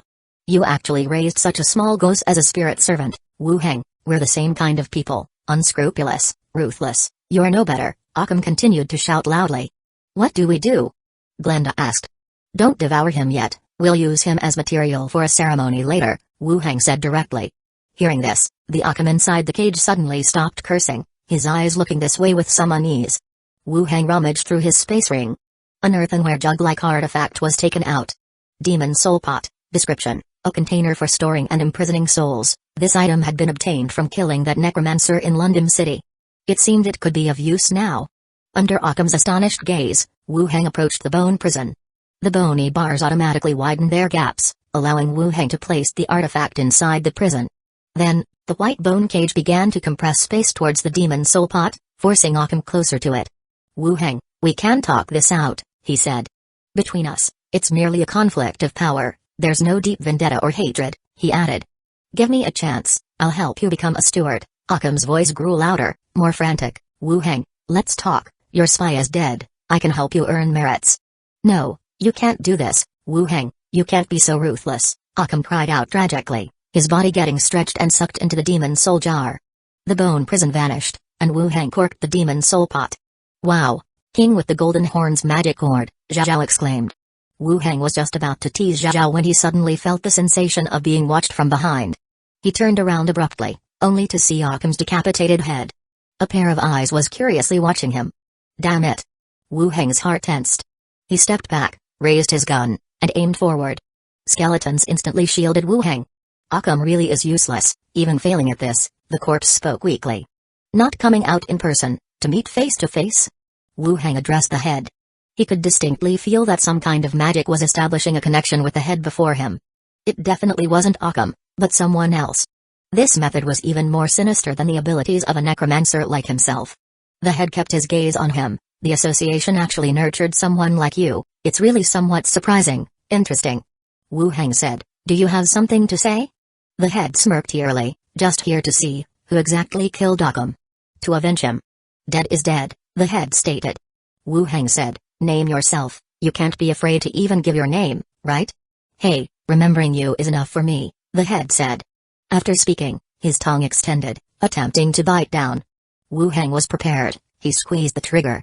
With a bang, the bullet passed through the skeleton's gaps, pierced the head's brow, and rolled away to a distance. The skeleton stepped forward quickly, kicking the head back here. The tongue was still there, now with a deep bite mark. The head also turned back into a corpse, its eyes cloudy. The connective magic vanished as well. Glenda spoke seriously, what was that? It seems the pirate's affair involves someone else, I'll mention it to the steward later, Wu Heng said, and he pointed his gun at the head, firing another shot. So scary, he wasn't watching us all this time, was he? Zhao Zhao said from behind. No worries, he didn't dare to show himself, he must be even more afraid of us, Wu Heng said, tossing the head back beside the corpse. That makes sense. Zhao Zhao thought for a moment, then nodded in agreement. Wu Heng took off the corpse's space ring, and also said, strip him of everything he has on him. The skeletons advanced, began to strip the corpse of its clothes. Then they wrapped everything in a straw mat, and Wu Heng stored the corpse and its clothing and gear in his space ring. He would examine them closely later. Zhao Zhao, continue to stay by my side and protect me. Glenda, go take a stroll around the island master's manor, see if he's got a treasury or something, and steer clear of Emilo. We don't want him tarnishing our image, Wu Heng directed. Glenda nodded and flew directly toward the manor. Returning to the alleyway checkpoint, Olin. The dwarf captain ran over quickly. Here, Vice Executive. Chapter 457, God's Perspective, Part 2, Occam is dead, arrange for the message to be passed down, to boost everyone's morale, Wu Heng said directly. Olin's eyes hardened, the pirate leader was dead. A look of joy appeared on his face. Understood, I will let people know immediately. After speaking, he turned and ran back to the group, explained the situation, and members of the small team ran off in different directions. Shouting, Occam is dead, the pirate leader has been killed by Vice Executive Wu Heng. Occam is dead? Representatives of the trading groups came out of the rooms they were hiding in, watching the team members who were jogging and loudly repeating the news. The island master who had lured away most of their forces and mobilized all the pirates actually ended up dead at the hands of that vice executive. Did Emilo come? Occam was level 18, apart from Emilo, who could kill him. Wasn't it just said that Wu Heng, the vice executive, killed him? A vice executive would only be around level 12, how is that possible? Anyway, the association surely wouldn't speak nonsense, it's fine as long as he's dead, who cares who killed him? Right. This night, probably almost all the pirates of the Emerald Sea have been killed. That's good news, now our merchant ships can trade better and make more money. Yeah, the era of maritime trade is coming. Excited that they wouldn't be kidnapped by pirates and their families wouldn't suffer, they gathered to discuss matters of sea transportation.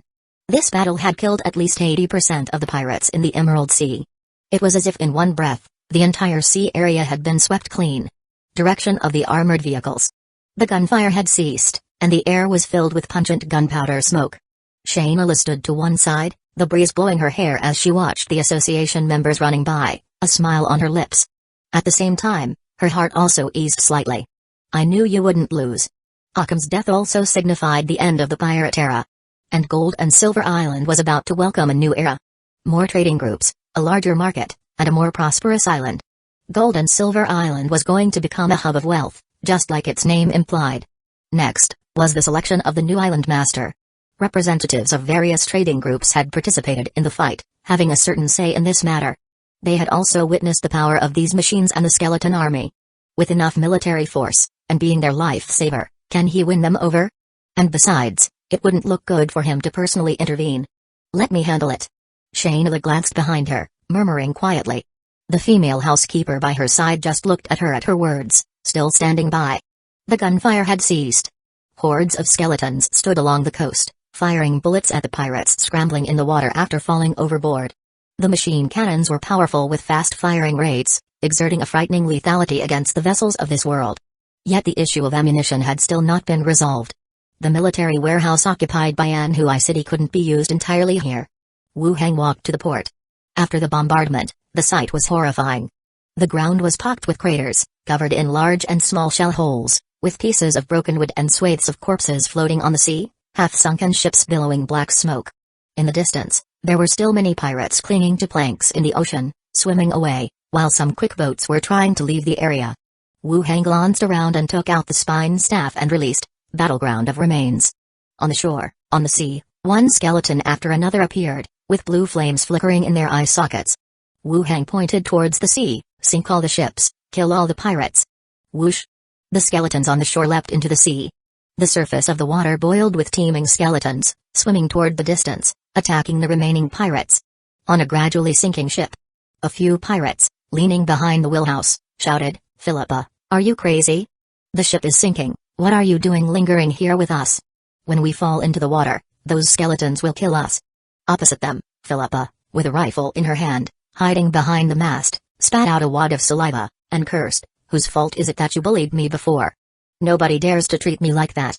Big sister, Gran, it was the captain's orders, it's got nothing to do with us. You've almost killed everyone on the ship." Philippa's rampage on the ship made the originally front-running vessel come to a halt. And those ships that had moved ahead were all but sunk. The one they were on was creaking slowly downward. Philippa said, "If I can't find him, I'll take it out on you.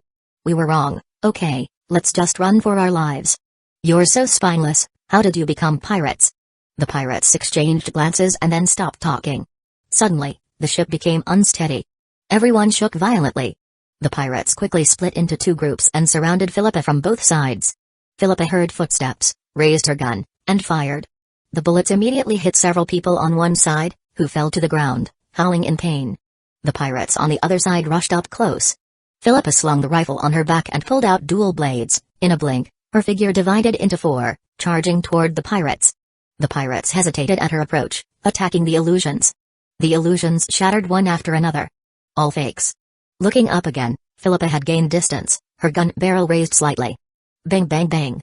Gunshots rang out, and several figures fell to the ground again. "Pa!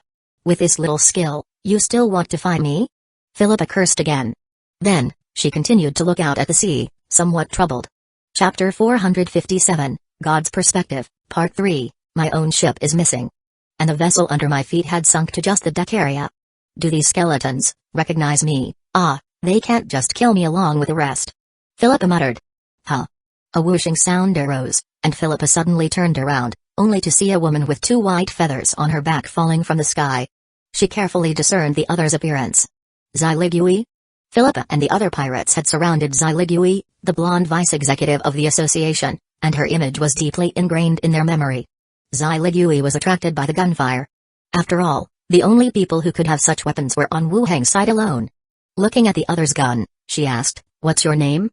"Philippa, I'm Wu Hang's spy, and a secret speaker. I've provided you with several clues for third-level merits. We're on the same side, vice-executive," Philippa rambled, spewing it out in one breath. Once Xiligui confirmed her identity, she curiously asked, "Why aren't you on your own ship?" Philippa was also stunned. She immediately realized that Wu Hang had told the other to go to the ship to find her. She straight said, I was locked in the cabin by the Black Dragon pirate group, just escaped in the chaos. What about my ship? It sank. Completely sunk? Philippa's eyes widened. 2 ships sank. The main ship had also sunk when I left. It wasn't me who sank it. Several pirate groups fought and in the end, it sank, Xyligui explained, and then continued, alright, come with me. Wu Hang sent me to pick you up. Hold on, the items on the ship, did you bring them back? What items? Xyligui asked. The talking ones. I don't know, Wu Hang didn't say, and I don't recognize them. I still have a bird. We'll look for it after this is all over. Stop dawdling, let's head back first. Xyligui's tone grew stern. Philippa pouted but didn't say anything more. Xyligui grabbed her and flew towards the direction of the port. Clip clop.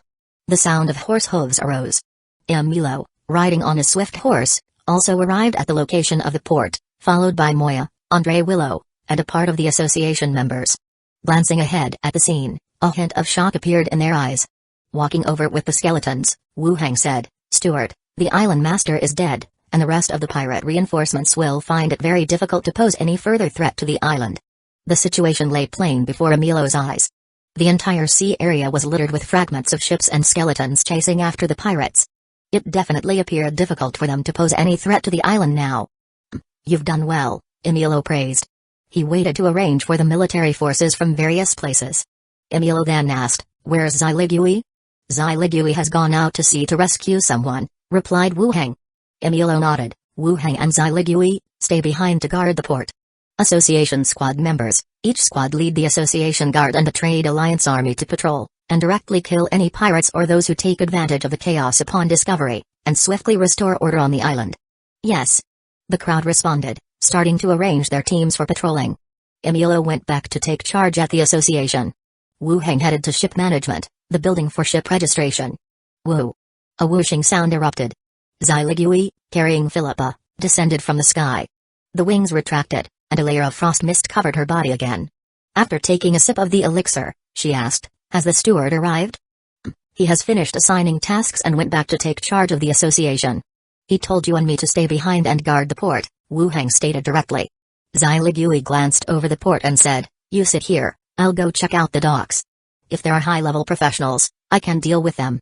Wu Hang stood up, I'll go with you. Philippa, your mother is over there, you go and stay with her, don't run around by yourself. Sounds like you're scolding me, Philippa muttered, then added, Keep an eye out for my tame beast, the green parrot, it's easy to spot. Wu Hang and Xyligui left the room together. Xyligui remarked, You're quite casual for a spy. She grew up among pirates, she's young, we can change that gradually, Wu Hang said. Xyligui fell silent. The two stood on the wharf, watching the battling sea. On the wharf, the skeletons that had gone into the sea were tirelessly transporting corpses ashore, piling them up to the side. Xyligui commanded several skeletons to start patrolling the vicinity. Wu Hang, on the other hand, continued to transform the bodies. One by one, the skeletons rose and joined the ranks. Before long, Glenda, who was searching for treasure, flew back. I didn't find any treasure hoard, nor did I see Emilo. He couldn't have run away, could he? She asked. The steward has returned to the association, someone replied. That's why I couldn't see him, she said. Dawn broke. The first light illuminated the harbor, dispelling the darkness. 4 teams from the association, accompanied by some guards, hurried over. Vice Executive Wu Hang, Vice Executive Xyligui, the steward sent us to relieve you, a team captain said. Wu Hang said, I will leave some skeletons to assist with defense, arrange for someone to notify us if there is danger. Thank you, Vice Executive, they responded. Wu Hang commanded a portion of skeletons to obey their orders. Then, he led the armored vehicles and the skeleton army back in a mighty procession. Wu Hang stationed outside the association and went directly to the steward's office. He knocked on the door lightly. Upon receiving a response, he opened the door and walked in. Seeing Wu Hang enter, Emilo nodded and said, You did well last night, I will report your contribution to the association and make sure you are commended. Wu Hang didn't dwell on the matter. Instead, he continued, Steward, after I killed Akim last night, someone used some method to speak to me through the head. This pirate affair might involve other parties. Emilo narrowed his eyes slightly. Explain in detail, he urged. Wu Hang recounted what had happened. Emilo listened carefully, his brows furrowing slightly. At the island master's manor, I was held up by a divine punishment church guardian and couldn't leave. It's clear that the Church of Divine Punishment is involved in this. They have always had the ability to use some strange and ancient powers, so this might be connected to them, he said. The Church of Divine Punishment. Bodong, an elder of a church in the Church of Divine Punishment, was a level 12 professional. In Blackstone Town, that was a level equivalent to a steward's. The Church of Divine Punishment, I have some grievances with them too, Wu Hang said. I will investigate this matter and give you a result in due time, responded Emilo. Alright, steward. Emilo continued, don't go back yet, the association reinforcements will arrive today, and we can meet them together. Good. Wu Hang replied. The difference was only about half a day's time. It's no wonder Occam was so eager to act. Leaving the steward's office, he returned to his own office. Andre Willow had gone out with some women to get food and had not yet returned. Wu Hang put on Occam's space ring. He began to take out one item after another. First, his gaze landed on something shaped like a massive piece of amber, a sparkling, translucent oceanic sand table. Emerald sand table, special item, category, special item, effect, miniature spectacle, can project a complete view of the corresponding location, side effect, only effective within the corresponding location, description, a naturally formed wonder with amazing effects. Wu Hang looked inside the sand table. Gold and Silver Island, the surrounding islands, and a fleet of miniature ships, all appeared within the sand table. Wu Hang's eyes widened as he observed everything inside. This, a god's view, he exclaimed. Chapter 458, is the little ghost yours? Like a miniature landscape. The island, the ships, and everything in the Emerald Sea were all clearly displayed across the entire sand table. Originally, I believed the island master, Occam, might deduce the routes of all merchant ships based on personal abilities or information from the port's ships. Now it seems, he entirely relied on this special item before him. Which ship used which route? It was all too clear. It was also fortunate to have set the battlefield on Gold and Silver Island. If it had been at sea, with this god's eye view, he would have been even harder to deal with. I continued to look at the side effects. Effective at the corresponding location. What does that mean? Can it only work within the Emerald Sea? Or does it mean, at different locations, it can display the full picture of that area? Wu Hang scratched his chin. I feel the first possibility is more likely. After all, it's called the Emerald Sand Table, corresponding to the Emerald Sea. If it's the latter, of course, that would be better. Then, whenever I arrive at a location, I could check the intelligence of that respective place. It's just like the map in a video game. I'll have to give it a try when I get the chance. After looking at the most eye-catching special item, my gaze continued to fall on the second one. A goose feather pen with a rather unique design, the tip dyed in bright red. Passionate goose feather pen, special item, category, special item, effect, can send letters to the person on your mind, side effect, uses living blood as ink, description, a stack of letters, bearing the Earl's soft and sweet affections for different lovers. Looking at this special item, Wu Hang's eyebrows furrowed again. The blank envelopes and letters were unrelated, obviously because this pen could directly transmit them after writing. But from the description, the pen's original purpose was to write love letters for lovers. With a special effect, Occam used it to convey messages and assign tasks to pirates. Using a special item on a lover, no one does it quite like him.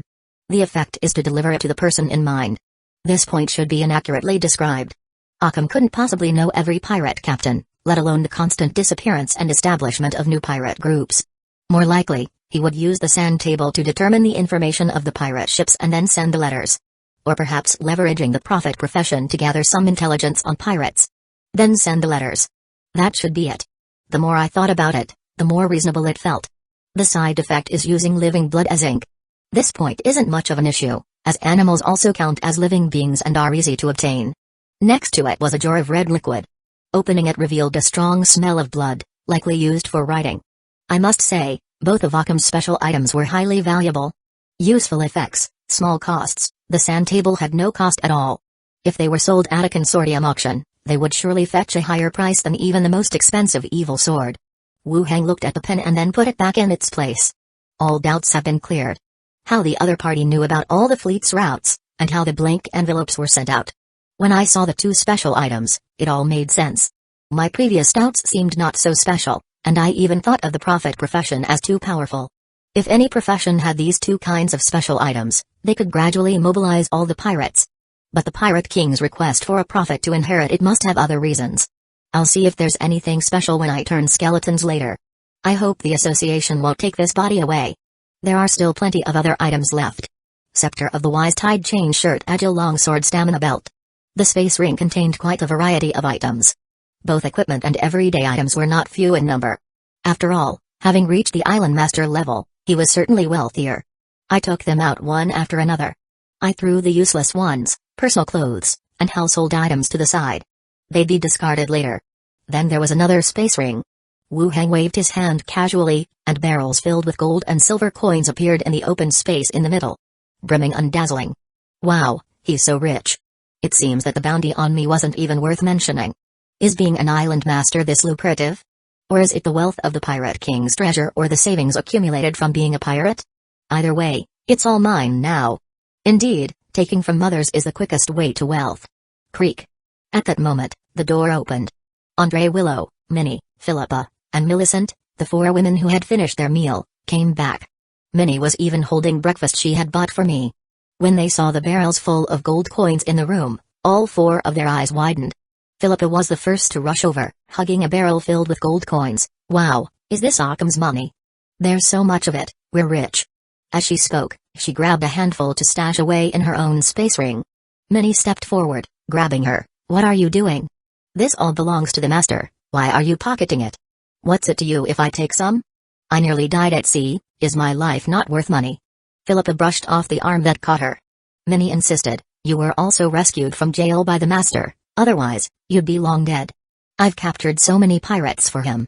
You have to keep what you're given. Millicent also added, Philippa, put it back, you're a member of the association now, not on the high seas anymore. Seeing no one siding with her, Philippa tossed back the coins she had taken. Who needs it? After saying that, she sat down to the side, huffy. Andre Willow then came over and asked, Master, what did the steward say? The association's reinforcements will arrive by noon, and by evening the island will be safe. Wu Heng began to eat breakfast as he casually replied. When are we going back home? Minnie asked. Wait a moment, you all go back first, and Wire, you should go back with them. I'll stay behind at the association, Wu Heng said. Oh, then we'll go back earlier to tidy up the yard a bit, Al said. After the meal, Wu Heng collected all the money and items. The women left the association and returned to their dwelling. On the way, Philippa walked with a swagger, the emblem of the secret speaker displayed on her chest. After all, her image had appeared on the wanted poster before. Especially now, with a large-scale crackdown on pirates on the island, it was better to avoid any misunderstandings. The midday sun hung high in the sky. In the distant sea, 3 ships were gradually approaching in the direction of Gold and Silver Island. There has been a battle ahead, the sea is filled with the wreckage of sunken ships, came the voice of a sailor from the lookout tower. On board, many members and stewards from the association went to the bow of the ship and looked towards the distance. Near the port of Gold and Silver Island, the sea was littered with broken planks and debris. The closer they got, the murkier the waters appeared, like entering a swamp. Some people in small boats were salvaging bodies from the sea. It's over, we've come too late. Occam really isn't honest, daring to make a move against the association. Emilio miscalculated the time, if we had come a bit earlier, we might have been able to prevent this accident. I wonder if Emilio can survive. If something happens to him, the association might make Gold and Silver Island disappear. The crowd discussed among themselves. Footsteps were heard from behind. An elderly human mage with white hair and beard, wearing a gray robe, stepped out. Dean Jian Vito. The crowd bowed in greeting. The old mage nodded, looking at the situation ahead. He flicked his robe. A magic scouting spell flew swiftly towards the front. At the same time, a number of tamed beasts also headed towards Gold and Silver Island. Through the vision of the tamed beasts, at the port, there were workers repairing the docks, skeletons on guard, and members of patrol squads. At that moment, a figure slowly emerged from the carriages by the roadside. Blonde hair, blue eyes, and dressed in a crisp and elegant noble outfit. Emilio? He's unharmed? Then this place. Aboard the association's ship. Seeing Emilio come out, the crowd was somewhat surprised. It seemed different from what they had imagined, at least Emilio was unharmed. The old mage's scouting spell returned, having observed the situation on the island as well. He spoke gravely, approach the island, go ashore. The ship moved forward again, and after successfully docking, everyone disembarked onto the battered pier. Dean Jian Vito, Emilio nodded and said flatly. The old mage looked around. Steward Emilio, what has happened to Gold and Silver Island? Let's go to the association, we will talk on the way, Emilio said while a few carriages stopped nearby. The association members who had came to provide support boarded the carriages one by one. Emilio and the old mage rode in the same carriage. On the carriage, Emilio briefly recounted the events. The old mage's eyebrows lifted slightly, surprised. "You're saying that the vice executive killed Occam and also repelled hundreds of pirate ships?" Emilio nodded. "Indeed." "Steward Emilio, are you trying to get him recognized by the association?" "I would never speak rashly about such a matter," Emilio said with a serious tone. The old mage felt his own words were somewhat inappropriate and nodded with a smile. "Then I shall have to meet this young man." "Uncle, many high-level professionals have arrived outside," Zhao flew back and whispered. "Where?" Wu Heng asked. "At the front gate, and there's an old guy dressed like Gandalf," Zhao said. "Who is Gandalf?" Glenda asked. "Ah, an old man capable of magic, very powerful." "I'll show you tonight," Zhao replied. From the office window, one could not see the association gate unless one stuck one's head out to catch a glimpse. "Let me have a look," Wu Heng said. Zhao immediately dived into his body. The scene at the association's entrance appeared in his mind. Quite a few carriages were parked at the entrance. A number of people descended, and the one who came in with Emilio was the white-bearded old man holding a wooden staff. Level 18, other people behind them were professionals of level 15 and 12. Such a lineup, if they had arrived a day earlier, could indeed have stopped the actions of the pirates. Wrong, Occam had the Emerald Sand Table, and he could have seen every move of the association's ships. There would have been other measures in place. Thump, thump, thump. At that moment, someone knocked on the door. "Vice Executive Wu Heng, Steward Emilio asks you to come to the office." The voice of a staff member came from outside. "I understand," he replied, standing up from the chair. He looked at Glenda. "You go back first, I need to visit the steward's office." Glenda dived back into his body. Wu Heng opened the door and walked out. Upon arriving at the steward's office, he knocked lightly on the door and after receiving a response, walked straight in. Inside the office, besides Emilio and the white-bearded old man, there were also a few investigators with papers and pens in their hands. "Wu Heng, this is Dean Gianvito, the leader of the reinforcements for Gold and Silver Island," Emilio introduced the old man. Then he continued to introduce Wu Heng, Vice Executive of Gold and Silver Island, whose contributions to the pirate takeover incident cannot be dismissed. "It was all thanks to the steward's good command. I just followed orders," Wu Heng said. Emilio nodded slightly with a cool expression on his face. The old man didn't respond but scrutinized him up and down. "The little ghost at the door earlier, is that your spirit servant? How did you acquire it?" Chapter 459, 3 Choices. This old man not only noticed the ghost but also deduced that the ghost was of a younger age when it formed. "Does the dean have any problems?" Wu Heng looked at him and asked. Just now, Emilio had introduced the other person's name too quickly, and Wu Heng hadn't remembered it for a moment. The old man looked at him and said, "Necromancer, raising a spirit servant requires compliance with proper procedures. The dean need not worry about that aspect. If I could become the deputy steward of the association and pass the inspection of the inspector special envoy, naturally everything complies with regulations." Wu Heng still spoke in an even tone. The old man was slightly startled, seemingly surprised by his attitude. He laughed heartily. "Not bad at all, no wonder Emilio thinks so highly of you." At that moment, the door to the room was knocked on again, and Zailigui walked in. She gave a slight bow and then glanced at Wu Heng. Emilio spoke directly, "Talk about what each of you did yesterday, so that we can record it and report back to headquarters." "All right." Zailigui was the first to speak, recounting the task she received yesterday and her subsequent trip to the harbor. Following that was Wu Heng's arrival in the armored car, and the bombardment of the harbor and the pirate ships at sea. When they heard that 3 movable vehicles, carrying equipment, destroyed hundreds of ships and halted the enemy's assault, all those present were somewhat astonished. Especially the investigators, who looked at their colleagues to see how they were recording the event. "This matter will be reported to the headquarters, and we cannot afford any falsehood," the old mage reminded. At that time, members of each team and people from several island trade groups all saw it. "We defended the island, there's no need to lie to you." Zailigui tone was also somewhat discourteous. Although they had won, every person had paid a not inconsiderable price. These people had not been able to help when it was busy, and now they came with an investigative attitude. "You." The old mage's voice stopped short and he did not continue. Next, it was Wu Heng recounting the process. He protected the association's building and then, upon receiving Emilio's message, found and killed the island master. With the addition of Emilio's part in the story, thus making the tale even more credible, no one raised any objections. "Did you get all of that down?" Emilio asked. "We got it down," several investigators nodded. Emilio said, "All right, now that reinforcements have arrived and the island is safer, You can go back and rest. We will notify you if there's anything else. Wu Hang thought for a moment and then added, Steward, the skeletons assisting in the harbor defense require some adjustments, and I lost some of my tamed beasts over there. I need to search for them. Emilio looked at him. Tonight, you take over harbor patrol, handle these matters well. Understood. With an acknowledgement, the two directly left the room. The old mage took a sip of his tea, smiling and said, the two deputy stewards on your side have quite the personalities. Emilio shuffled the paperwork at hand. Dealing with the pirates on Gold and Silver Island, it's inevitable that there are some changes in character. Yes, you're right. Outside the study, Zai Ligui asked, what's the old man's name again? Ah. I was about to ask you that. Wu Hang looked at her. I wasn't paying attention, I forgot as soon as I was distracted. Is he formidable?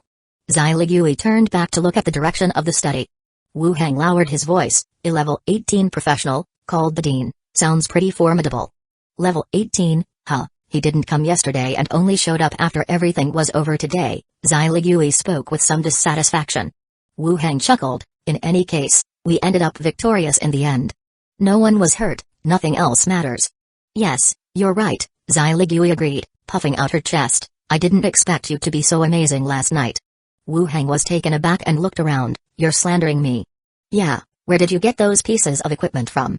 Everyone in the association is discussing it now. Ow. Are you talking about that? It's from my hometown. There's not much, and I usually don't like to use it. The two chatted while walking, all the way to their respective office doors. Zai Ligui yawned, I'm going back, we'll talk more another time. Sure. Wu Hang returned to his own office. He did some simple tidying up, left the association, and went back to his place. Night had just fallen. Wu Hang, followed by Philippa, went straight to the harbor. Deputy Steward, the team in charge of guarding bowed slightly. Wu Hang nodded, I'm in charge tonight, you can go back and rest. Yes. The team gave another bow and promptly left the harbor. Wu Hang said to Philippa, sense your tamed beasts and see if you can find them. That silly bird didn't die, just don't know where it ran off to. Philippa said a bit angrily. It wasn't easy to escape yesterday, and she simply couldn't sense the tamed beast. It was of no help at all. We'll search slowly, and if we don't find it, I'll get you a new one. Hee hee. Thank you, Daddy. Philippa called out, then walked to one side. She began to sense the location of her tamed beast while trying to communicate and give it commands. If the distance was too far, it would be hard to transmit commands to the tamed beast. She needed to sense it while trying to shorten the distance as much as possible. On Wu Hang's side, all the corpses salvaged during the day had been turned into skeletons. A dense mass of them filled the port. Looking at the still murky sea, he ordered, go underwater and salvage all the equipment and gold and silver utensils. Splash. It was like dumping dumplings. The skeletons all plunged into the sea, heading towards its depths. Pirates were generally quite wealthy, or else no one would do this life-risking work. Before long, skeletons emerged one by one from the seabed. Some carried weapons and equipment, while others carried gold and silver utensils, boxes of currency, and some well-preserved ballistas and ballista cannons. They were each laid out neatly along the shore. Wu Hang looked at the salvaged items with a pleased expression on his face. Indeed, it was a sizable gain. As a batch was salvaged, Wu Hang collected it. Then the skeletons returned to the sea to continue the salvage. On Philippa's side, following the sensed signal, she gradually walked toward the desolate land on the east side. The chilly aura all around made her shiver involuntarily. Last time, if I can't find you, you can't blame me, Philippa muttered to herself. She made a final attempt to communicate with the tame beast. This time, she immediately established a connection with the tame beast and shared its vision. Darkness surrounded her, she couldn't see anything clearly. She then gave the tamed beast the command to return. Soon, the sound of rustling leaves came from the forest ahead, and a fat parrot with green feathers and a red crown flew straight out. Its body was covered with grass clippings and leaves as it excitedly flew over. Philippa revealed a look of surprise. Silly bird, I knew you weren't dead. Silly bird, Captain, the parrot also screeched with its high-pitched voice. Returning to the port, Wu Hang was still collecting the salvaged goods. Since Philippa had nothing else to do, she stayed beside him, fanning away the mosquitoes and conversing with the parrot about what happened after she was captured. At dawn, Wu Hang arranged for the skeletons to assist in guarding the port. He and Philippa went home. The house had been tidied up again, the collapsed surrounding walls had not yet been repaired. He slept until noon, and the sound of several women chatting came from downstairs. Wu Hang had a simple lunch. Then he returned to the study on the 4th floor, opened the boundary door, and headed to Zombie World. There, He was still in a room within the military district. Standing by the window, he looked outside, where fine snow was drifting down. A large group of skeletons was clearing the snow. From the footprints they left, it was clear there was at least 20 centimeters of snowfall. He took out a walkie-talkie and called out for Chi Hankai. It wasn't long before there was a knock on the door, and Chi Hankai walked in. "You were looking for me?" Wu Hang signaled for her to sit down and asked, "How things have been here recently?" "The exchange for gold at the station has basically ceased now. It should pick up after the heavy snow. Yaong's sister, due to the university, has also suspended trading with the provincial rescue teams. As for the machine cannon blueprints, they still have no intention of giving them to us," Chi Hankai reported, checking her notes as she spoke. It seemed the heavy snow had been falling for a day or two. It had hindered many activities. "Let's wait until the snow stops," he responded. "Shall I take you down for a tour? See if there's anything amiss?" Chi Hankai offered. Wu Heng stood up and followed her outside. In the association conference room, Emilo, Dean Jian Vito, and several level 15 association professionals were seated around the conference table. Vice Executive Emilo, according to the procedure, when submitting the incident on Gold and Silver Island to headquarters, you should also recommend a candidate for Island Master, the old mage Jian Vito said gently. Emilo looked towards him and softly spoke, "Dean Jian Vito, do you have any suggestions?" "It's hardly a suggestion since we didn't provide much help with Gold and Silver Island, but the choice of Island Master really comes down to 3 options. 1. A recommendation from a local guild, which is generally the will of the people and for someone with special contributions. 2. Headquarters makes the appointment by selecting a new person to be the Island Master. 3. Giving control to a nearby country for them to manage." Chapter 460, No Need for Wenchai. The crisis on Gold and Silver Island has been resolved. Now it's time for the appointment of a new Island Master. And the candidate needs to be selected by the headquarters of the association. After all, both Emilo and Wu Heng, who resolved most of the troubles, are members of the association. They must abide by its internal rules. Leaning back in his chair, Emilo directly asked, "Dean Jian Vito, which probability do you think is greater?" Jian Vito seemed to have already thought about this question and slowly said, "According to past arrangements of the association, the second possibility is more likely, to arrange someone skilled in management to take over as the new Island Master." The second option referred to bringing in a new Island Master from outside. The disadvantage is very clear, as newcomers would need some time to understand the local situation. If it takes too long, a new group of pirates might emerge again. Becoming a pirate is not a high threshold. Over time, they will continue to appear incessantly. Emilo nodded. He was also clear about the association's affairs. Jian Vito continued, "Of course, this is just a guess based on the past. If a locally nominated person has enough prestige and support, then the chances of the first option are greater." Having said that, he looked up at the other party. Meaning, if Emilo wanted to be the Island Master, it wouldn't be that troublesome. Emilo spoke directly. The local nominee is the Vice Executive Wu Heng, who this time anticipated the enemy's plan in advance, and killed Occam, preventing the pirates from landing. He deserves to be nominated. Jian Vito looked a bit surprised. He softly reminded, "Gold and Silver Island here, is in a good location." Emilo's tone remained calm. "My coming to Gold and Silver Island was simply because the association couldn't find a more suitable person. Now that the pirate issue is resolved, I also have my own path to continue, and won't stay on Gold and Silver Island for lengths at a time. The elf race truly is enviable, having more time to move in their own direction," Jian Vito said with a hint of jealousy. He followed up saying, "If you take the position, the success rate will be higher. If that young vice executive is nominated, the odds are much slimmer." Emilo said indifferently, "Then it depends on his own luck. Once you make up your mind, record it, and send it to the association headquarters sooner." In the residential area, a mansion hall. Lady Shainala, in a long purple dress, was dressed elegantly and nobly.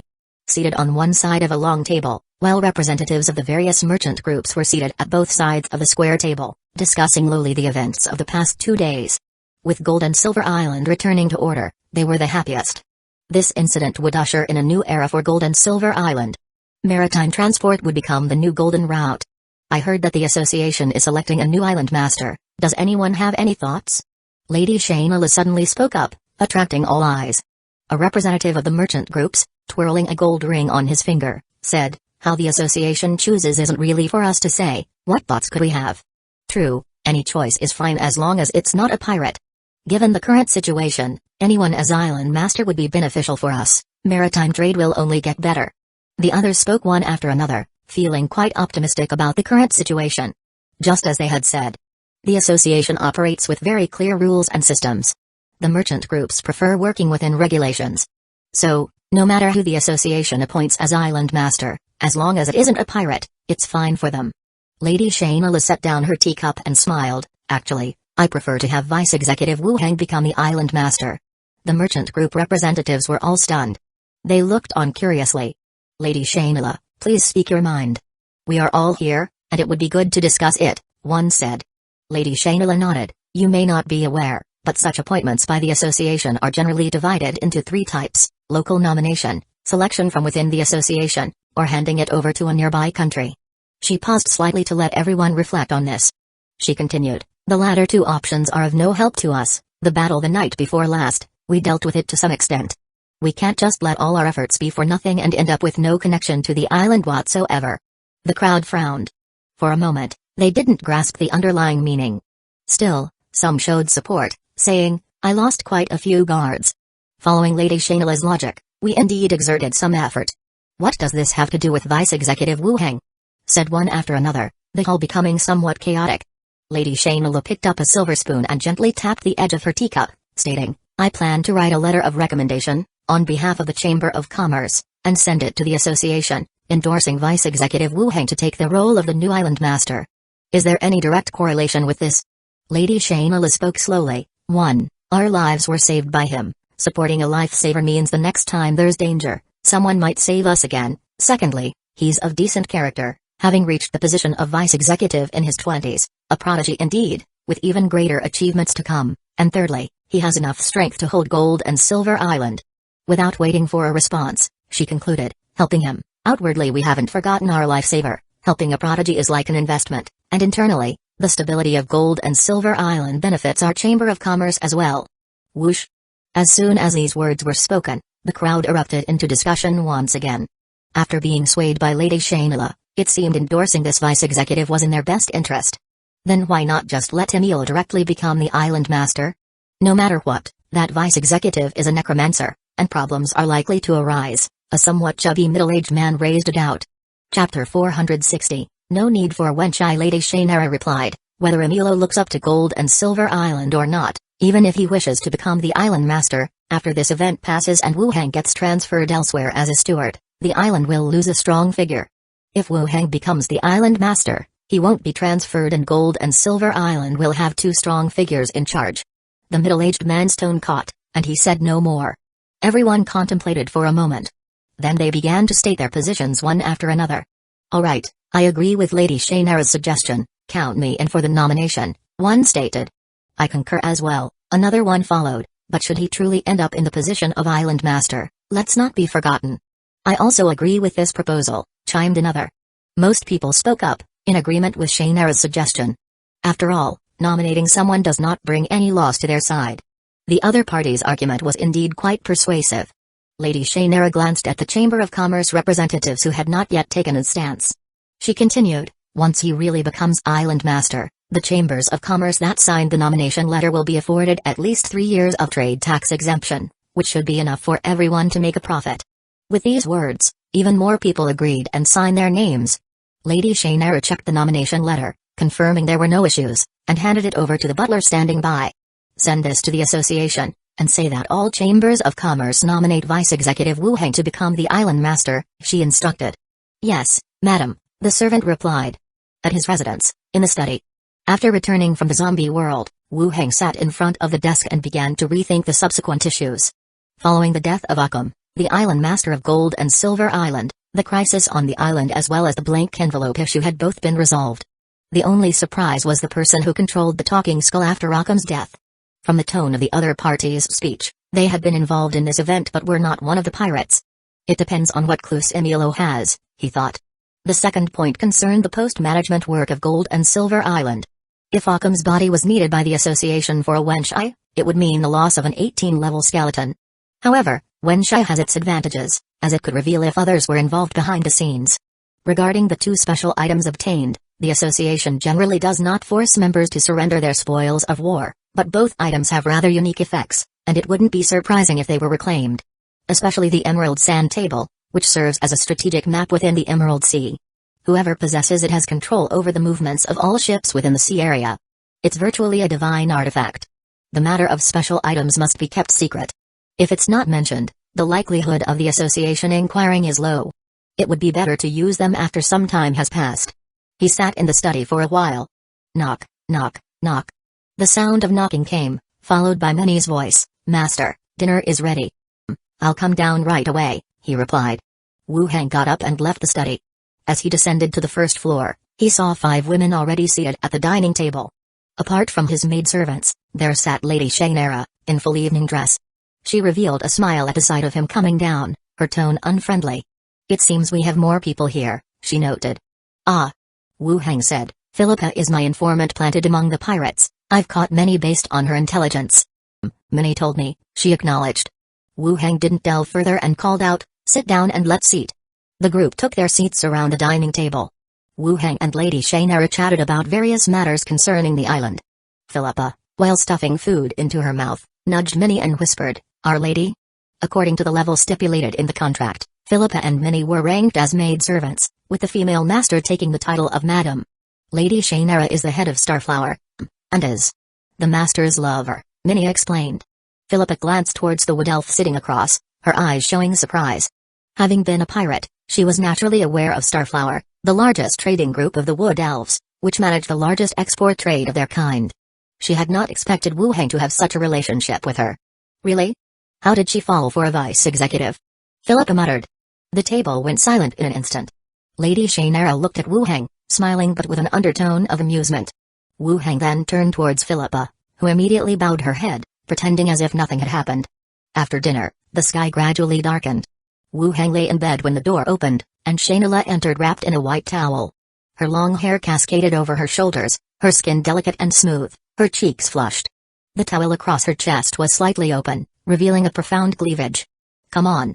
Wu Heng lifted the thin blanket beside him. Shainela gave him a glare, quickly dried her hair, unwrapped the towel, and slipped under the covers. Snuggling close. Shainela breathed rapidly, speaking in fits and starts, I actually have important matters to discuss. Wu Heng placed her shapely, fair legs over his shoulders. Go ahead, I love listening to you.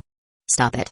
Shainela complained and continued, I've convinced the other chambers of commerce to nominate you as island master. If successful, the signing chambers will be granted 3 years of tax exemption. Many had already relayed the news about nominating himself to him earlier. Of course, it would be best to become the island master. But success was not guaranteed. If the association truly handed this place over to someone else, he couldn't afford to fall out with them over this issue. Can it succeed? Wu Heng's hands lingered over her chest.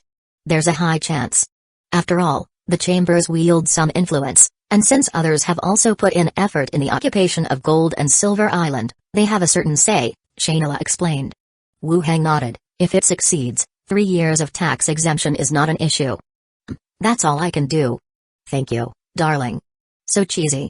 Wu Heng smiled and gently leaned in. The next day, morning. Wu Heng took Philippa to the association. She was dressed in leather armor, a green parrot perched on her shoulder, hands clasped behind her, swaggering along. Gels, good morning. Novaru, you're looking well. Hey. Owen, your beard is looking pretty handsome today. No way, you're just realizing I'm Wu Heng's spy? I thought you were smart enough to have guessed it already. Philippa greeted members of the association like a social butterfly, attracting quite a bit of attention.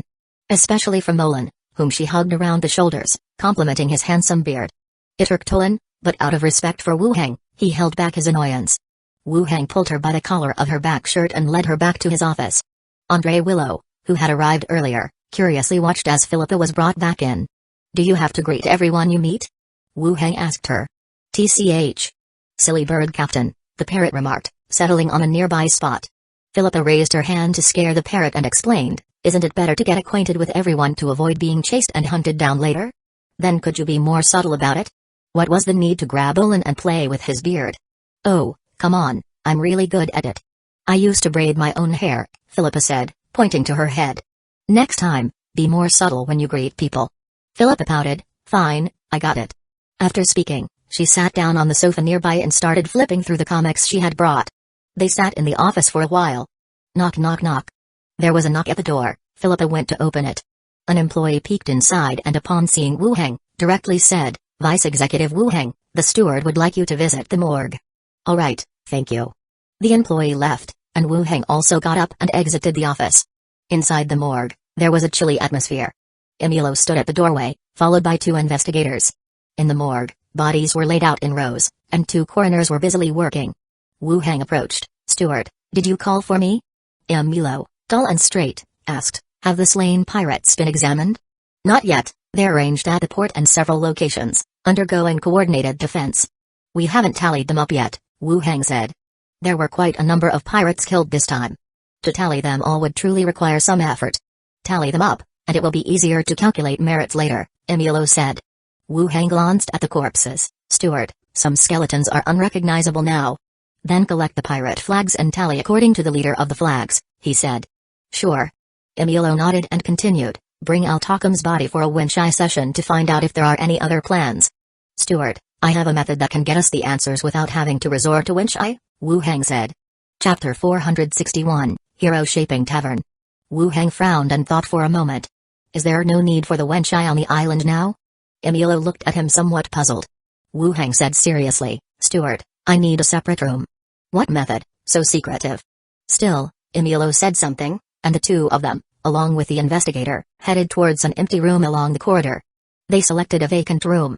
Wu Heng took out gold powder and blood, gradually forming a closed array on the ground.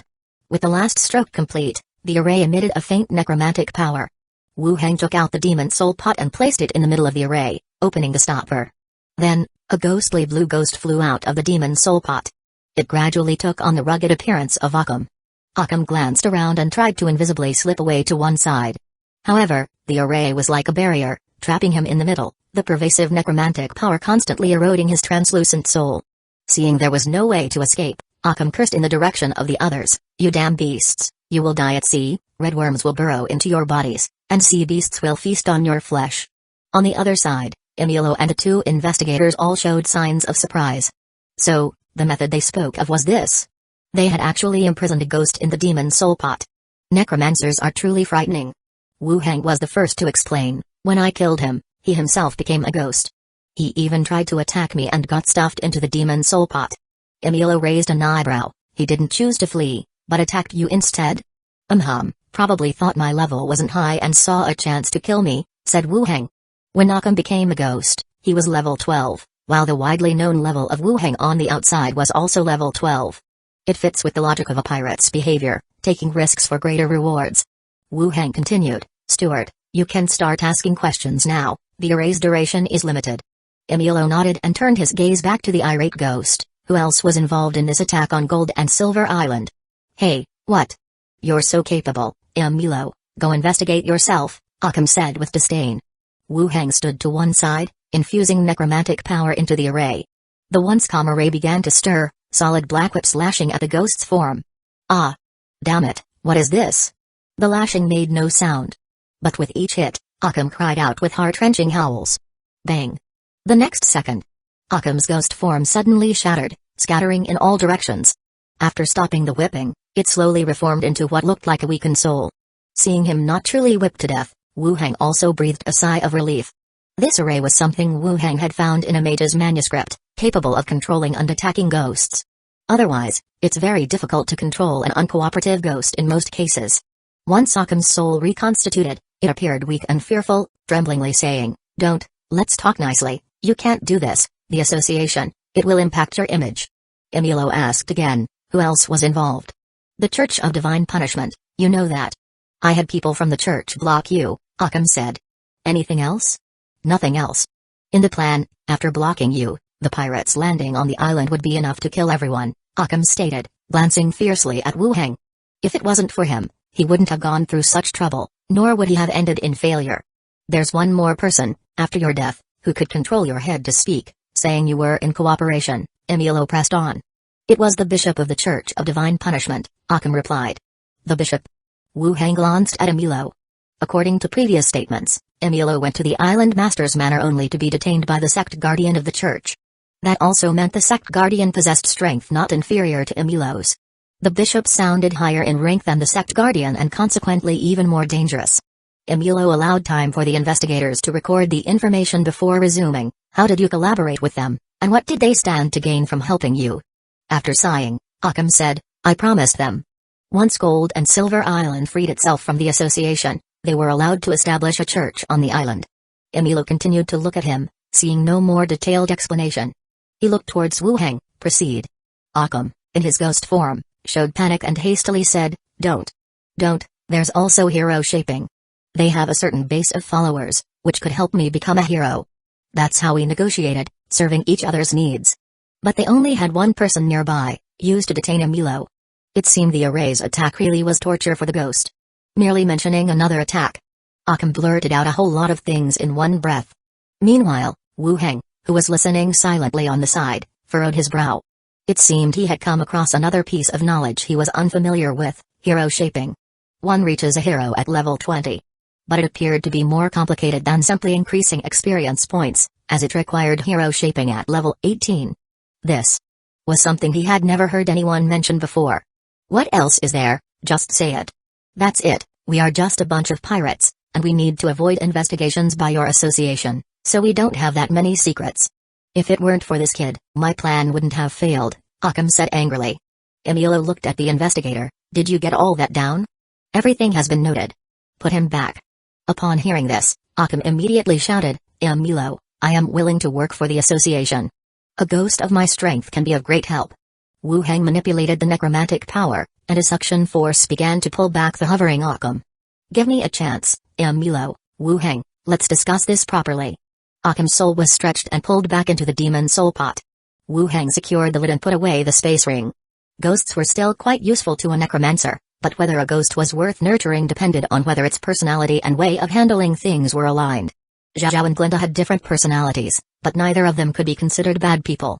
But this pirate, with such a big grudge against Wu Heng, it is certain that he would not let it become one of his spirit servants, regardless of how high its level might be. The questioning came to an end. Emilio left with the investigator, hands clasped behind his back. Wu Heng quickly caught up. Steward, do you still need the corpse?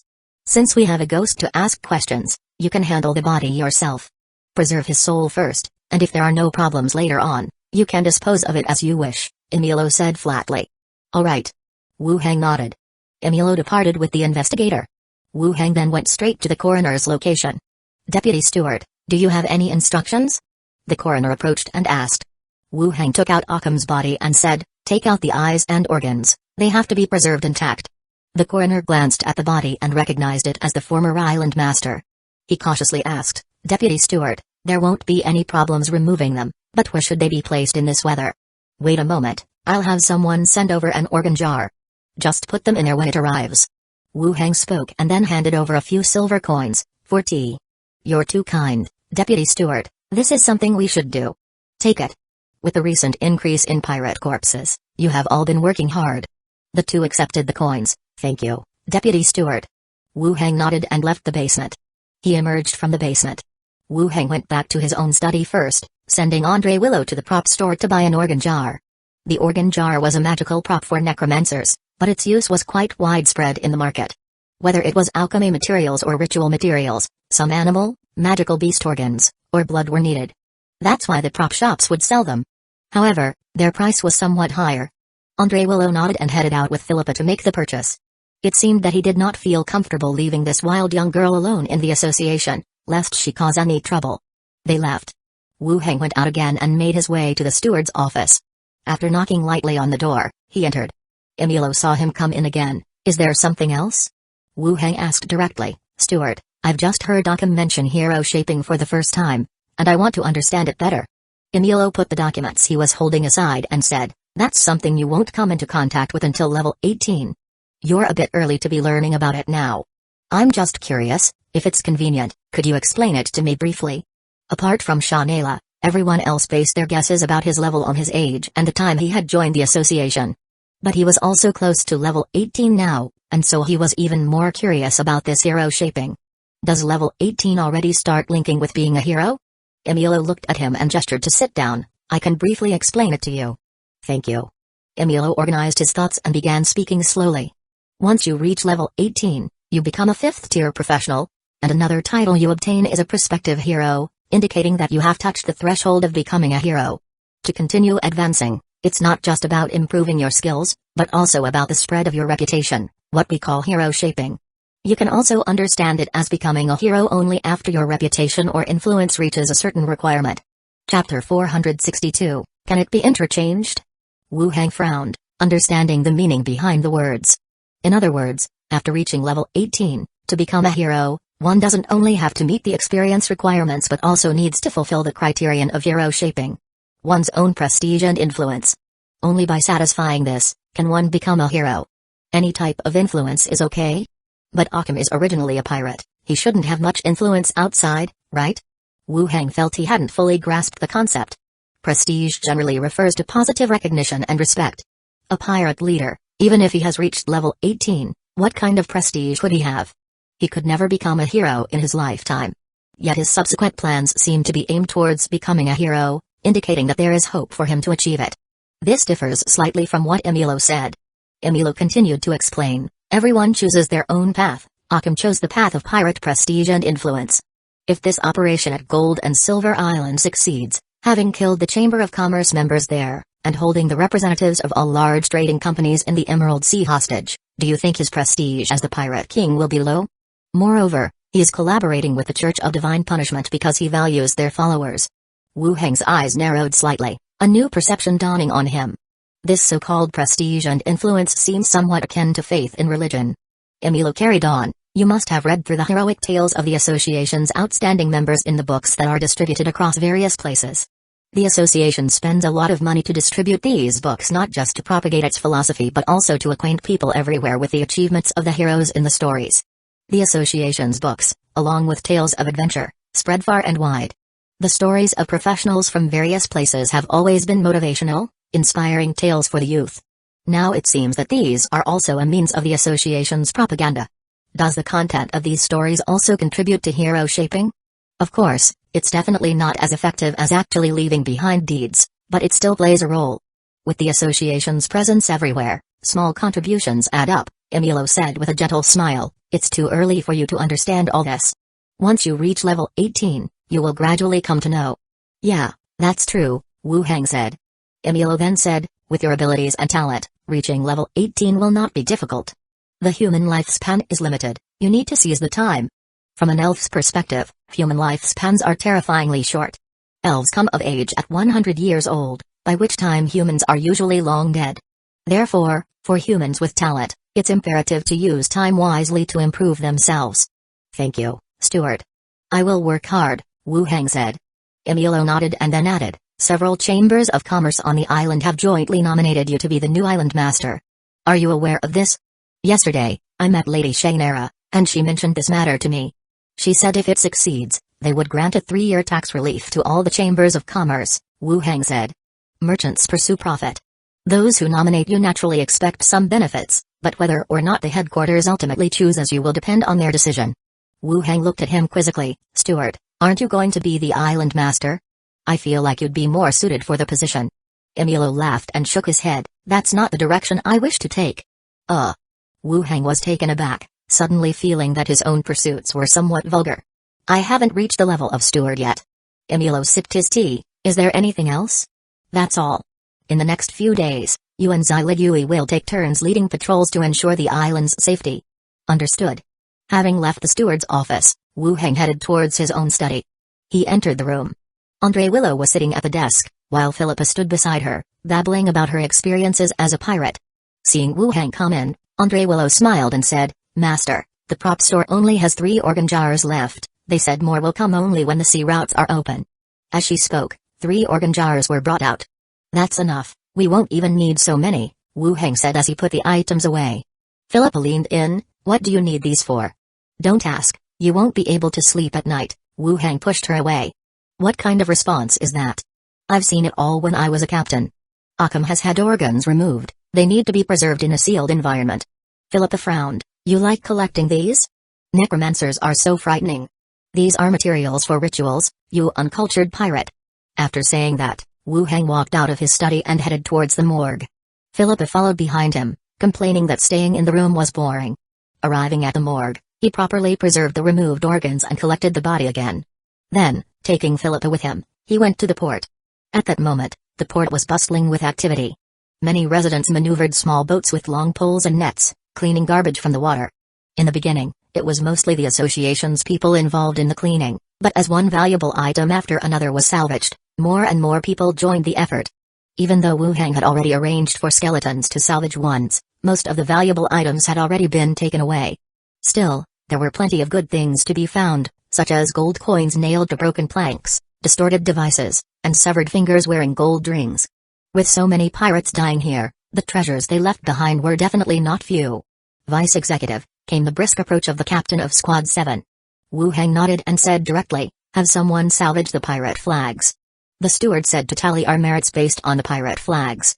"I'll have someone collect the pirate flags immediately," the squad captain said at once. It wasn't just Wu Heng, everyone was involved in this operation. They would all be credited with merits. When the next squad takes over, tell them as well. Don't end up in a fight without a way to prove their merits, Wu Heng added. Understood, I'll send word to every squad leader later on. Alright, you're busy then, Wu Heng said, and he continued strolling around with Philippa nearby. Lighthouse Street, which was normally bustling, was now scarcely populated. Even though the pirates did not succeed, the area was still significantly affected. Even the shops, few were open. After the two of them took a walk and bought some daily necessities for her, they returned to their residence together. After having dinner, the women went to the courtyard to kick the shuttlecock around. Wu Heng returned to his study and released two ghosts. One read books, while the other hugged a tablet, playing the built-in games. Wu Heng poured himself a cup of tea, sat at the desk, and began to ponder the intelligence he had acquired that day. First off, the one controlling the skull and speaking to himself was the bishop of the Church of Divine Punishment. If a sect guardian could block him below, this bishop must be of a higher level. I should have worn my cloak when I killed Occam. The cloak provided by the consortium could block most detection. If he had known, he would have covered himself more, so the other party wouldn't see his face. But now it was too late for anything, he had already been seen. No, if he's so powerful, why didn't he act himself?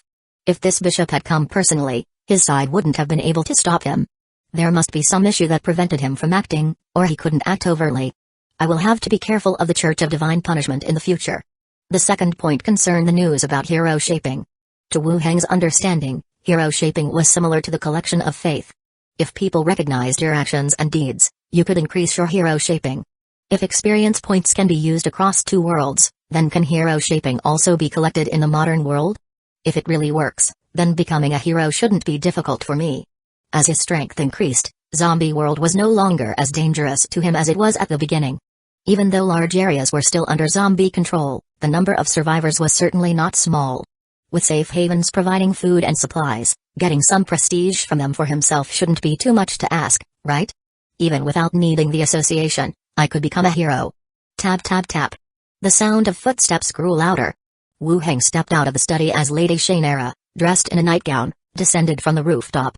When are you going to fix that wall? I'm always worried about being seen. Wu Heng slung his arm around her shoulder, heading towards the bedroom. Tomorrow, let's put a door on the side, it'll be more convenient too. Shainera pondered for a moment. I'll arrange it, let's make the door small. The two entered the bedroom. They whispered sweet nothings into each other's ears.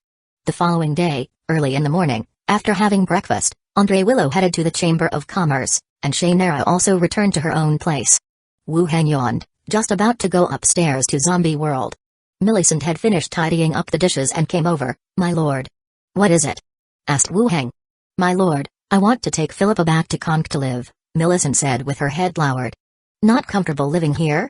Millicent immediately shook her head. No, conditions here are very good, and my lord and the young ladies have taken great care of us. It's just that I'd hate to give up the tavern we've worked so hard to build up. Chapter 463, Skeleton Prophet. The tavern belonging to Millicent was actually doing quite well. Although it hadn't been open for very long, it had indeed provided several valuable pieces of intelligence. For instance, last time when the puppet master impersonated Wu Heng to commit murder, and the various scattered information regarding the incident on Gold and Silver Island. Taverns are always good places for gathering information. But the situation at hand was somewhat different.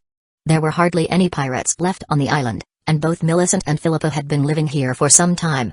Trying to gather more intelligence now was essentially futile. Looking up at the other, Millicent's cautious gaze was filled with anticipation. To Wu Heng, a tavern was a means to collect intelligence. But to Millicent, it seemed to be more of a demonstration of her own worth. Going back is also fine, Wu Heng said. Instantly, Millicent's face lit up with joy. Wu Heng continued, keep it open for a while, and if there are any future reassignments from the guild, we'll discuss it then. Thank you, my lord, Millicent said with a bow. As Wu Heng walked outside, he said, come, I'll assign 2 guards to you, for your protection.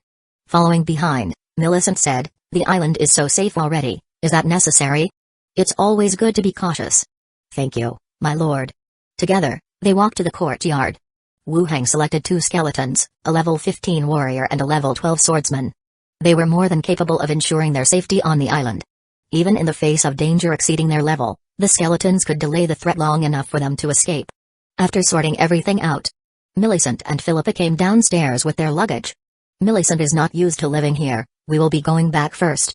Visit me if you get the chance, Philippa stated plainly. Wu Heng cautioned, don't cause trouble in the tavern, you're now a member of the guild and should be mindful of your status.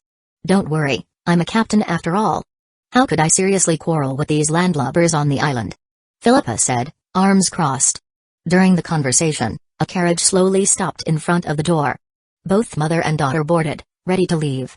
The curtains were drawn back, and Philippa popped her head out, remember to visit me.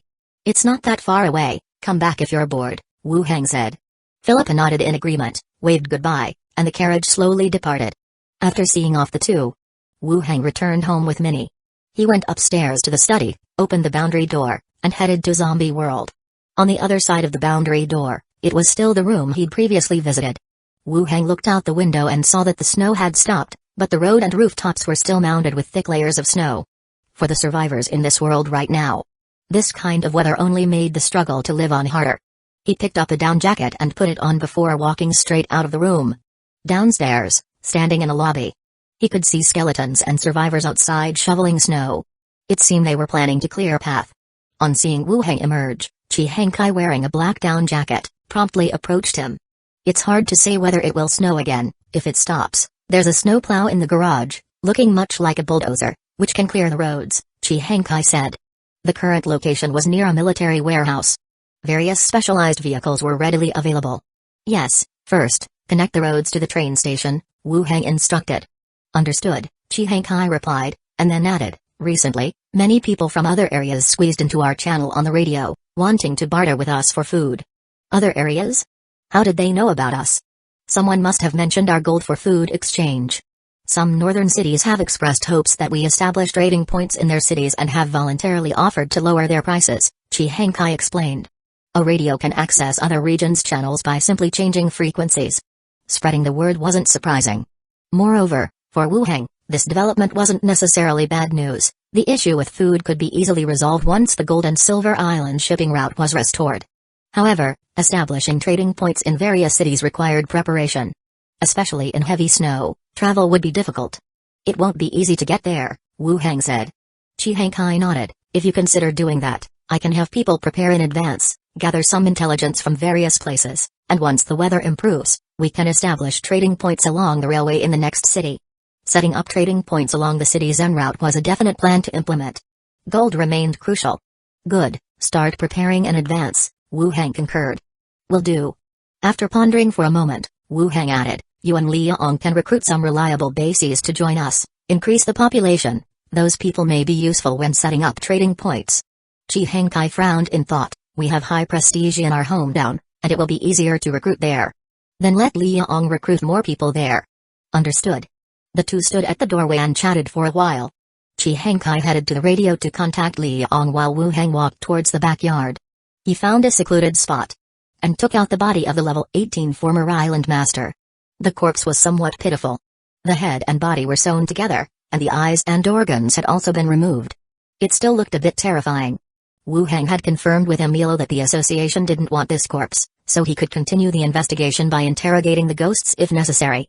The body could be dealt with at his own discretion. In fact, he was still curious about the advantages of a level 18 professional. Why would the association and various countries forgive such a character?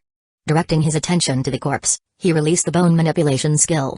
Summoned creature exceeds the capability range of the caster, instability factors increased, the familiar stability warning appeared again. It had been a long time since that prompt had shown up. As the necromantic power was injected, the flesh on the corpse slowly fell off, and a bone-white skeleton rose from the ground. It shook off the scraps of flesh from its body. Its hollow eye sockets turned towards Wu Heng. The soul fire in its eye sockets was unusually deep and bright. "You'll be called Occam.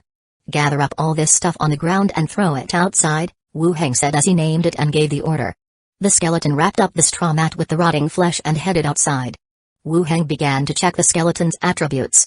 Skeleton Prophet, level 18, attributes, Constitution 35, Strength 30, Agility 38, Intelligence 42, Perception 47, Charm 25, Traits, Hollow Skeleton, Advanced Soul, Prophet Enlightenment, Expertise, Leather Armor Expertise, Advanced, Medium Armor Expertise, Advanced, Staff Mastery, Master, Abilities, Divine Source of Capturing Intelligence, Soul Sensory, Block Peeping, Domain Prophecy, Prophet Enlightenment, can explore some mystery of the world and gain useful intelligence from it.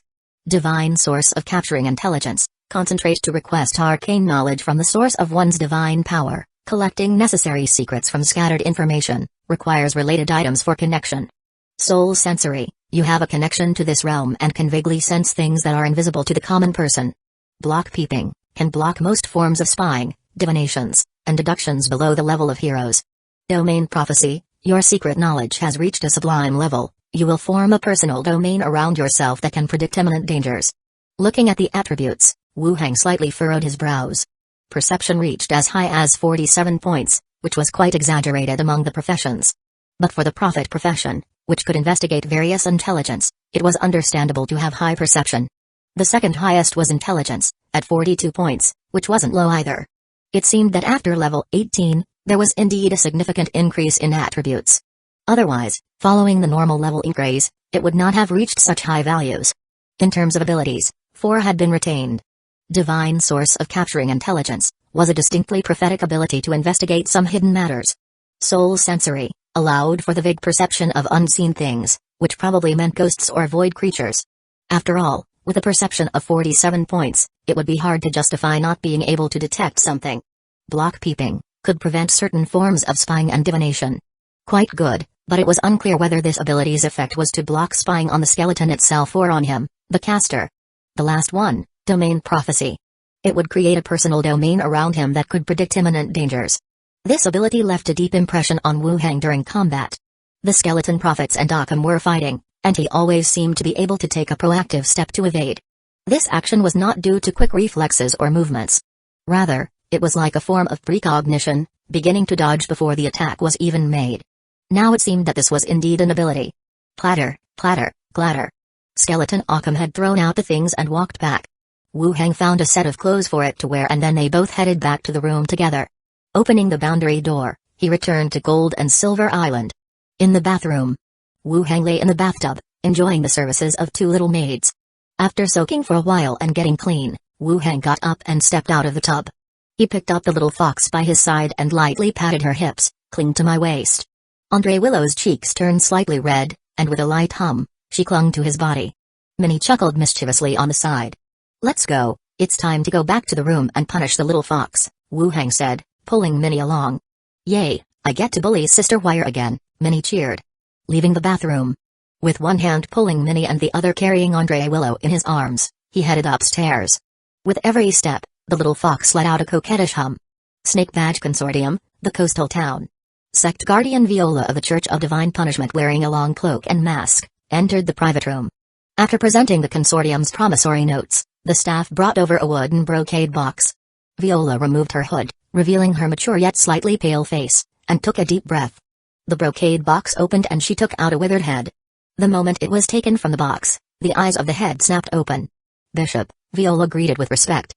Chapter 464, Who is the black-haired, black-eyed person? The shrunken eyeballs in the skull turned to look at her, and the voice was hoarse. "How could you have failed?" Viola immediately responded, "Bishop, I focused all my efforts on holding Emilio back, almost getting killed in the process, yet never letting him escape. It was those pirates who were useless and failed to take the island." "Humphrey." The skull coldly snorted, "Are you planning to push the blame onto the dead?" "That is the fact." "I am not trying to make excuses for myself," Viola said once more. The skull continued, "Who is that person with black hair and black eyes?" Viola frowned slightly. "Are you referring to the vice executive of the association?" "He was just assigned to Gold and Silver Island." "Necromancer?" The skull inquired. "Yes, a necromancer, but Emilio seems to hold him in high regard." I've heard that he's granted permission to convert pirate bodies captured on the island, said Viola before slightly asking, do you mean the pirates failed because of him? He killed Occam. No, that can't be right. I heard that the association developed a new type of magical prop which prevented the pirates from landing on the island, Viola emphasized. I saw it with my own eyes, the skull said once more. You need not come back for now. Another sect guardian is already on their way to you. Before that boy's new appointment arrives, kill him. But my injuries. Viola wanted to speak more, but the eyes of the skull had already closed. It turned back into a mere corpse. Viola carefully placed the skull back, summoned the staff to store it again, and exchanged the receipt. Once the skull was taken away, Viola angrily cursed, you inhuman and ghostly thing, you want to play me to death. Just wait until I get a chance, I will drag you all down to hell with me. The next day, Wu Heng was riding a bicycle, carrying Andre Willow to the association.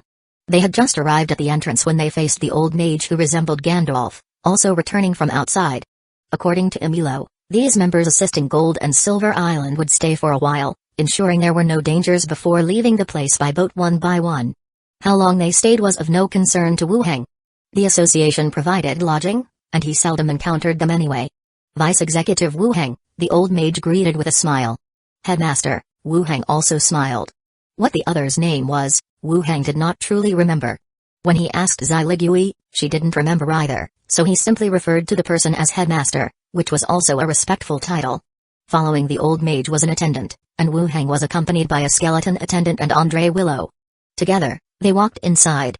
Suddenly, the old mage spoke up, I heard that the vice executive became a professional in less than a year and has repeatedly been promoted, now holding the position of vice executive. A rare talent among the human race indeed. Wu Heng glanced at him, wondering if the man, who was quite old, might also be in need of a young body. Maintaining a smile, he replied, those are just records, they may not all be true. The old mage nodded as if he approved of this answer. This battle at Gold and Silver Island, they used a new magical prop. Did you develop it? Wu Heng shook his head again, engraving runes is something I have no clue about. Those props came from back home. I brought some when I left, for self-preservation, so I used them when necessary. The old mage did not press further on these matters. He spoke again, would the vice executive be interested in joining the Magic Research Association? It's a personal organization that a group of us old folks established. We're not subject to external forces, just occasionally discussing magical knowledge or sharing experiences. The Magic Research Association? An organization built by mages themselves. In fact, there were many such organizations around the world. Local craftsman groups, worker groups, bards, and writers all had their own circles. But this research association mentioned by the old headmaster must certainly be of a higher caliber, joining them could mean access to magic for free. However, Wu Heng was clear on how much true ability he had, and if he were to express any opinions, he wouldn't be able to say anything substantial. Facing a group of mages whose primary attribute was intelligence could expose him. My knowledge is shallow, and I am still exploring the field of spells. Once I have some insights and achievements in the future, I will take the liberty of asking the headmaster to recommend me for the research association, Wu Heng politely stated. Haha. The old mage laughed, quite pleased with the response. Indeed, you are a bit young. When you reach level 15, write me a letter at any time, and I'll have you join the research association. Thank you very much, headmaster. The two exchanged a few more words. They parted ways in the hall. Wu Heng headed to his office study, while the old mage returned to the dormitory with his group. Back to the study. Wu Heng sat at his desk and drank tea for a while. Recently, the association had a lot of work to do, tallying the injured and calculating losses. After the staff compiled the data, Andre Willow still needed to review it and then stamp it for confirmation. Knock, knock, knock. The door was knocked, and Zai Ligui walked in. Nodding at Andre Willow, she turned to Wu Heng and said, the steward has assigned us tasks, you lead the team to patrol around Lighthouse Street. And you? Zai Ligui gave him a sidelong glance. Of course, I have a task too. I will lead the patrol around the central district and the residential areas. There shouldn't be any danger on the island anymore, right? Wu Heng asked, not really feeling like moving. Zai Ligui said, I think, the steward arranging patrols is also to give the island residents and merchant caravans some peace of mind. The port is still full of trash that hasn't been cleaned up yet, and there aren't many records of enemy arrivals. That's true, Wu Heng agreed, then asked, Occam, an 18th level professional, was pardoned. There's no warrant for his arrest, so can that count toward our merit? The association's merit has always been based on warrants. If it's not on the warrant list, Even if someone has done something bad, it is the local guard team that captures them. Akam had just been pardoned by the association, and all the kingdoms recognized his identity too. Wu Heng was uncertain if this could count as merit. After pondering for a moment, Zai Ligui said, he had just been pardoned, and you captured him with evidence and killed him. I've never seen such a case, but I feel definitely it will count. Planning to wipe out the entire association and kidnapping so many caravans, it must be taken seriously. That's what I'm saying, if it doesn't count, that wouldn't be right, he added. The pirates you killed should be enough for you to exchange for merit. Zai Ligui smiled, stood up, and walked out. Let's chat after we finish patrolling, let's take care of business first. Wu Heng nodded and followed her out. He called up 2 squads and patrolled together along Lighthouse Street. The security of Lighthouse Street has improved a lot compared to before. After all, just a few days ago, the association went on a killing spree, with skeletons all over the city. No one would stir up trouble at such a time. There were no incidents along the way. Only at the port, a few people argued over salvaged spoils. Seeing Wu Heng leading people from afar, the crowd immediately dispersed, each going about their own business. Wu Heng led his squads around the city for a full circle. Close to noon, he allowed everyone to go back for lunch. Wu Heng then headed to Conch Tavern. Wu Heng entered the tavern. He went straight up to the 2nd floor. The 2 tables of customers having a meal didn't pay much attention to the newcomer, busying themselves with eating, drinking, and discussing the previous battles. Wu Heng waited for a while in the room. Millicent entered and said, "My lord. No problems after returning, right?" "No problems, everything is quite normal," Millicent replied. Wu Heng poured himself a cup of tea, then said, "I'm patrolling nearby and came here to sort out lunch." "I'll have it prepared for you right away," Millicent said, and immediately left the room. After 2 minutes, the door creaked open a crack. Philip appeared in and said, "I knew it was you." Having said that, she walked right in. Different from the crazy girl before, today she wore a beige cinched corset dress and had her hair in 2 braids. "Does this dress look good on me?" "My mom did it for me." Philippa stood in the middle and did a twirl. "Yes, it looks very nice," he replied. Hee hee. Philippa laughed, boldly sat on his lap, and said, "Now that the pirates are almost all killed, what should I do in the future? Remember, I don't want to run this tavern with her, it's so boring." Chapter 465, You guys just study the elixir. Philippa gracefully sat on his lap, an arm draped over his shoulder, speaking with a hint of malt from the beer. Wu Heng wrapped his arms around her waist. "Let's see what happens, we'll wait for the association's arrangement. If we're transferred elsewhere, we'll have to leave Gold and Silver Island, and the tavern won't be able to open." Philippa wriggled slightly and frowned. "Then Millicent's tavern can't open either, she really likes this tavern." Since she had a slavery contract with Wu Heng, naturally, she had to go with him. It wasn't possible to leave Millicent alone on Gold and Silver Island, she would definitely leave with them. "It depends. If she likes, we can open another tavern in a different place, it's not hard," Wu Heng said. With the financial resources they had now, opening another tavern was not a difficulty. "What if we stay?" Philippa continued. "If we stay, there's a good chance I'll become the island master. Then we'll see about organizing a guard team or a trading fleet for you." Wu Heng thought for a while and answered. "I'm not going to run a business that involves accounting." Wu Heng frowned at her. "Before, you never did accounting when buying things? How did you manage the fleet?"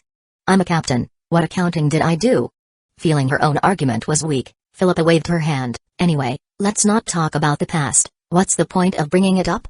After speaking, Philippa turned around, straddling him, her arms wrapped around his neck, looking into his eyes seriously. Then, her lips slowly drew near,